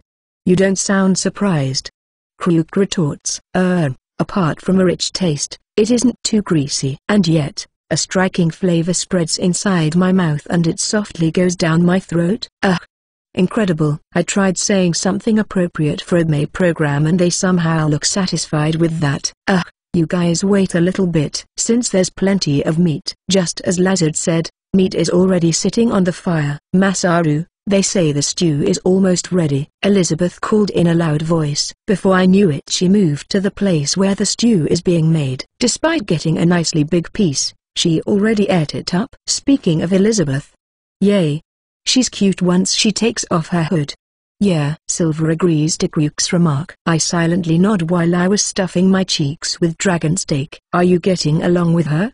says Q while looking at me. She has fallen in love with me. Nah, there's no way. Nope, no way. Did you just deny it right away, didn't you? My feelings were hurt a little. The truth is, I got her to teach me wind magic. What? How much did you pay her? No, and I didn't pay anything. Then, for free? What's that? You're jealous. Speaking of, Angela took from me a sweet amount of money. Is it normal to take some money? It's rare to get taught magic from an active B rank, although I easily got her to teach me because I flattered her irresponsibly. For now I'll go where the stew is and deepen my bonds with Elizabeth. Why you? I'd rather eat with a cute girl than some bastards. Still the food is delicious nonetheless. The meat isn't grilled yet. Do you want to go together? Although there's enough quantity, adventurers have a considerable appetite, thus if one doesn't perfectly wait for it to be grilled, one would end up missing a meal. While they're hesitating I leave them and head where Elizabeth is. She was already eating the stew. Masaru, this stew is delicious. Yeah, I know. Don't talk and eat properly. I take out my bowl and get stew served. Incidentally, if one doesn't prepare all their own tableware and if unlucky, one would end up holding it on their bare hands. Things like a saucepan. A party carries at least one, and I'm sure this cauldron for the stew is supplied by Elizabeth. The stew came out good. The clearness of the dragon meat mixed in with some kind of vegetables. Rather than being called a stew it looks more like a soup, but the stock came out pretty good. And even just the broth is delicious. Of course the dragon meat cooked till soft is superb. I wonder if this with curry, no, if this was made into cutlets surely they'd be also delicious. Since one rarely gets to eat it, savor it while you can. Have Master eaten it before? Of course. After all, we've defeated dragons several times before. How many like the one today? This one was a bit formidable, you know. Usually they're easier ones. I hear they always settle it with a single magic attack, so this time it was a specially tough one they say. That's why. That Masaru was a big help. Saying that, Elizabeth abruptly looks away. Could her face reddening be because of the open fire reflecting on it? Yup. Just now, was she saying her thanks? Probably it is so. I want to think it is that. That evening I slept having fully enjoyed the steak, stew and alcohol. I looked at my status, but dragon steak didn't especially raise the stats. Chapter 19, The Demon Lord and the Hero. Volume 1 Chapter 19, The Demon Lord and the Hero. The following day, we started our journey back to the city. I was walking joining Dawn's Battleaxe party. Before the departure I was caught by Elizabeth. Because you're my pupil, you have to follow your master, is what she said. Having received the instructor's permission, I was walking behind Elizabeth, but that's not the reason I wanted to. It's the chance to get experience, is what I thought. However, because we were returning through the same route we came, the monsters were already completely exterminated. Even if they appear, the leading party, Wings of Twilight, ends up defeating them. There was time to spare, but keeping in mind we were marching, even Elizabeth didn't talk to me too much. In the middle of a break she came looking if there was anything troubling me. Looks like she's very happy to have acquired a pupil. Seems like she's already a veteran, being an adventurer for 4 years. She became an adventurer at 14 and she's 17 years old now. She already has gone through quite a lot of scenes of carnage. Even when fighting the dragon she didn't have a sliver of fear. It appears her goal is becoming an S-rank adventurer. When I asked if S-rank is such a big thing, she replied with are you stupid? In other words, a hero. Vast riches and prestige. Becoming a noble and receiving territory. Promoted to serve the country. It's the aspiration of everybody. After becoming an adventurer, if you're not aiming for that, what else are you doing? But it's a dangerous job, isn't it? Is what I was thinking but couldn't say. She might get angry again. Right now my priorities are 1. Survive for 20 years. 2. Create my harem. 3. Prevent the destruction of the world.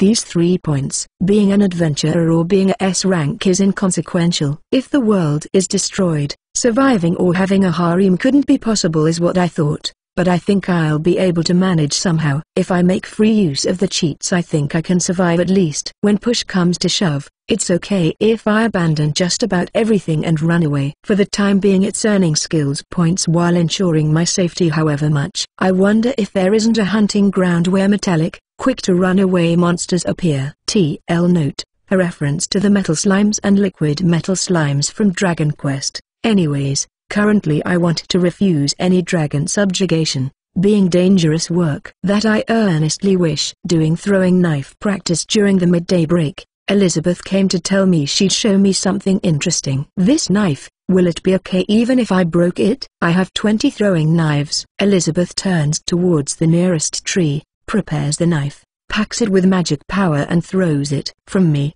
who possess throwing technique, it didn't look unskilled, however it hit the tree and the blade sank down to the handle. No matter how you look at that now, the knife didn't have the momentum to pierce the tree down to the base of the blade. Looking at me surprised, Elizabeth felt satisfied. I show her I can extract the knife stuck to the tree. The blade became ragged. That just now was a wind magic sword. As you see, if you do it to a normal weapon, it'll break just like that. However, it becomes a trump card for a mage weak at close combat. Because I have fencing level 4, close combat is one of my strong points. But that now looks like I can use. Is it possible with fire magic? I think you could. Show me how you do it without throwing it. That way is due form. I charge magic power into the knife with the damaged blade. Be clad in flames. Cut. It completely cut the tree like butter and the remaining cut end was burned. The blade was even more ragged. However, this is good. I can use it. That's sloppy. If you charge it with magic power like that, if is a normal size sword you run out of magic power in the blink of an eye. This time carefully in order not to put in too much magic power. I swing the knife. With a crack the knife breaks. This is with only 3 swings?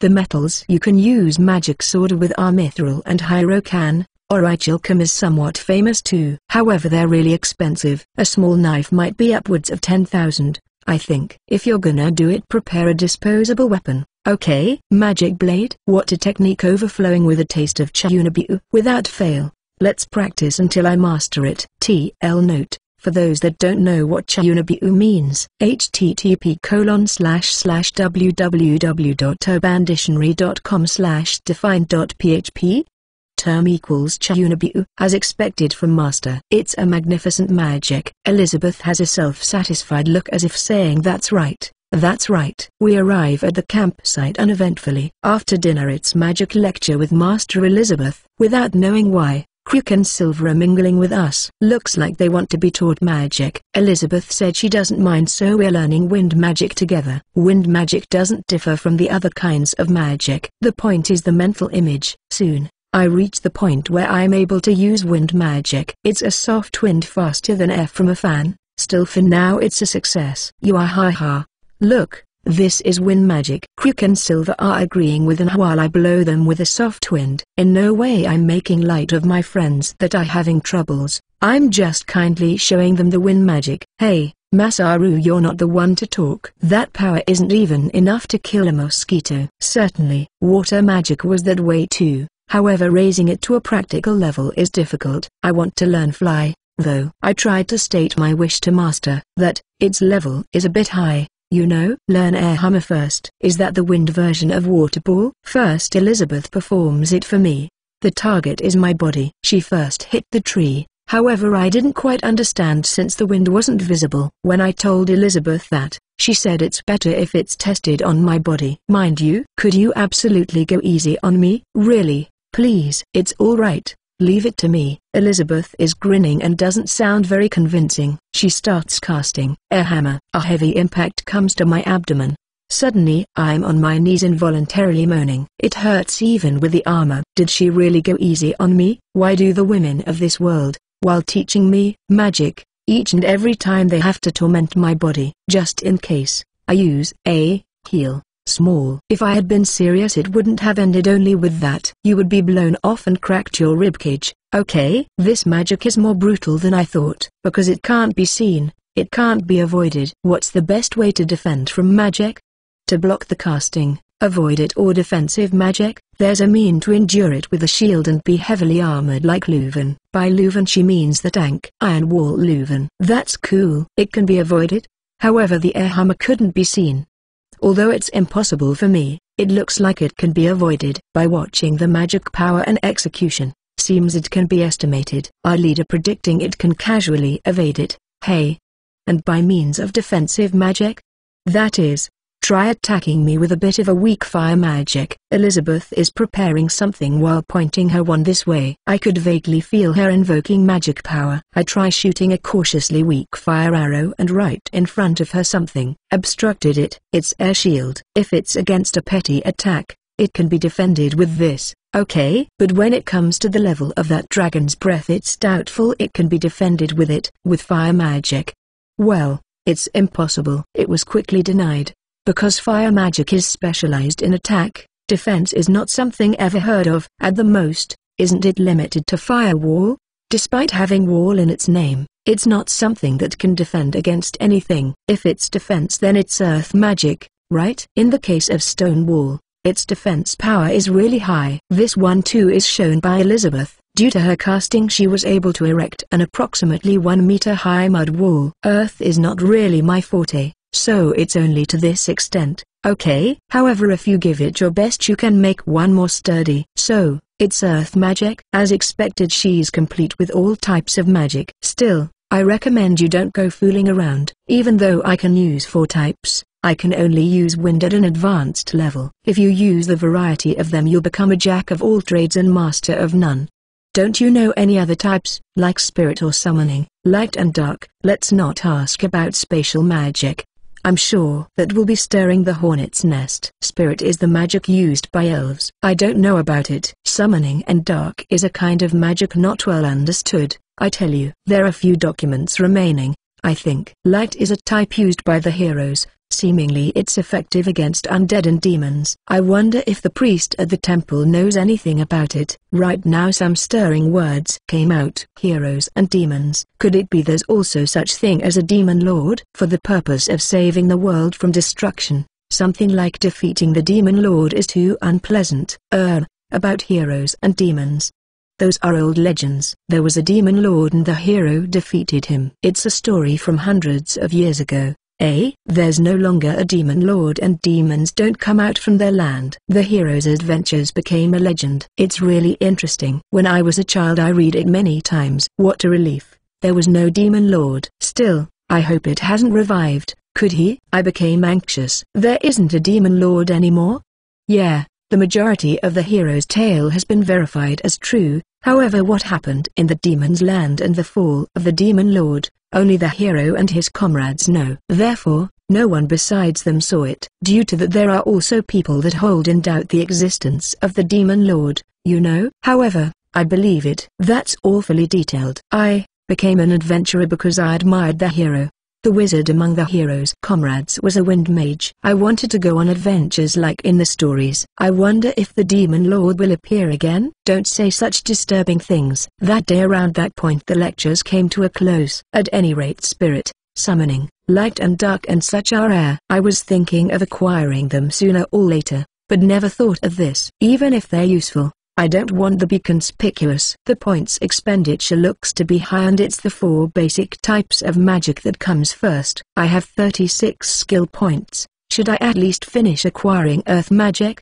But there will be times like what happened yesterday. To a certain extent I ought to leave some points just in case. And I can only use skill reset once a month. Skill points 36. Fencing level 4. Physical enhancement level 2. Skill reset. Razgrad World Standard Language Life Magic, Clock, Fire Magic Level 4 Shield Level 2, Evasion Level 1, Spearmanship Level 1, Hand-to-Hand Combat Level 1, Stamina Recovery Enhancement, Guts Archery Level 1, Throwing Technique Level 2, Stealth Level 3, Presence Detection Level 2 Magic Power Sensing Level 1, Healing Magic Level 3, Common Magic, High-speed casting level 5. Skill reset is blacked out. It means it can't be used, isn't it? Raising fencing to level 5 is 10 points. Allocating points to fencing and physical enhancement would be quick and easy, but looking at today's fight with the dragon, I couldn't think of becoming a vanguard. I guess, here I should continue on the way of the rearguard. Fire magic level 5 takes 20 points. And how about something like agility up? It looks to me if I can move fast I can evade better. I want to reacquire ninja walk. And also earth magic. If it's up to level 3 it'll take 10 points. Don't lose sight on each and everything. Let's think it over once I return. It's okay if you leave for tomorrow. What can be done tomorrow? Chapter 20. The Cute Little Priestess Prayers. Volume 1 Chapter 20. The Cute Little Priestess Prayers. The next day, we came out from the forest, walked down the main road and finally arrive at the city safely. It was already in the middle of the afternoon. Today, a simple report was more than enough. Tomorrow there's going to be another meeting because of the dragon in question. The instructor and I stayed. I have heard. Looks like you had an outstanding performance. When I went to report to Drevin, Tilika-chan was also there today. She was standing to a side behind Drevin with a vacant look like usual. I thought I was gonna die. You have good luck facing a dragon of that level and coming out alive. It became quite a good experience, didn't it? Well, it was me who decided to participate. I don't have any complaints. That's so. But for the next while, I'll be declining. For a while it'll okay for you to rest and enjoy your reward in a variety of ways. That's right. In many ways. We come out from the rear side of the guild and guided to a big warehouse. Is it a refrigerated one? It feels chilly. Also several people I haven't seen before are accompanying us. Here's good. Show us the dragon. I pull out the dragon from items. Isn't this quite a splendid dragon? This one, it'll sell for a good price. The people accompanying us swarm around the dragon. After it's examined here, it'll butchered and put on auction. Since it needs to be announced, it'll take place several days later. The remuneration from the shares of the dragon's raw materials will come after that. Concerning the other rewards, that'll be tomorrow. In relation to the subjugation reward, it'll be given to you whenever you show your guild card at the reception. I'd like a share of the dragon's meat for souvenirs, though. That's right. You have the privilege to 10% of it as a cut from the subjugation. Is 100 kilograms okay? 100 kilograms is a bit too much. Let's leave it at around 50 kilograms. Then, please, around 50 kilograms. Waiting for the meat to be cut up, Tilika-chan murmured. Meat. When did she come besides me unnoticed? Dragon meat, she murmured once again while looking at me. Perhaps she wants to eat it? Dragon steak is delicious after all.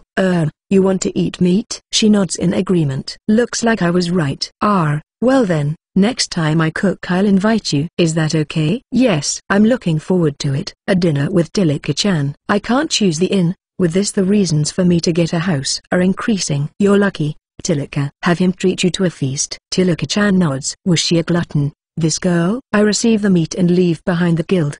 The meat was split in halves and put in earthenware containers. This parallel world, of course, doesn't have things like vinyl or plastic. The food is put in wooden boxes or pottery, as well as baskets weaved from plants, wrapped in big leaves and so forth. Lunch boxes are often wrapped in leaves. Paper does exist but it's costly, thus it isn't used as wrapping paper. Because of that I feel they aren't particularly inconvenient, and given they are nothing but things that if left alone they'll return back to the earth. Couldn't it be said it's a eco-friendly society? I head to the orphanage. With this amount, I wonder if they'll have enough to prepare dinner. I guess if I tell the children that I defeated a dragon they'll be surprised. I wanted to show them the actual dragon, but it can't be helped. I also received one of its scales. They'll have to be satisfied with only that. Arriving at the orphanage, as expected they were in the middle of preparing dinner. I was spotted by the sharp-sighted kids and surrounded. Ana-chan, welcome back.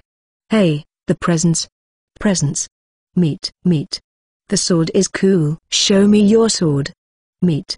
Now that they mention it, inside the city the sword on my waist is more than enough. It's the first time I've come in full equipment. There, step a little bit back. I draw the sword on my back to show them. Awesome. A black sword.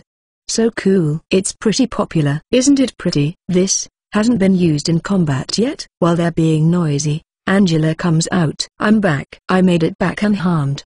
Masaru. Angela-chan, without running up to me or hugging me, I was only greeted normally. However, she showed me a delighted expression. That alone is more than enough. Then, how was the investigation? I was led inside and talked about it at the dining table. The going and return trips were really boring. The B and C rank parties were leading the way. Those people ended up beating all the monsters that appeared. No doubt, it was a guarded tour through the forest. Although there was once a group orcs, it was finished after I shot magic 2 or 3 times. It was something really easy.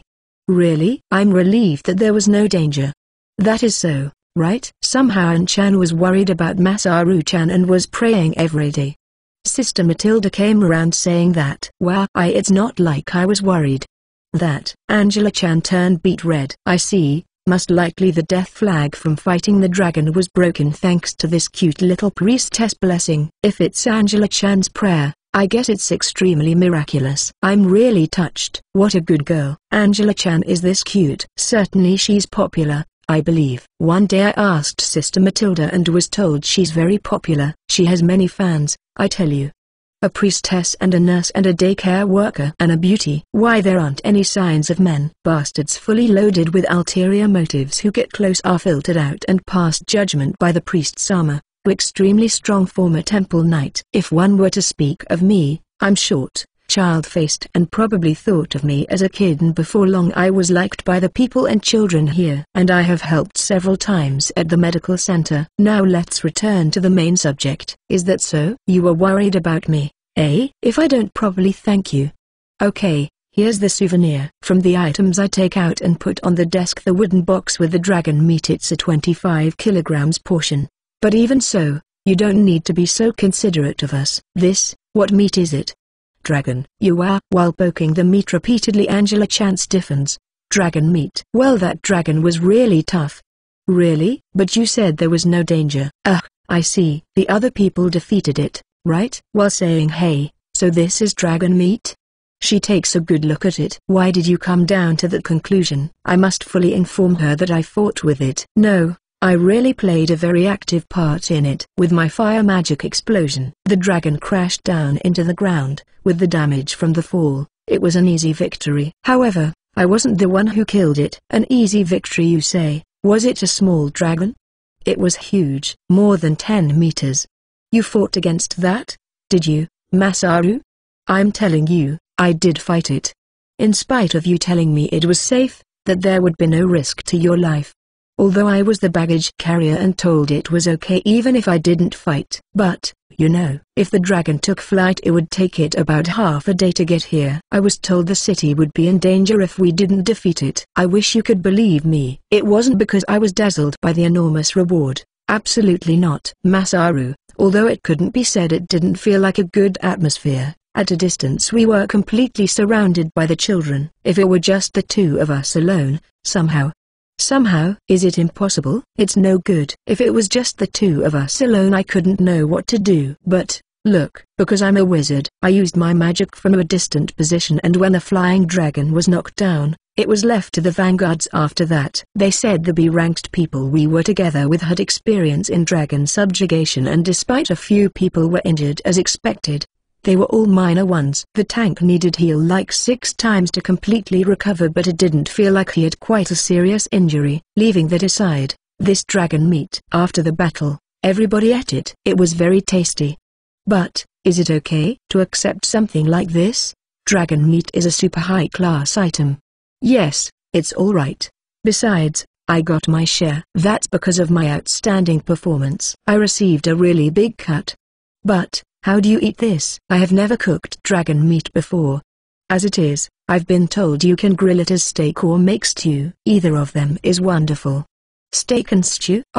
Everyone. Ana-chan brought us a present. It's dragon meat. They didn't forget to do that, eh? The children gathered and said their thanks. Ana-chan, thank you. Yeah. As expected they couldn't leave this out. Afterwards I was invited for dinner, and after the meal I went out to the courtyard with the children to have a big boasting party. At that time, together with the wind mage we flew into the sky and chased the dragon. Us two were chasing after the fleeing dragon. Finally I finished casting, and with an explosion the dragon's wing burst. Wing plucked, the dragon falls. However, at the end it headed towards us and fired a breath. Right away The children were listening to the story with sparkling eyes. Yay, they're enjoying it. I spiced the story a little bit, but it's alright with this much, isn't it? And this is a dragon scale. I take out the scale and show it to the children. Woo!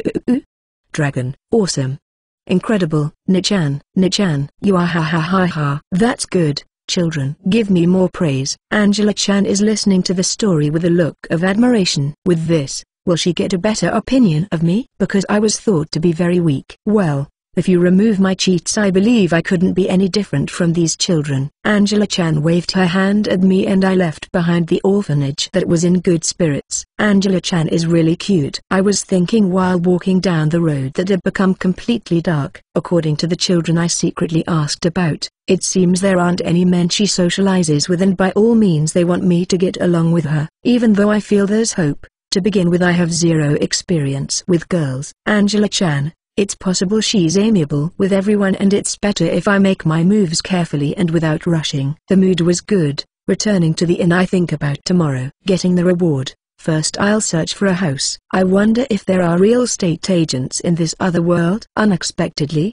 I'll start to live independently. At the inn it didn't feel like I was living a single's life after all. Still, I'm not good at housework and I can cook within my capacity. A house with a garden would be good. I want to try make a vegetable garden. And the maid. I got the information on the slave trader's location. Oh no, I can't stop my excitement. That night after writing in the log, while indulging in various delusions, before I knew it I fell asleep. Chapter 21, Dragon Subjugation's Reward. Volume 1 Chapter 21. Dragon Subjugation Reward. Next day at the guild, in a large room all members were assembled and first was the distribution of the loot. Drevin and Tilika-chan were also present to be witness to it. From items I take out the spoils in order for verification. Given most of them were defeated by twilight or dawn.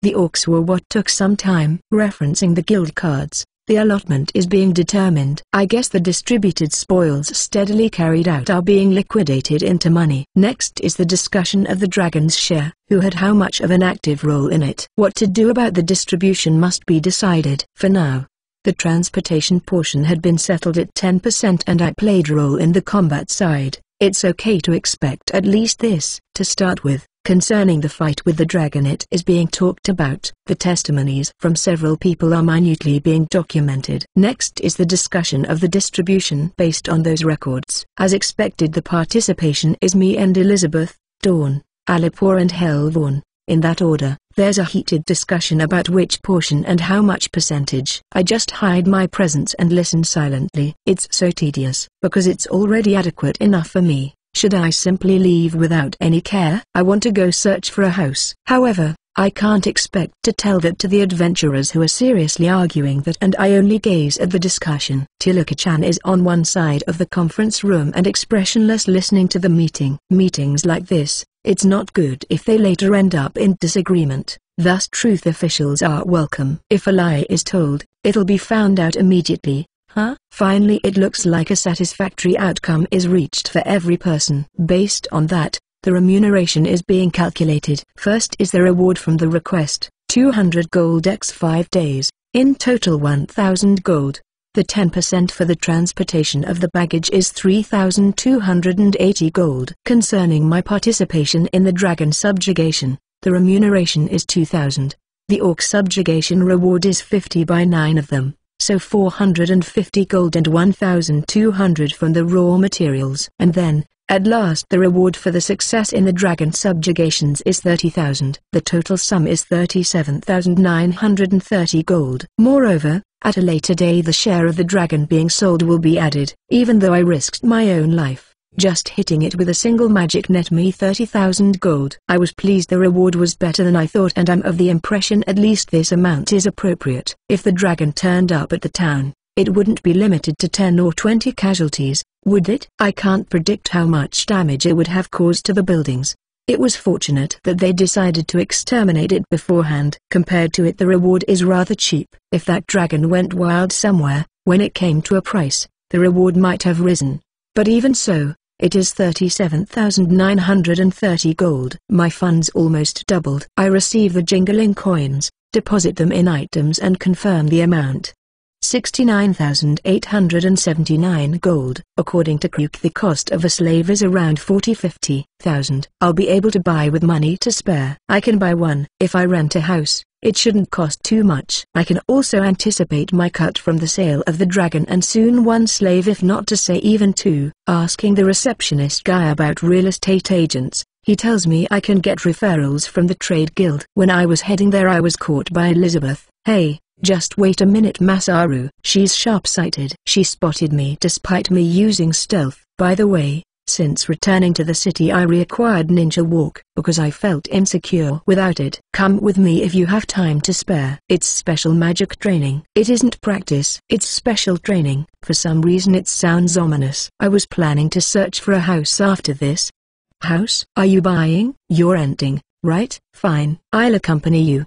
Is it alright if I go too? Masaru Dono? A girl was standing behind Elizabeth. I remember her when I see her face. She's the female warrior from Dawn. If I'm not mistaken, her name is Narnia, because she was wearing casual clothes. For a moment I didn't realize it was her. Shoulder-length red hair in a wavy hairstyle. A tomboyish attire wearing trousers, but with the figure of a tall model with everything in the right places. She's very feminine. Carrying a sword on her waist. Truly a fearless impression. Her face is also of a beauty that would appear in a Western movie. Surely she'd be popular with the women too. She's the type that would be called an Isama by them. Yay, I don't mind. This is what they call a date, isn't it? There's no mistake.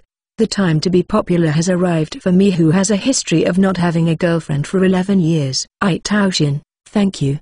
Today, I have to write down my words of gratitude in the log. At the neighboring trade guild I ask the location of a real estate agent. It's relatively close. Leaving the guild, suddenly Elizabeth said, Masaru, your clothes are rather unfashionable. It has an extraordinary effect. My heart received a huge damage. Hey Narnia, don't you think so? Elizabeth is seeking Narnia's agreement. This girl and her habit of wearing a black robe, what a thing for her to say. Even in the middle of town she's completely covered by it. She's the most dodgy. Why yes, that's a little cheap looking is what I'm thinking. Narnia is replying while being troubled. The words chosen generally seems to be in agreement. Being told by the stylish Narnia, I felt like crying. Certainly these clothes are cheap. They're the clothes I've been using since I bought them from a second-hand store after arriving here. If you go look for a house in that shabby appearance, they'll make light of you. Let's go buy clothes before that. You have plenty of money,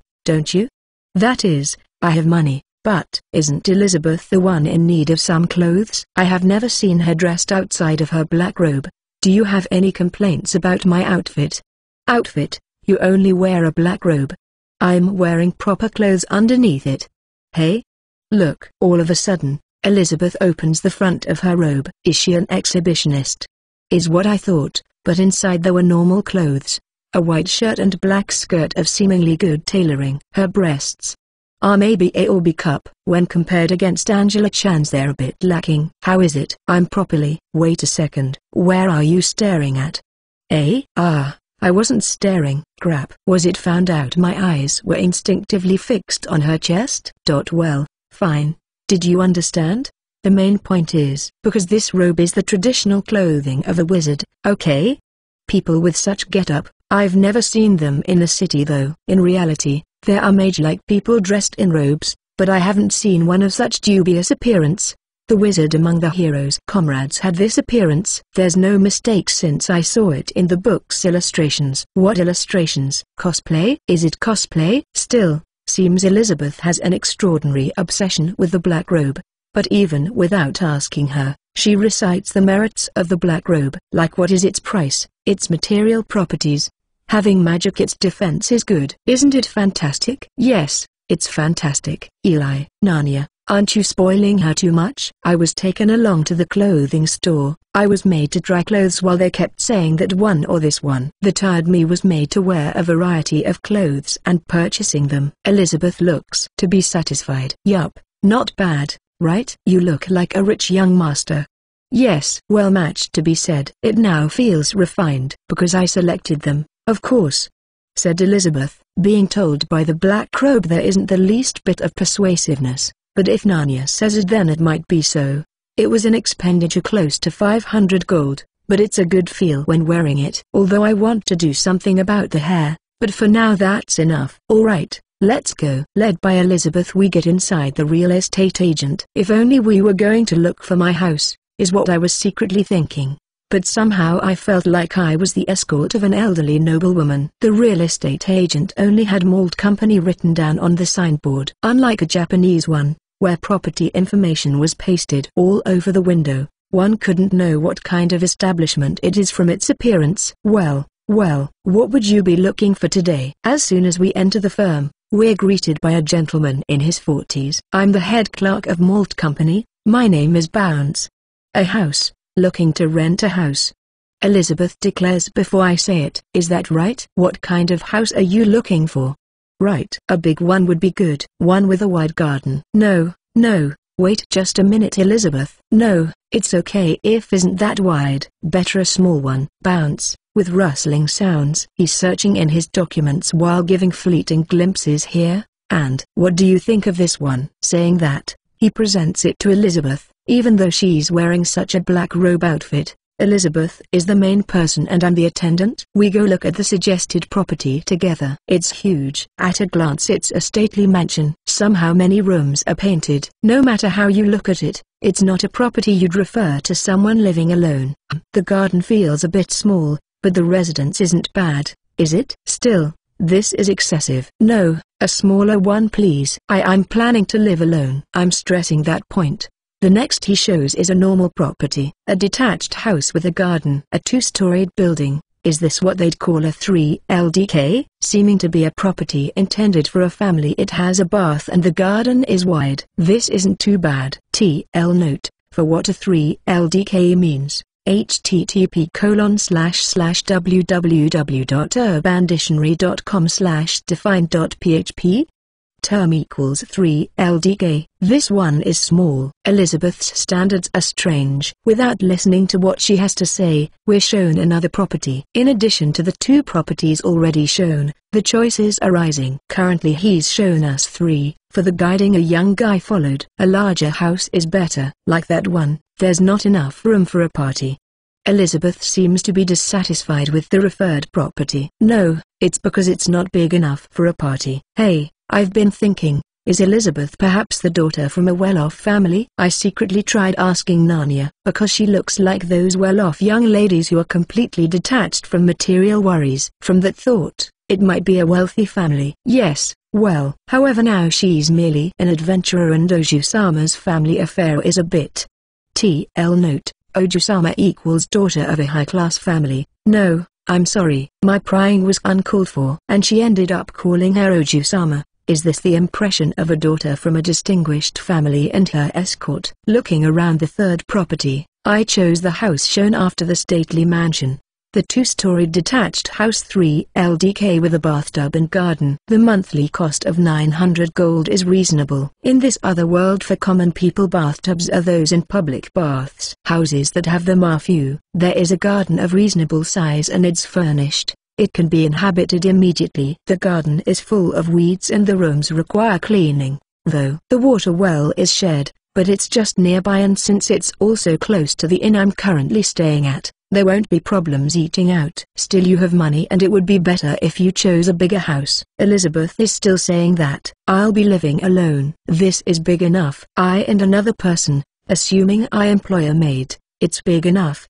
Besides, cut it out. I'm getting tired of running here and the looking at houses. In any case it's a rental house. If I'm not pleased with it I can move to another. And as Elizabeth said, I have more than enough money. We return to the firm and sign the contract. The contract starts from tomorrow but there's no problem if I use the house starting today. I'm told I pay 3 months rent and receive the keys. It appears the security deposit and key money system doesn't exist. I'll be charged if I leave the house damaged or extremely dirty. I wonder what kind of countermeasures do they have against a moonlight flit? Given that it's near noon, we 3 take lunch in a restaurant. For the time being there's a futon. Cleaning is all that's left. Elizabeth averts her eyes when she hears cleaning. Looks like she doesn't the intention to help with it. How about you hire someone? Why not submit a request for someone to do the chores at the guild? I see. There's no need for me to do it. I have the feeling I was told the children at Angela-chan's orphanage were looking for part-time jobs. Maybe I'll ask. If it's cleaning the house,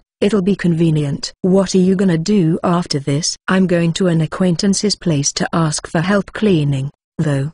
I see. It isn't time for magic practice, so I'm going home today. Help cleaning. We have things to do. Seems they're very reluctant. Like that, they quickly ran away. Narnia quickly bowed her head and waved her hand to bid farewell. I heard that Elizabeth's bunch are having a week off. She split from her family. I'm sure she'll come again. And just in case I already asked which inn she's staying at. I arrive at the orphanage. While being surrounded by the children I look for Angela. Seems like the daytime shift just ended. Being led by the kids, soon I found Angela-chan. Oh? What's the matter today? Well, I have to ask a favor. Incidentally, I came to worship Angela-chan's face. Today's smiling face is lovely as always. Her breasts are big too. Aren't you wearing some nice clothes? Yup. They suit you. Angela-chan immediately noticed I have changed my clothes and being praised. Even though she's flattering me, I'm happy. Or, do they have a favorable reception by a woman, because they were chosen by a woman? I know they're expensive clothes, but I don't know if they really suit me or not. Well, I rented a house. I formally explained the circumstances. What, if it's that much, we can help you for free. No, that's no good. The money. This time I received some nice reward. I want to properly pay them as part-timers. That is so. Then how about this much? She shows me the number. Isn't it too cheap? It's child labor. This much is the market price. I'll give them this much. Then, let's give this amount to the children and the rest as contribution to the orphanage. It's not very good to have them carry that kind of money. The child labor cost is really cheap. Looks like I can get them to work half a day for 5 gold. That's 500 yen. 500 yen. That's children pocket money. No, it's because they are children. I'll employ 10 of them to clean the rooms and weed the garden. Since they have the tools here, they carry them out. The payment is 5 gold for each one plus 100 gold for the orphanage. Preparations done. I take along the children and head to my home. Just for living alone, you rented too big a house, huh? Angela-chan looking at my house makes that comment. Even so, it's normal to think like that. Elizabeth is the odd one. Ah, yeah. I like it spacious. And it also has a bath included. I can't honestly say that I really chose it with the intention to buy a slave and make her the maid. It's nice it has a bath. Looks like she's satisfied with that explanation. Entering the house, Angela-chan briskly gives out instructions to the children and decides the work allotment. It's decided I'll weed the garden together with 3 kids, and then Angela will be responsible for the interior of the house. I had the duty to weed the garden at my parents' house and I'm familiar with it. Because I didn't have tools, I pulled them out barehanded. Is it the effect from the risen stats? It's clear my strength increased, and with this amount I won't get tired at all. I'm disposing of the weed at a pace more than twice that of the children. Nonetheless, the garden is spacious and it takes time. So as to not be unreasonable with the kids, while they rested I steadily continued with the work. Around the time it turned into evening, the garden became clean and inside the house it was sparkling. It's hard to believe that until a moment ago it was covered in dust. Good work. While looking at that, suddenly I realized if it wouldn't have been better to use cleanup magic. Although it's fairly spacious, if it's with my MP there are amounts to spare. Oh well, weeding the garden it would have been impossible with magic, and watching the children be delighted from receiving the money. It's alright thinking back upon it. Thank you. It became really clean, huh? After all, they received proper payment. It's okay if you ask us again anytime.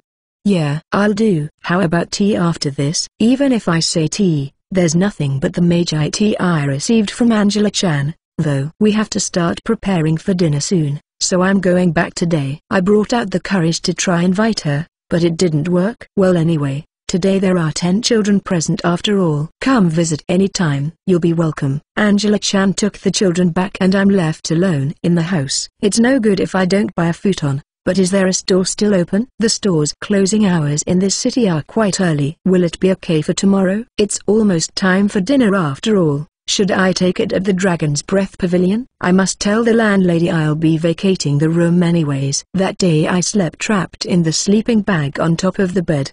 The inn's thinly stuffed bedding was also hard, but directly sleeping on top of a wooden bed is very hard. Tomorrow, let's go buy a soft and fluffy futon like the one I used at my parents' house. I swear that in my mind. Chapter 22, Sati. Volume 1 Chapter 22, Sati. It's been a long time since I overslept. Usually at daybreak the daughter from the inn comes to wake me up for breakfast. Waking up by myself, I eat breakfast at the dining room cum kitchen. The breakfast is a lunchbox I bought before. Since lately I've been always eating at the inn's dining hall, it's awfully lonely to eat by myself. Going around the shopping district, I ordered bedding in a furniture store. When I was shown high-class ones, they were staggeringly expensive. A top-class quilt filled with large eagle's down. A mattress made from wool from large wild sheep called blue rams. Together with blanket and sheets, the money from the wild boar will be almost completely gone. I give up and purchase the moderately priced set.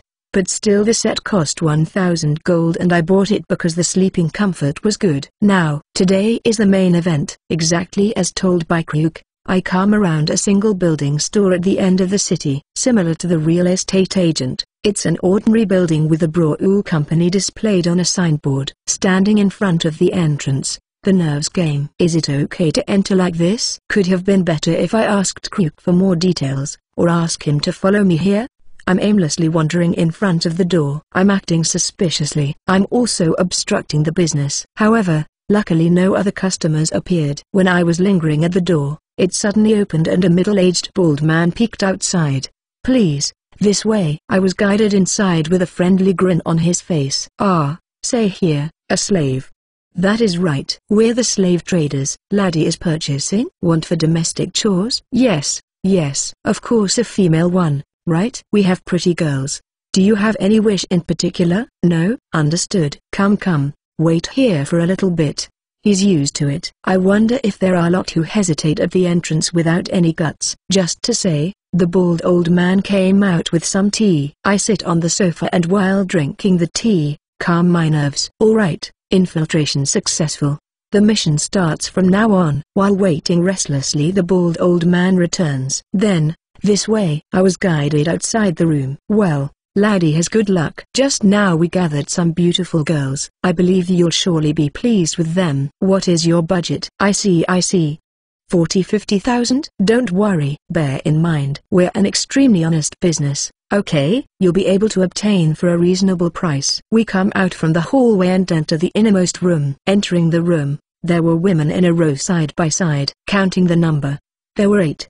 The girls were staring this way. Are all them wearing gowns, like those worn by patients in a hospital? They're wearing thin white clothes. They're fluttering. I could clearly see their body shape. Their clothes only came down to their knees. They were barefoot. Aren't they a bit see-through? Moreover, there are slits on the sides and I could see their breasts spilling out. Ah, this is dangerous. "Come now, please sit here." I was offered a chair by the bald guy. I couldn't stand up now. A teenager could understand. Right? In front of the chair there's a desk. The lower half of my body is hidden. The baldy really understands. It's like a situation where I interview the 8 girls in front. Generally they're ordered by age from the right. "What do you think? Is there anyone you like?" Look at them without rushing. There's a bit of distance. Probably the girls can't hear our conversation but only us two whispering. I roughly look over. There are 2 with cat ears. Only one is a little girl. The rest are young girls. The 8 of them have fairly high standards. Seems there's no mistake that I'd be satisfied no matter which one I chose. In this world, I feel like the ratio of beauties is very high. Say, all of these girls. Only the rightmost one has experience, the other ones don't have experience. I can guarantee. Is that what he's assuming I was going to do? The rightmost one is a sexy voluptuous woman. Surely her age looks to be old enough. However, what about the leftmost little girl? By all appearances, it's unreasonable at her age. As expected, it'd be unreasonable to do that, but there are particular tastes, right? Even if that isn't so, they can be brought up from a young age with various kinds of training, like one wishing for an adopted child or pupil. It could be said, I see, like wife husbandry. For now let's pass on the leftmost little girl. There are too many cons. The bald old man describes each girl one by one. The rightmost young lady is experienced and skillful in bed. She sure can do housework too. The next one is tall with solid muscles. She has combat experience and able to perform guard duties. The third one has cat ears. Beastman's physical abilities are high. She can learn to fight and recommended for doing physical labor. I'm captivated by the fourth one. Since some time ago I've been very interested in her. Every single one of the 8 girls are lovely, but this one is exceptionally alluring. Silky long black hair, neat and clean-featured face. Her skin is almost translucent white and her figure is outstandingly good. This girl, right? Housework certainly. She's been educated in reading and writing and even trained in etiquette. No matter where you take her she won't shame you. She's our store's recommendation. However, Accordingly her cost is higher. When asked about the price, it's completely over my budget. Even using all the budget I wouldn't reach half the price. In spite of telling him 40-50,000, why did he had to expressly show her? You could also take a loan if you really wish to buy, once you've been shown every one of them. How about it? Do you want to carefully look at them close up? Let's pass on that. If I look at them carefully I won't be able to endure. The fifth and sixth ones are very ordinary. After seeing the fourth one they pale in comparison. They were only a bit plain, but they were pretty and their price reasonable. In any event, would the second or third be better if we talk about fighting? The third girl with the cat ears. If I throw in the money from the dragon I may be able to afford, I think. If it's the second I have more than enough to buy her. Finally it was the seventh girl who also had cat ears. Her looks are cute. Her limbs are long, slender and well proportioned. She's thin. I feel she's a bit young, but just barely safe, probably. I'm surprised when I ask her price. She's the cheapest, even though cat ears generally should be comparatively more expensive. This girl has a few problems. You see, she has bad eyesight. Although she can see in dim light, she stumbles when she walks. She fails when you make her work. She bumps into things inside the house. She's fairly strong, but with the exception of that she's completely. Wouldn't she be cured if healing magic is used? And also using something like glasses? She's been shown to a healing technique user. You know, according to the technique user that area is incorrigible. If it's a higher ranking healer it might be cured.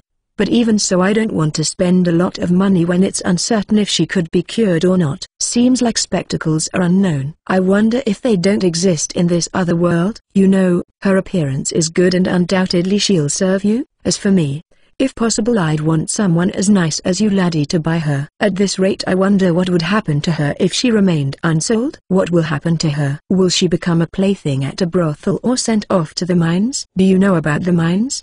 I don't know about them. Plaything at a brothel, sent off to the mines? To such a pretty girl? That is an extremely dreadful place, going into a confined dark hole and with human labor excavate to extract minerals. And besides poison gas and flooding, sometimes the mine collapses. If she was sent there, in my case, I really don't want to send her there. However, a girl that remains unsold can't be left behind, you know. She only has a bit of a bad eyesight, right? She doesn't have any other problems, does she? It is so. However, there aren't many people that would buy a girl with issues, you know. Look, please come here. She's a pitiful girl. The truth is her parents sold her when they heard she'd be useless because of her bad eyesight. Hey, come and greet this person. I'll do my best, so please purchase me. Master. The cat girl teary-eyed is making an appeal. Such a girl is being sent to the mines? Say, can I try healing magic? Hey, laddie healer? That is, there's no problem. However, I won't be paying for it. It's okay. Instead, please don't hike the price if she's cured. Okay? Come here. What's your name? My name is Sati. Well then Sati, since I'll be using healing magic on you, stay still, okay? Yes. I hold my hand around her eyes and concentrate magic power. Heal, heal, heal. Moreover, I tried using cure disease and detoxification too. Okay, try opening your eyes. How is it?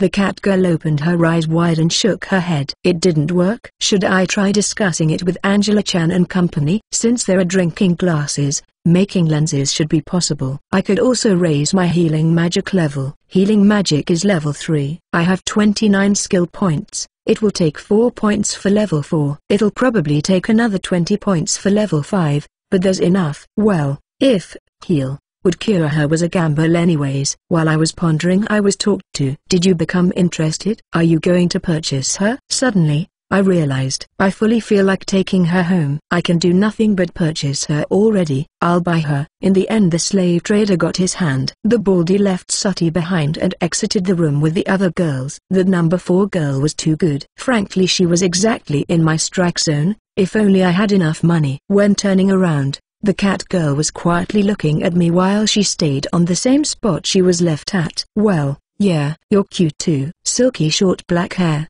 her tail is fluttering left and right. Looking at her face closer, she's a beautiful girl. I feel she's still a bit young, but in a few years I believe she'll grow up to be a beautiful woman. I wonder if dressing her in gothla-like clothes will suit her. Sati, you are coming home with me. Are you alright?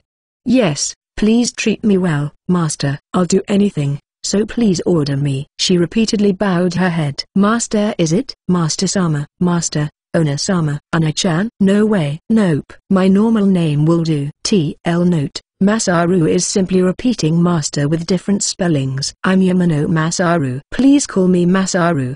Yes, Masaru-sama. You can see a little, don't you? Yes, long distances I can only see hazy.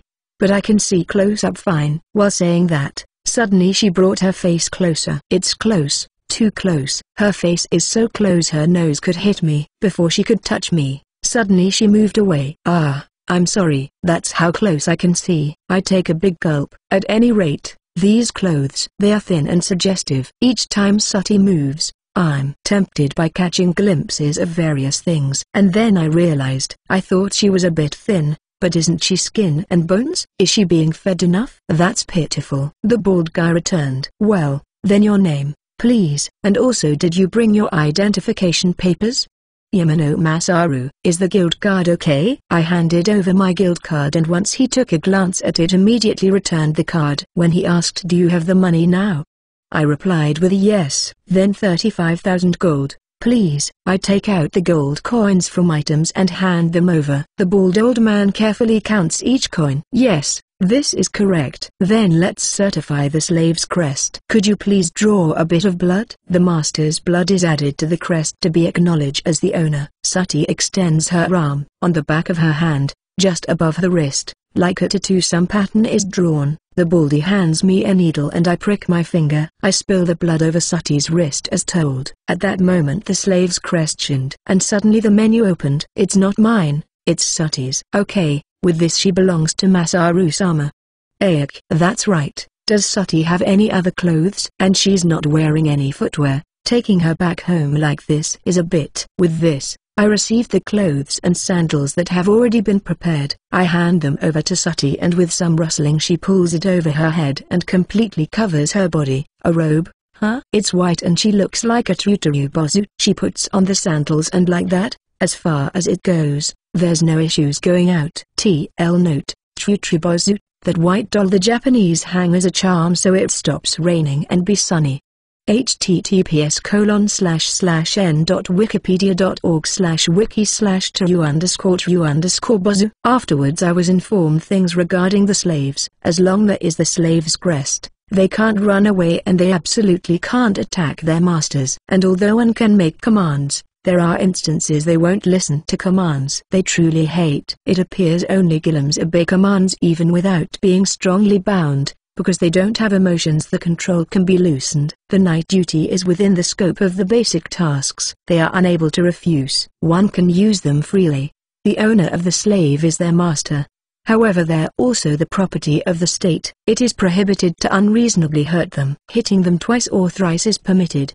If they are treated excessively bad the slave can lodge a complaint. The slave's speech can't be restrained. They're able to speak freely. If it's brought to their attention, they can take away the slave and one be fined too. The same applies to killing them. If one gets tired of them, don't throw them away. Bring them to the slave trader. They'll buy them back. While listening to the explanation, I was catching glimpses of Sati. The baldy might be misunderstanding. But is that something I should care? Currently a menu is open in front of her. In other words, HP and MP, status, skills and so on are being shown. Chapter 23, Not Wearing Panties. Volume 1 Chapter 23, Not Wearing Panties. Just as we leave the company, Sati falls flat on her face. Hey, are you alright? I'm always falling over. I'm okay. Because she's falling over constantly. She has the skill sturdy. After walking for a bit she falls again. After using heal, there's no helping it. I grab her hand and pull her towards me. Since when was the last time I held hands with a girl? I'm a bit happy and embarrassed. Is Masaru-sama a healer? That's right. I can use healing magic. But I can also use others. I'm a wizard. Wonderful. That's because Beastman can't use magic. With magic power stat of 3 that would be impossible. En route to the house, we come close to a second-hand clothes shop. I go buy suitable clothes for Sati. She bumps into the rack and almost knocks it down, so I make her stand near the entrance. Underwear as well? Just now it was a glimpse, but it looked like she wasn't wearing panties. I catch a female salesperson and timidly try to ask, "Excuse me, I'd want some underwear for that girl." I say it while pointing at Sati at the entrance, and she immediately brought them. They are pumpkin pants. I receive around 5 pairs. I pay them together with the clothes. I lead Sati and enter the house. "This is my home. From today this is your home too." Yes. I have Sati sit on a chair. Now, I must examine the menu. Looks like I can manage it, and it seems the skills list is the same. Can't Sati see it? I try opening and closing the menu, but there's no reaction from her. I have to review the skills list. "Excuse me. Yi? Is there any work for me?" "I'll do anything. For the time being, there's none." "Stay sat there." I'm starting to get a bit hungry. I pull out 2 lunch boxes from items and hand over one. "Okay, here you go. You can eat it."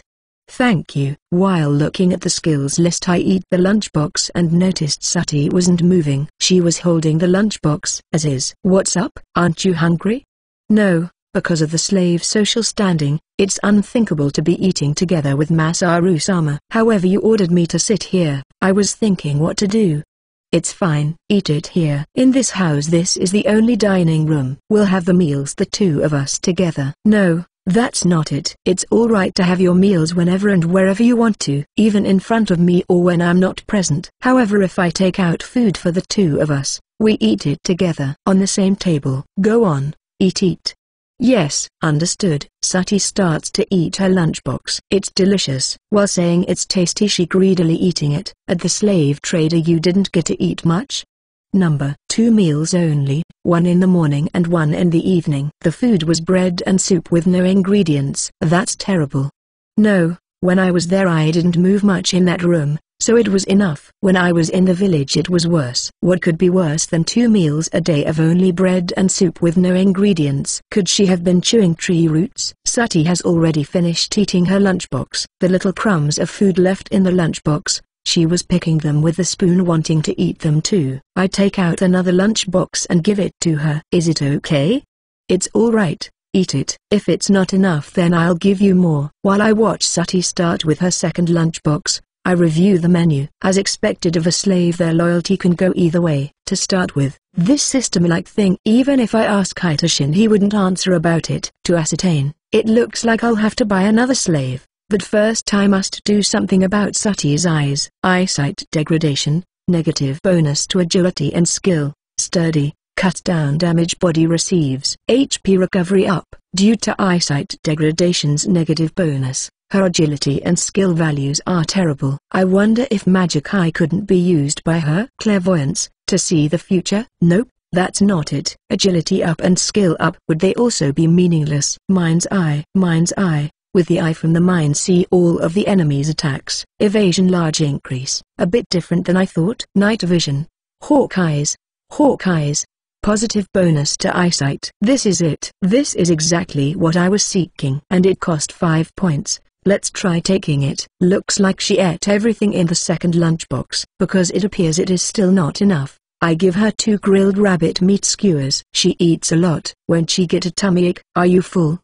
"Yes, but I could eat another lunchbox." With all that, she's not completely full. Even if you say the size of the takeout lunchboxes is small, she eats as much as an average adventurer's. At this rate she's gonna increase the Engels coefficient. I have to think about cooking for ourselves. TL note. Raising the coefficient in Engel's law means you're poorer or using a higher percentage of your income in food. https://n.wikipedia.org/wiki/engel%27s_law. You better endure it for the time being. It's not very good for your body to eat too much. In the evening I'll let you eat again.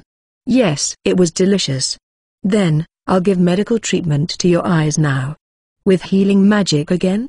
That's right. However, it's a different one from before. Close your eyes. I open the menu and acquire Hawkeyes. Now then, I wonder how it is. Now you can open your eyes. Sati opens her big and beautiful eyes. For several seconds there was nothing. But suddenly she opens them wide. Close your eyes. When medical treatment is given to people's eyes, then they are accustomed little by little in a dark room, if I remember correctly. I close the window to darken the room. Because they're wooden windows, if I close them they won't let the light in. However, it's daytime and the light seeping through the gaps can be seen. Slowly take deep breaths. Breathe in, breathe out, breathe in, breathe out. Did you calm down? Sati nods in agreement. While keeping your eyes closed, face down. Like that. Slowly open your eyes. Can you see your own hands? I can see clearly. Alright, then next try to slowly lift your face. I can see Masaru-sama's face. My eyes, are they healed? That's right. They're healed. Strictly speaking, Hawkeye's is offsetting it. However, explaining will be impossible, and so let's leave it at that. I've never been able to see with my eyes. Never. Sati is overflowing with tears. Calm down. See, it's alright now. I don't know how it's going to be alright, but for the time being I should tell her everything will be okay. I don't know how to handle a crying girl. The mines. Dying that they said. Was she this desperate? That bald guy, he shouldn't threaten a girl like this. It's going to be okay. You can always stay here. Okay? I was small, nothing. Even at home. They always mad at me, even after being sold. If nobody bought me ever. That's why. I'm glad. Sati, while sniffling and weeping, she told me bit by bit. Somehow, she suffered those hardships. Not only that. Yet even, my eyes too. Thank you very much. Yeah, I know. Look, you can eat this. Said that, I pull out a grilled wild rabbit meat skewer. Sati accepts it, and while still sniffling and weeping, she is munching on it. It was a success feeding her. She seems to be gradually calming down. From now on, you'll be able to work, play or do anything normally, right? Hey, what did you ever wish to do if your eyes were healed? Do you have anything you want to do? Sati stops eating, then stares at me with an astonished look. Her face became soppy wet with tears. Anything? Yes, anything is fine. Lowering her line of sight towards the skewer left on her hand, Sati said, I've always wanted to cook, but I was no good. Even helping at home, because I'd ruin it. They didn't let me do it. And, oh no, she cried again. I see, cooking is it? Then, since it'll be dinner, I'll let you help me immediately. Why yes, I'll do my best. I'll help you. Look, there's meat left, isn't it? Finish eating it. While watching Sati eat the remaining, I think what to do. Even if I say cooking, she's probably really inexperienced. What can a beginner do? I have a hunch it was cup noodles then, ready in 3 minutes with boiling water. It's good that it was simple. But here, there's no cup noodles and the like. Should I have her boil water? Let's have her prepare tea, and it would be scary suddenly letting her use such things as knives. Then I think I'll have you boil water for me. I want to drink tea. Let's see, with this pot then only this small quantity of wood. They were left over from the previous resident. Although I can make water with magic, I think from now on it'll be the water well. There's no water jug or something. Will it be fine with this big pot? I'll have Sati carry it. There are a lot of things that will need to be bought. The supplies are overwhelmingly insufficient. Can you carry it? Is it okay? Yes, I can carry it. Then, we'll go draw water from the well. Follow me. As we were going outside, suddenly I realized Sati's clothing have remained unchanged since bringing her from the slave trader. She isn't wearing panties. If she doesn't get changed. Wait a second. Let's change your clothes first. Look. Didn't we buy some at a clothing store while returning? I make Sati leave the big pot while I take out and spread the clothes and underwear on the desk. Is this fine? I turn over and give her the one-piece kind of dress I chose and the underwear. Sati was already utterly stark naked. After staring fixedly at her for an instant, I gathered myself, looked away and handed her the clothes. As expected, she really wasn't wearing panties. Hey, wear these. Also, it's wrong for a girl to be undressing in front of people. Yes, but only Masaru-sama is here, Sati says while she's putting on the clothes she received. Since it's only a one-piece dress and underwear. She soon finished dressing. It's wrong even if I'm present. Isn't it embarrassing? Because I'm small and thin, you don't like me? But I heard that men would be delighted if I'm seen naked. Sati is tearing up again. Who was it who taught her that information? No. You don't need to show me. That is so. There's no way you could want to look at someone like me naked, right?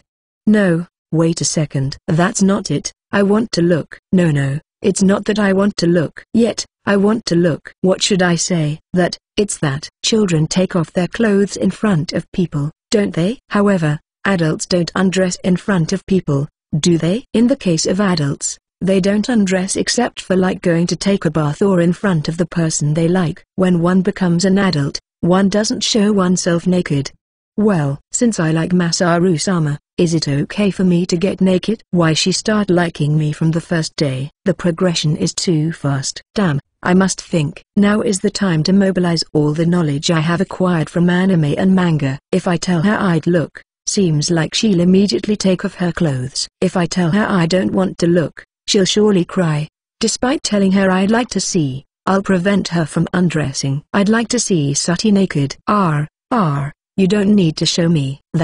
You don't need to be naked until I tell you to. Excepting when I tell you I want to look, make sure only take off your clothes somewhere no one else will see. Sati has a somewhat sorrowful face. No, I want to look. When that's the case I'll have you show me plenty. Hey, for now it's cooking, isn't it? We got to get the water from outside. That's right. It's cooking. I have Sati hold on to the big pot and we go outside. The reality is, in this kind of situations one gets awkwardly flustered. Okay, this is the water well. Draw the water. I issue instructions while feigning to be calm. Sati is working hard to pull out the bucket with water from the water well. With a splosh, she put the water from the bucket into the big pot. Alright, then shall we go back? Isn't it heavy? Can you carry it? I'm okay. With a heave-ho she walks while carrying it. Appears what the slave trader said about them being strong is true. I opened the door for Sati who had both her hands occupied and we enter. She puts water into a small pot and puts it onto the cooking stove. When she puts firewood for fire, how do normal people light it? They use a flint. I see. Today while thinking if I would use magic, Sati crouched down and was rummaging. Found one. Replying yes, she showed it to me. Did the previous resident leave it behind? Can you light the fire? I'll try to. Sitting she starts to clink the flint. This is so troublesome just to boil water, even though it would take 10 seconds to light it with magic. Should we mainly eat out? Before long, it appears to be lit. Her skill is good. From TV I've watched previously, lighting fire takes at least around 30 minutes. The embers light the firewood and the fire rises while cracking. Sati is watching over the water in the pot with a serious expression. The water won't boil from her watching it, but I have the feeling from staring at it. I stop her as she quietly tried to thrust her finger into it. Don't use your finger to measure the temperature. When it boils, it'll start bubbling. Watch it. Bubbles are coming out. Bubbles. The heating power from the cooking stove is pretty strong. Or should I say, for all that little water to be boiled looks like we put too much firewood. It immediately boiled. Okay, then put the pot here. Let's put the tea leaves. And there's no pot stand. Is it okay to place it directly? The small pot has soot. The table might get a little bit dirty. Let's use cleanup later. No. Should I leave it to Sati? She wished to work after all. I put a pinch of Meiji tea in a cloth, tie it like a pouch with a string and put it in the hot water. It's a simple tea bag. Sati is quietly watching. I have Sati pour the prepared Meiji tea and drink it. Yay, it's good. Even though I thought it tasted strange at first, once I got used to it, it's no different than drinking the tea from Japan. When I have Sati take a sip she makes an odd expression. This is called Meiji tea. It's a tea that recovers a little bit of magic power for wizards. I explain it while pouring the remaining tea in the canteen. It's only boiling water. By all means it can't be considered cooking, but later if she chops ingredients she can make something like a soup, can't she? Then, can you tidy up what's left? Why yes. Sati takes away the pot and cups to the kitchen sink. Of course there's no water supply. She draws water from the big pot and hand washes them. Let me see. Since it looks like there are no sponges, then they use something like scrubbing brushes. Afterwards she leaves them in the sink. There would be a bucket or something, other dust clothes, dish clothes or detergent. If there isn't, it'll be troublesome when making fried food. A pot to be used for deep frying or something and tools. As one would expect there are no paper towels, are them? How do the people here do things? Which reminds me. There aren't restaurants that serve things like carriage or cutlets. I wonder if that kind of cuisine doesn't exist, even though I believe dragon meat in carriage would be delicious. Sati, who finished the washing having a whole smiling face, reports me with a "I'm finished." Her voice is being lively too. Despite planning to buy a maid to take care of things, I feel like I ended up being the one taking care of her. Yet this way isn't too bad. In any case, it's shopping. We must procure many kinds of daily necessities. Well then, Sati, shall we go shopping? Yes, Masaru-sama. Flapping her tail and having a smiling face, Sati is very cute. From today, I'll start living with this girl in this house. Yeah, this is it.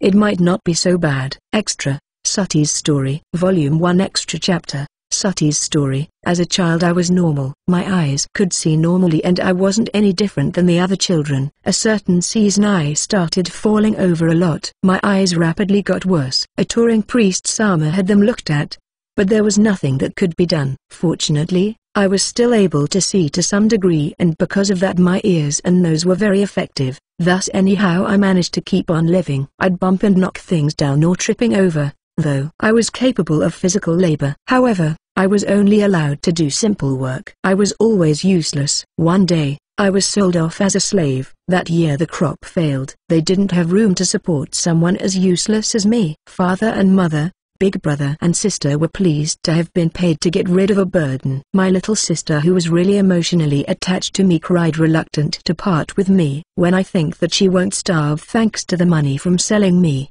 I endured it. After I was sold off, my life wasn't so bad. I wasn't being hit and my brother and sister that bullied me weren't there. In the mornings and evenings, although it wasn't enough, I had a meal without fail and also could take baths periodically. However, nobody bought me. Even here I was being useless. In that same period, a big sis that arrived at the slave traders taught me a lot of things. Things like how to behave after I was sold and the way to please men. I was taught how to wash their bodies when taking a bath together. She praised me for being skillful. Yet, I remained unsold the whole time. No one would buy me, because the price of beastmen was cheap. There were a lot of people that showed interest. However, when they were told I had bad eyesight, they said they didn't want me. Finally the day came. I could only see his appearance faintly, but judging from the voice it appears to be a young man. This person would surely say he doesn't want me once he hears I have bad eyesight. They're talking about the mines again. I wonder if I'll be sent to the mines soon. Dying in a dark hole is something I'd hate. A brothel won't be pleasant either. I was called. Rare things do happen. However,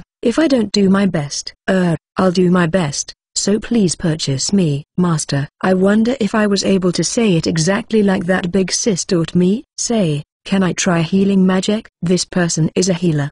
Perhaps my eyes could be healed. Your name? My name is Sati. Well then Sati, since I'll be using healing magic on you, stay still, okay? Yes. My heart is beating fast. If my eyes were healed, would this person become my master? It didn't work. As expected, my eyes won't be healed and nobody will buy me. I'll be sent off to the mines. But a miracle happened. I'll buy her. Buy? Did he say buy just now? Really? I can't believe it. But except for me, the other slaves ended up being taken out from the room. Only I and that person remained. Are you alright? Such a kind voice. I received healing magic too. I'm sure I wouldn't be hit by this person. Yes, please treat me well, master. I'll do anything, so please order me.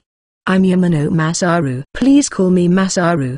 Yes, Masaru-sama. I bring my head closer to look at Masaru-sama's face. This is my master. I must make sure he doesn't hate me. I must try not to be a failure. Otherwise, I might end up being returned like that big sis. I have to do my utmost effort to serve him. I fell. In spite of planning not to be a failure, this happened right away. Masaru-sama might be disgusted. I'm always falling over. I'm okay. It doesn't hurt if it's this much. It's nothing. Even so, I immediately ended up falling again. I want to cry. Masaru-sama used healing magic on me, then grabbed my hand. He's very kind. Is Masaru-sama a healer?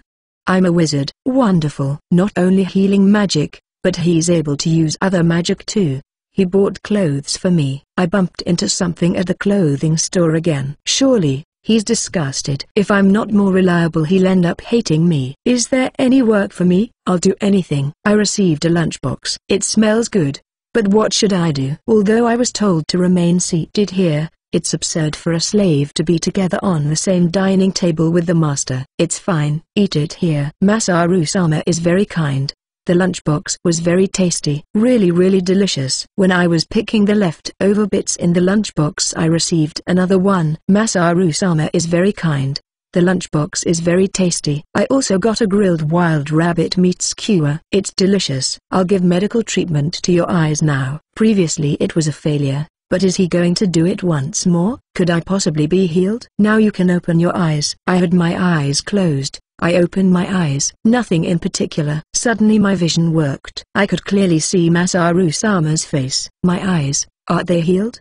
That's right. They're healed. Is it going to be alright? I won't end up sent off to the mines? Stay here forever? Besides Masaru-sama, while I was crying again, I received another skewer. It's delicious. What did you ever wish to do if your eyes were healed? If my eyes were healed? I have never thought about it, but if they were healed, I wanted to try cooking. I ended up crying again. Masaru-sama is being troubled. I'm sorry. Let's change your clothes first. Look. Didn't we buy some at a clothing store while returning? I was in my slave clothes all this time. He averted his eyes when I let him see me naked. Could a meager body like mine not please a man? Even though Big Sis told me it could be okay. It's wrong for a girl to be undressing in front of people. But there's only Masaru-sama here. It's not like I'm being seen by anyone except for Masaru-sama. Or could it be he dislikes seeing me naked? They don't undress except for like going to take a bath or in front of the person they like. It's alright because I love Masaru-sama. Even so, I was stopped when I undressed. As expected, he doesn't want to see me.